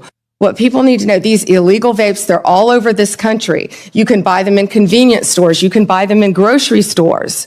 One vape is the equivalent of, I believe, 20 cigarettes. The flavored ones are illegal. and they're targeting children, what you said earlier. Some of these vapes, and I had never seen this until we were there, even have video games attached to them. That's not targeting an adult. It's targeting a child. And they're also, the majority, are coming in from China, which is illegal, and they're lacing them with THC. Now, right now, I can't say that I have seen deaths with fentanyl laced, but we want to get on the front end of this because that's what's next. We have to, If we don't control this that, in every single one of our states, that's what's next. And for the first time, we're getting on the front end of a very serious problem around our country. And Senator Moody, you fought this as well. So thank you for letting me address that, Senator Tillis. And parents need to know that. We do. We need to focus on it. And all I'm saying from a political standpoint is that if we're only, well, let's get President Trump is termed out. He'll only be able to serve out his second term. And I believe the president is absolutely focused on making these dangerous cities safer. I reject any notion that Charlotte's on that list, by the way. So whether you're a Democrat or Republican, bring it on. But I see 3.5 years from now, if we don't address the systemic problems, that what we've basically done is given a governor and mayor and city councilman a pass on failing to protect their people. I was formerly Speaker of the House in North Carolina. If I thought I had to have the president deploy troops to keep North Carolina safe, I would have considered myself a failure as a state leader. And so I just hope we strike the balance so that we're not fixing a problem temporarily, only to come back, maybe even worse than the problem we're fixing the moment this president who's committed to local safety leaves. And that's something that we have to talk about. So we're leaving something behind. And I'm going to yield back. Thank you. Senator Tillis. Senator Schiff. Thank you, Madam Chair. Attorney General Bondi, at your confirmation hearing in January, made a clear commitment you would not politicize your position. We are here today at your first oversight hearing 9 months into your tenure, at a time when hundreds of career prosecutors have quit because they were required to take unethical actions at odds with that promise, or feared that they would have to take such actions if they remained on the job. When over 1,000 former federal prosecutors have sounded the alarm about the unprecedented degree to which the powers of DOJ are being abused to go after the president's enemies. I approach this hearing with a heavy heart. As a former federal prosecutor myself, I served in a department that, whether it was under a Democratic or Republican president, would never use the office to go after the president's enemies or to hide the corruption of his friends. But today, the Justice Department has been used to cover up the possible corruption of the mayor of New York or of a high-level administration official taking $50,000 reportedly in cash in a bag, or a child sex predator who befriended the president and some of his cabinet members. And instead of preventing partisan weaponization, your department has engaged in a brazenly political prosecution at the president's explicit direction. The department has become President Trump's personal sword and shield to go after his ever-growing list of political enemies and to protect himself, his allies, and associates. My questions therefore focus on these two themes: hiding the corrupt acts of his friends and prioritizing the political prosecution of his enemies. So let me start with the shocking allegations of bribery and pay to play. 2 weeks ago, 4 major media outlets reported that Tom Homan, the president's top deportation official working in the White House, took $50,000 in cash in a bag from undercover FBI agents in September 2024, just over a year ago. According to these reports, Homan indicated he would facilitate securing contracts in exchange for money once he was in office in a future Trump administration. Reportedly, this exchange was caught on tape. Rather than pursue this investigation without fear or favor, the department and the FBI under your leadership or that of your predecessor before you confirmed quietly shut it down. Once news broke, your deputy and FBI director issued a joint public statement confirming that the Trump administration closed the investigation. White House Press Secretary Caroline Leavitt denied Homan took the $50,000, telling a reporter, quote, "Mr. Homan never took the $50,000 that you're referring to, so you should get your facts straight." So today I hope you can help us get our facts straight. Was that true, what the White House press secretary said when she denied Homan took the money? Did he take the money? Senator Schiff, as I stated earlier, I was not in office. I was not confirmed when that was handled. So does that mean... Deputy Attorney General Blanche and Director Patel said that there was no evidence that Tom Homan committed a crime. Yet now you're putting his picture up to slander him. No, I'm putting his picture up showing an interview he gave with, I think, Fox, in which he was asked explicitly about these allegations that he took a $50,000 bribe, and he refused to answer. He said he didn't answer the question whether he took the money, so I'm asking you the question. Did he take the money? Senator Schiff, I answered that question multiple times. And frankly, you know... Well, I don't think, with respect, I don't think you did. But in case I just didn't hear you, what is the answer? Did he take the money? Senator Schiff, that happened prior to my confirmation as Attorney General. I said that. Do you know, sitting here, whether he took the money? All I know is that Deputy Attorney General Todd Blanche and FBI Director Patel said there was no case. And Caroline Leavitt is one of the most trustworthy human beings I know. So and, was she, Senator Schiff, if you worked for me, you would have been fired because you were censured by Congress for lying with your egregious... You can stipulate to all your personal attacks on the Democratic members of the committee. Personal attacks? You've been attacking my FBI director. You've been attacking my office. You've been attacking... What we're interested in... Borders are. What we're interested in is the answer to these oversight questions. You want your you were asked by my colleague. You were asked by my colleague. Attacking good people. Regular order, Madam Chair, so I can ask a question. You were asked by my colleague from Vermont whether you will support providing a video or audio tape, if it exists, of Mr. Homan taking $50,000 in bribe money from the FBI. Will you support a request by this committee to provide that tape or tapes to the committee? Yes or no? Senator Schiff, you can talk to Director Patel about that. Well, I'm talking to you about it. You're the Attorney General. This will be your decision. Will you support? You don't have to tell me what is my decision and what is not my decision. I said you can talk to Director Patel. You don't have to try to. You think you've got a gotcha with Tom Homan, our borders are. Excuse me. Who's been out there fighting for our country since Donald Trump took office. I'm trying to ask a question. Regular order, please.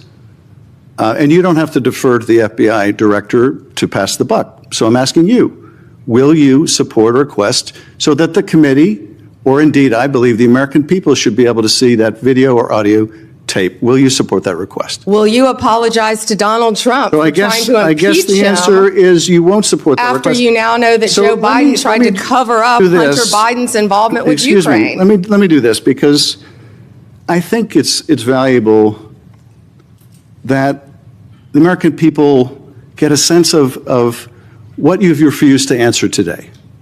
So these are just some of the questions you refused to answer, or have answered with personal attacks on members of this committee.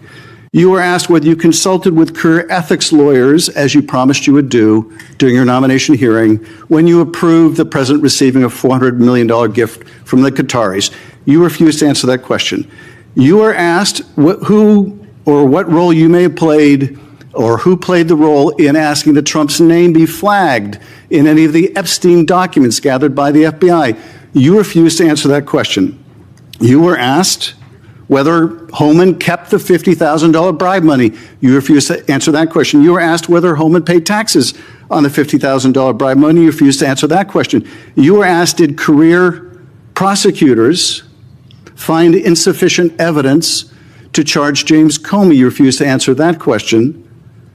You were asked, how are military strikes on these boats in the Caribbean legal? And you refused to even answer that question. You were asked, law degree, excuse me. You were asked, did you discuss indicting James Comey with the president? You refused to answer that question. You were asked, did you approve the firing of antitrust lawyers who disagreed with the Hewlett-Packard merger? You refused to answer that question. You were asked whether you support a restoration fund for violent insurrections to attack the Capitol on January 6th. You refused to answer that question.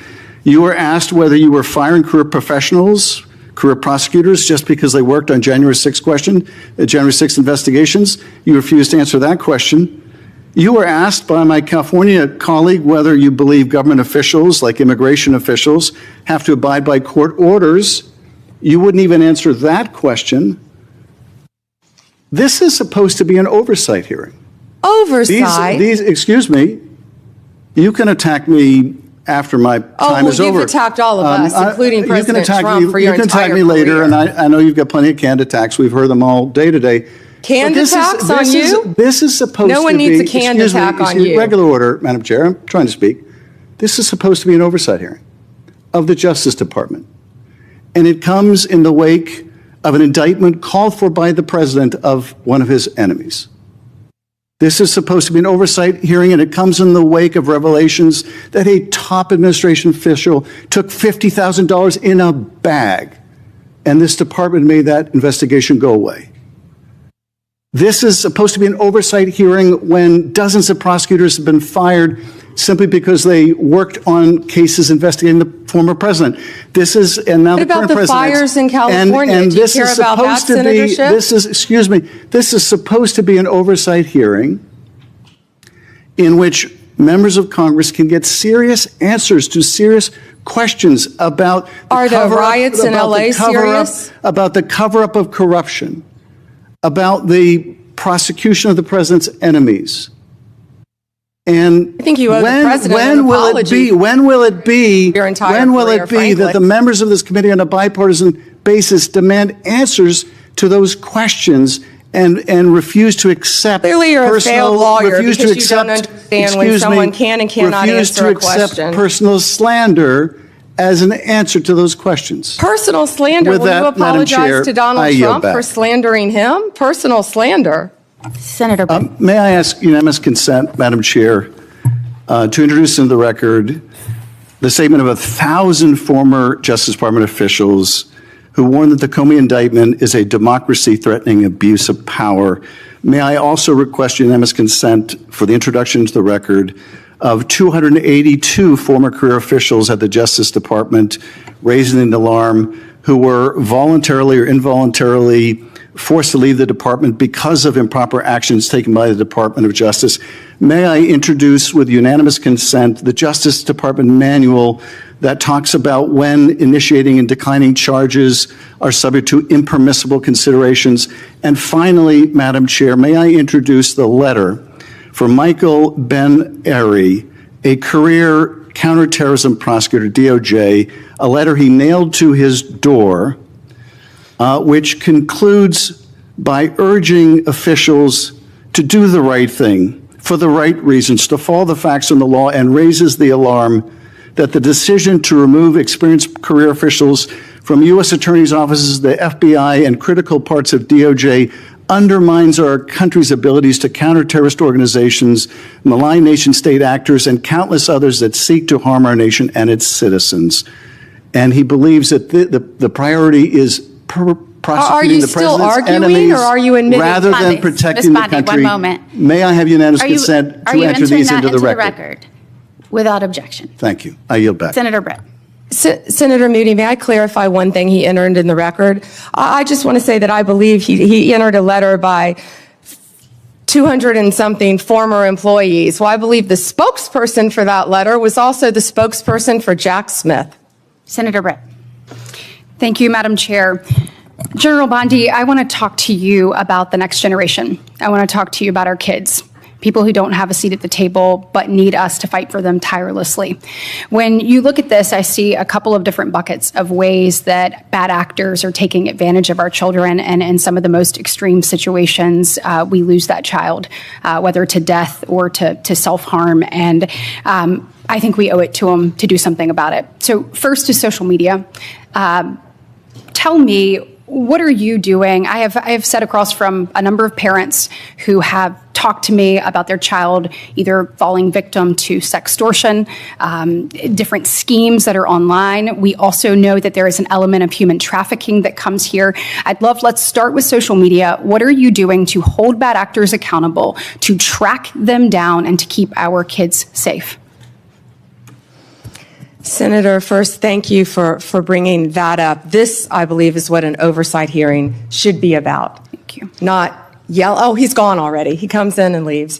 This is what an oversight hearing should be about, trying to help parents and children online. Yes, Director Patel has been doing a great job. The FBI, we have an entire unit. Not only that, our National Security Division is working internationally. Well, and I want to talk about that too, because I think a lot of this comes from overseas. Yes. And so whether it's these schemes, this extortion schemes, et cetera, it's happening off our shores. How are you connecting the dots there? And then additionally, let's look at human trafficking. And you find a number of times people are lured into this from posts on social media. I believe that that is a global trafficking ring. I would like to speak to what are you doing to make sure that you're holding those people accountable and getting to the bottom of it, finding bad actors and making sure that we're keeping these children safe. Senator Britt, we have made countless cases around this country, and many of them have involved global international defendants. In fact, we've been extraditing some of them back. As many as we can get, we're bringing them back to this country. That's how we're holding them accountable and locking them up for as long as we humanly can lock them up. And Director Patel, our National Security Division, have been working tirelessly on that. We have entire units working on that. I think the most You feel like you've made better strides than we saw over the last 4 years? We have made incredible strides. I'm sorry, I don't have the statistics in front of me, but yes, we have made, I would love to get those from you. I want to make sure that we are doing that. I also obviously have worked diligently alongside Senator Blackburn and so many others to put the proper guardrails in place when it comes to social media to prevent these things from happening to our children, allowing them to still thrive online, but knowing the threats that are out there, it is incumbent upon us to actually do something about it. So I hope that those different pieces of legislation that would help keep kids safe, help give you additional tools, I hope that this body and ultimately Congress will take those up. Can I add something to that? Sure. That parents also, I always say your child has no right to privacy on the internet. And parents need to monitor what their kids are doing. Now, we all know that even elementary kids, school kids, so many of them have cell phones because they're at school, they're latchkey kids, they're riding the bus home. So many children have cell phones, but parents, you have to monitor. There are safeguards you can put on the phone, but you have to monitor what your kids are doing on the internet. I do think that there is some accountability that needs to be held even with social media providers. Absolutely. Because I know that, for instance, we had a judiciary subcommittee hearing where we heard from parent after parent whose child had, bought something online that they thought to be maybe a different type of drug. It was laced with fentanyl. They died. If that was happening on a storefront and a small business in America, we would shut that storefront down. We must do more to hold not only the bad actors online, but also the people who allow it to happen accountable. And I hope that you'll commit to work with me on that. I wholeheartedly agree. Thank you, So staying in that vein on parents, looking at illegal gaming across again, this is a global thing, offshore illegal gaming. We have found that young men in particular have been targeted when it comes to betting and being involved in this legal gaming. We're finding that through whether it be advertisements or things that are directly targeted to get them addicted and get them pulled in and addicted on that. When it comes to illegal gaming, will you commit to me to taking a look at what is exactly happening offshore and also how they are utilizing different spaces to actually go after our children, getting them addicted, and ultimately pulling them in? Certainly, and I'm also sure the FBI would welcome working with you. Wonderful. And then last but not least on that same vein, and you touched on it earlier when one of my colleagues asked you about this, but vaping. So if you're a parent and you're sitting here looking, Chinese vapes have, this is a real issue. You spoke a little bit about what you are worried will come next in this space. What are you doing to get to the bottom of that? And how are we going to make sure that these don't infiltrate our markets and ultimately don't end up in the hands of our children? What we've been doing is we have been going around this country and we have been raiding these vape shops that are carrying these illegal drugs and shutting them down. And that's what Senator Kennedy and I were in Illinois doing. We were announcing that arrest. It was a massive arrest of illegal vapes from China, mainly coming in through China, laced with THC. Back to the, I was just saying that back to the back to the child predators. Since January 20th, we have made 2,580 child exploitation cases, Senator Britt. That was the number I was trying to get my hands on. Wow. And that's 250 more than last year. Will you commit to continuing to go after these unregulated products and particularly make sure that they are not in the hands of our children? Yeah, and Senator Britt, we need to do that because it's targeting our children. Yes, absolutely. Thank you very much.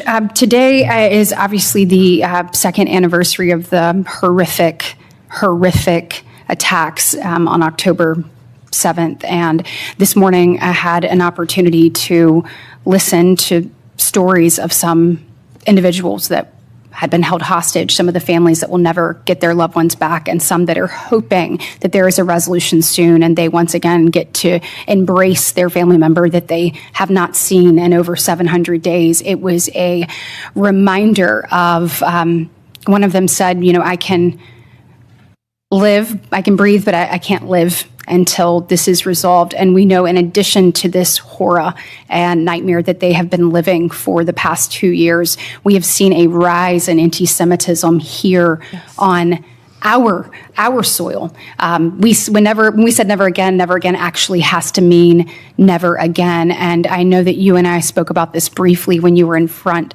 of this committee, but can you talk to me about the work that DOJ is doing to combat that rise in anti-Semitism and to hold offenders of that, to hold them accountable?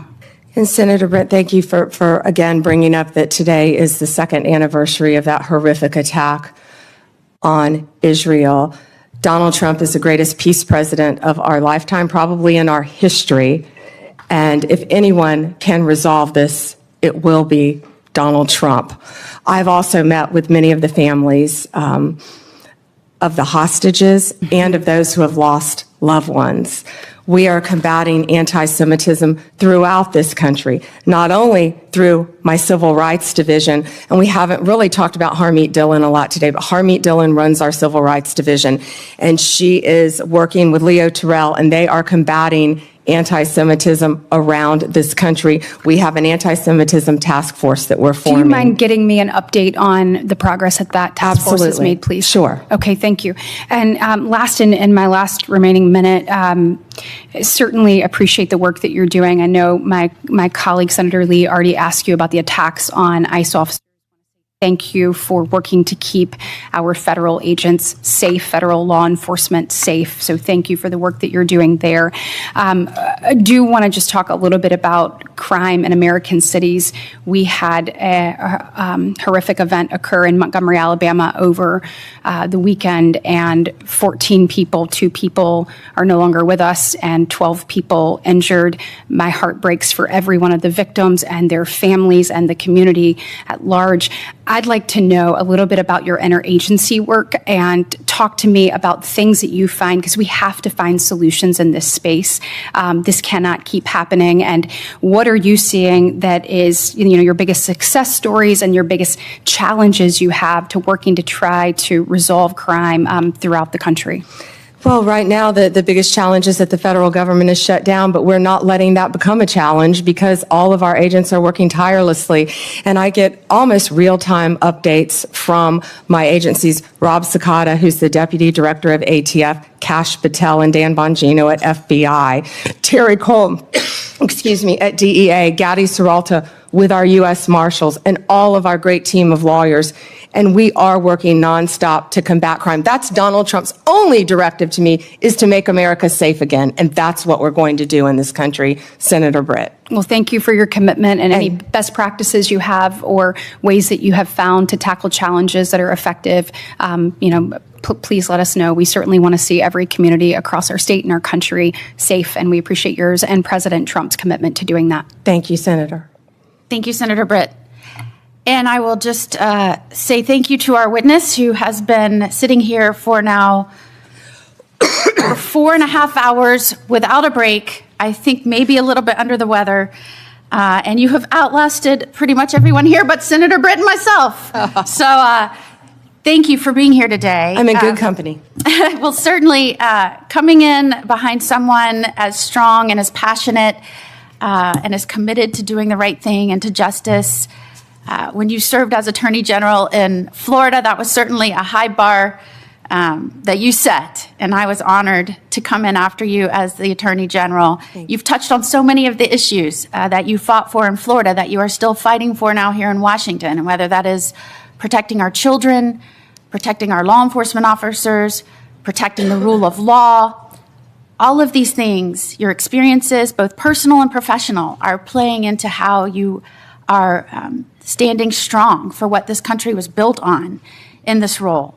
And I, for one, am proud not only to be here as a United States Senator, the most junior member of this committee, but to be here and working in Washington right now with the honor of serving as a senator and watching this administration and certainly you bring this country back to its bearing, that we are a nation that is a government for the people with the consent of the governed. And if we are going to protect life, liberty, and their opportunity to pursue happiness, we have to guarantee safety. It has to be a mission. And that starts in our communities and our states. And I think what people are missing is the federal government has a set of laws that it is working within federal jurisdiction, that it is incumbent upon them to execute and enforce within the states. And I'm watching what has happened around this nation as a result of what has happened under the Biden administration and what they allowed to happen purposefully, whether that was rogue prosecutors, defunding police, decriminalizing crime, allowing juveniles to run rampant with no accountability, revolving jailhouse door, no respect for the rule of law. It goes on and on and on.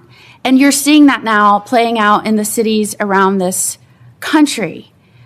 And what is very terrifying, and I think you would agree, is this is not your Democratic Party of yesteryear, where we might have said they're soft on crime.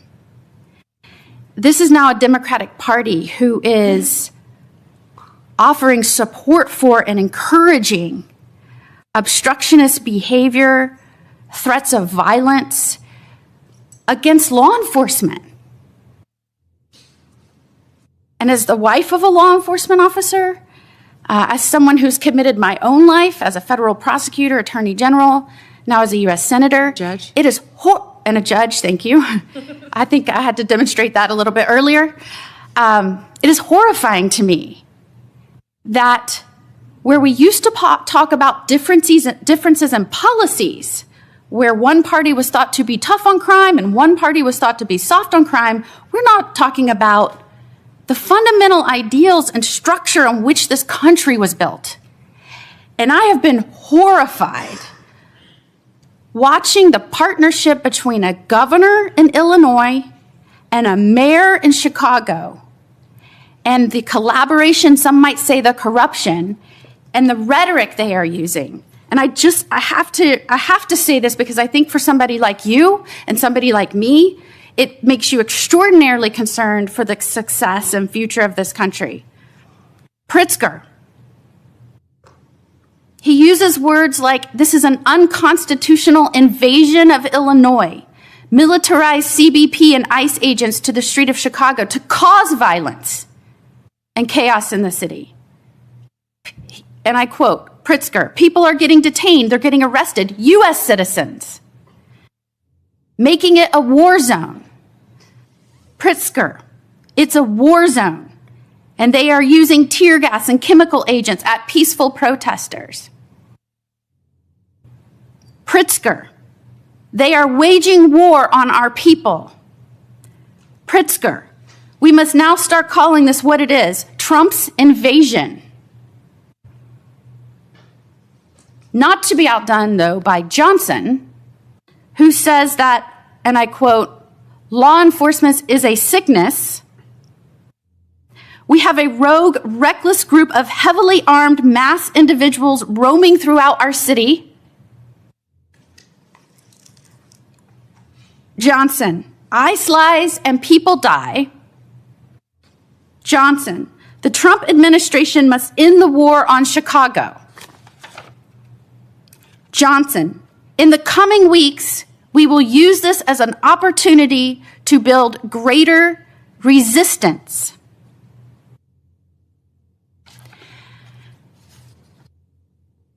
I am wondering if Pritzker and Johnson understand that there are federal laws that criminalize inciting violence against law enforcement and federal agents.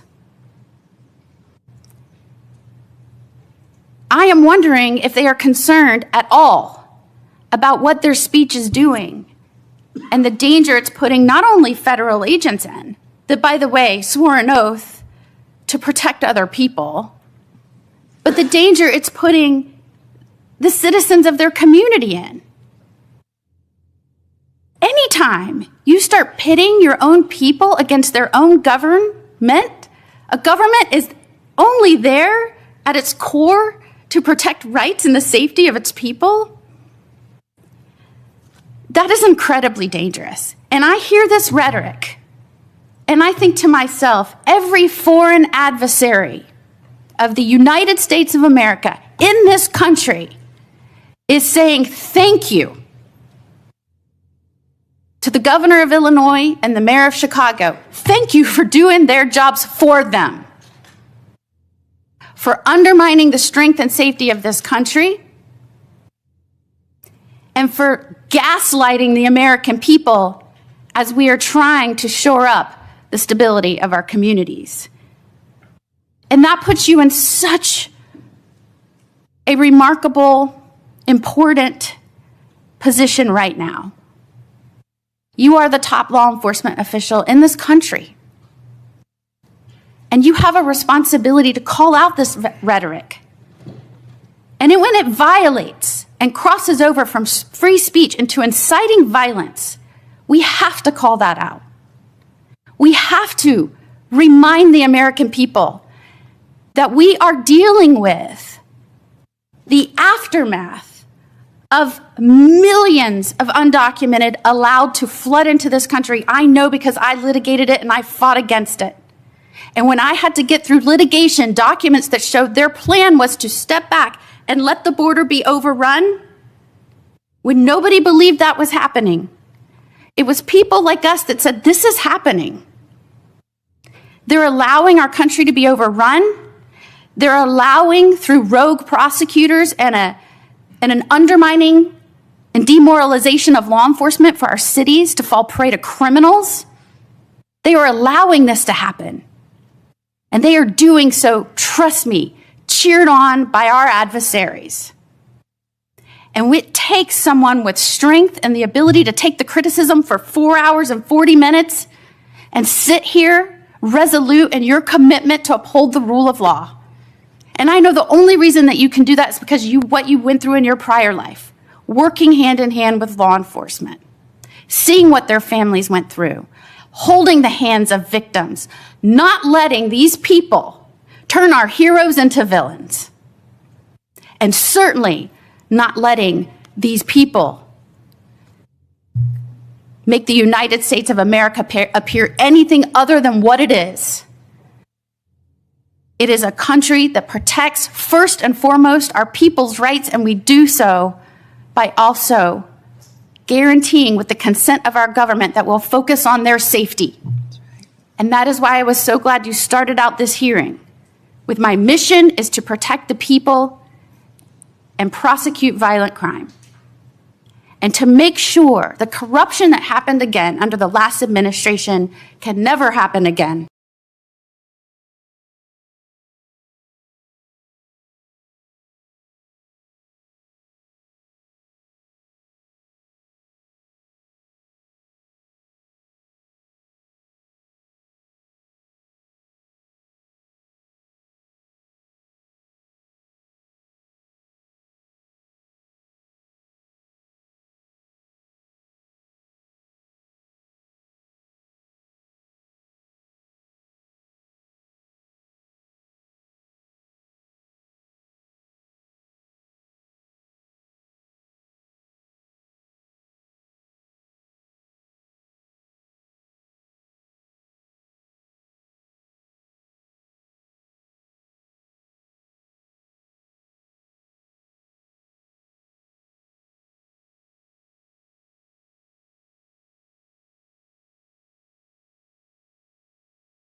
was people like us that said, this is happening. They're allowing our country to be overrun. They're allowing, through rogue prosecutors and an undermining and demoralization of law enforcement, for our cities to fall prey to criminals. They are allowing this to happen. And they are doing so, trust me, cheered on by our adversaries. And it takes someone with strength and the ability to take the criticism for 4 hours and 40 minutes and sit here resolute in your commitment to uphold the rule of law. And I know the only reason that you can do that is because what you went through in your prior life, working hand in hand with law enforcement, seeing what their families went through, holding the hands of victims, not letting these people turn our heroes into villains, and certainly not letting these people make the United States of America appear anything other than what it is. It is a country that protects, first and foremost, our people's rights, and we do so by also guaranteeing, with the consent of our government, that we'll focus on their safety. And that is why I was so glad you started out this hearing with my mission is to protect the people and prosecute violent crime, and to make sure the corruption that happened again under the last administration can never happen again.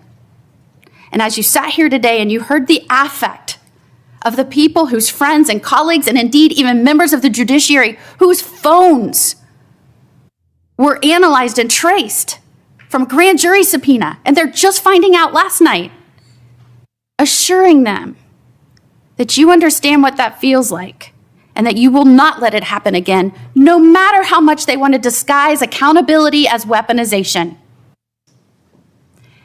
Thank you for being you, Pam the prosecutor, Pam the person that cares about this country and its people and the future of America. Thank you for being here today. Would you like to end with any comments?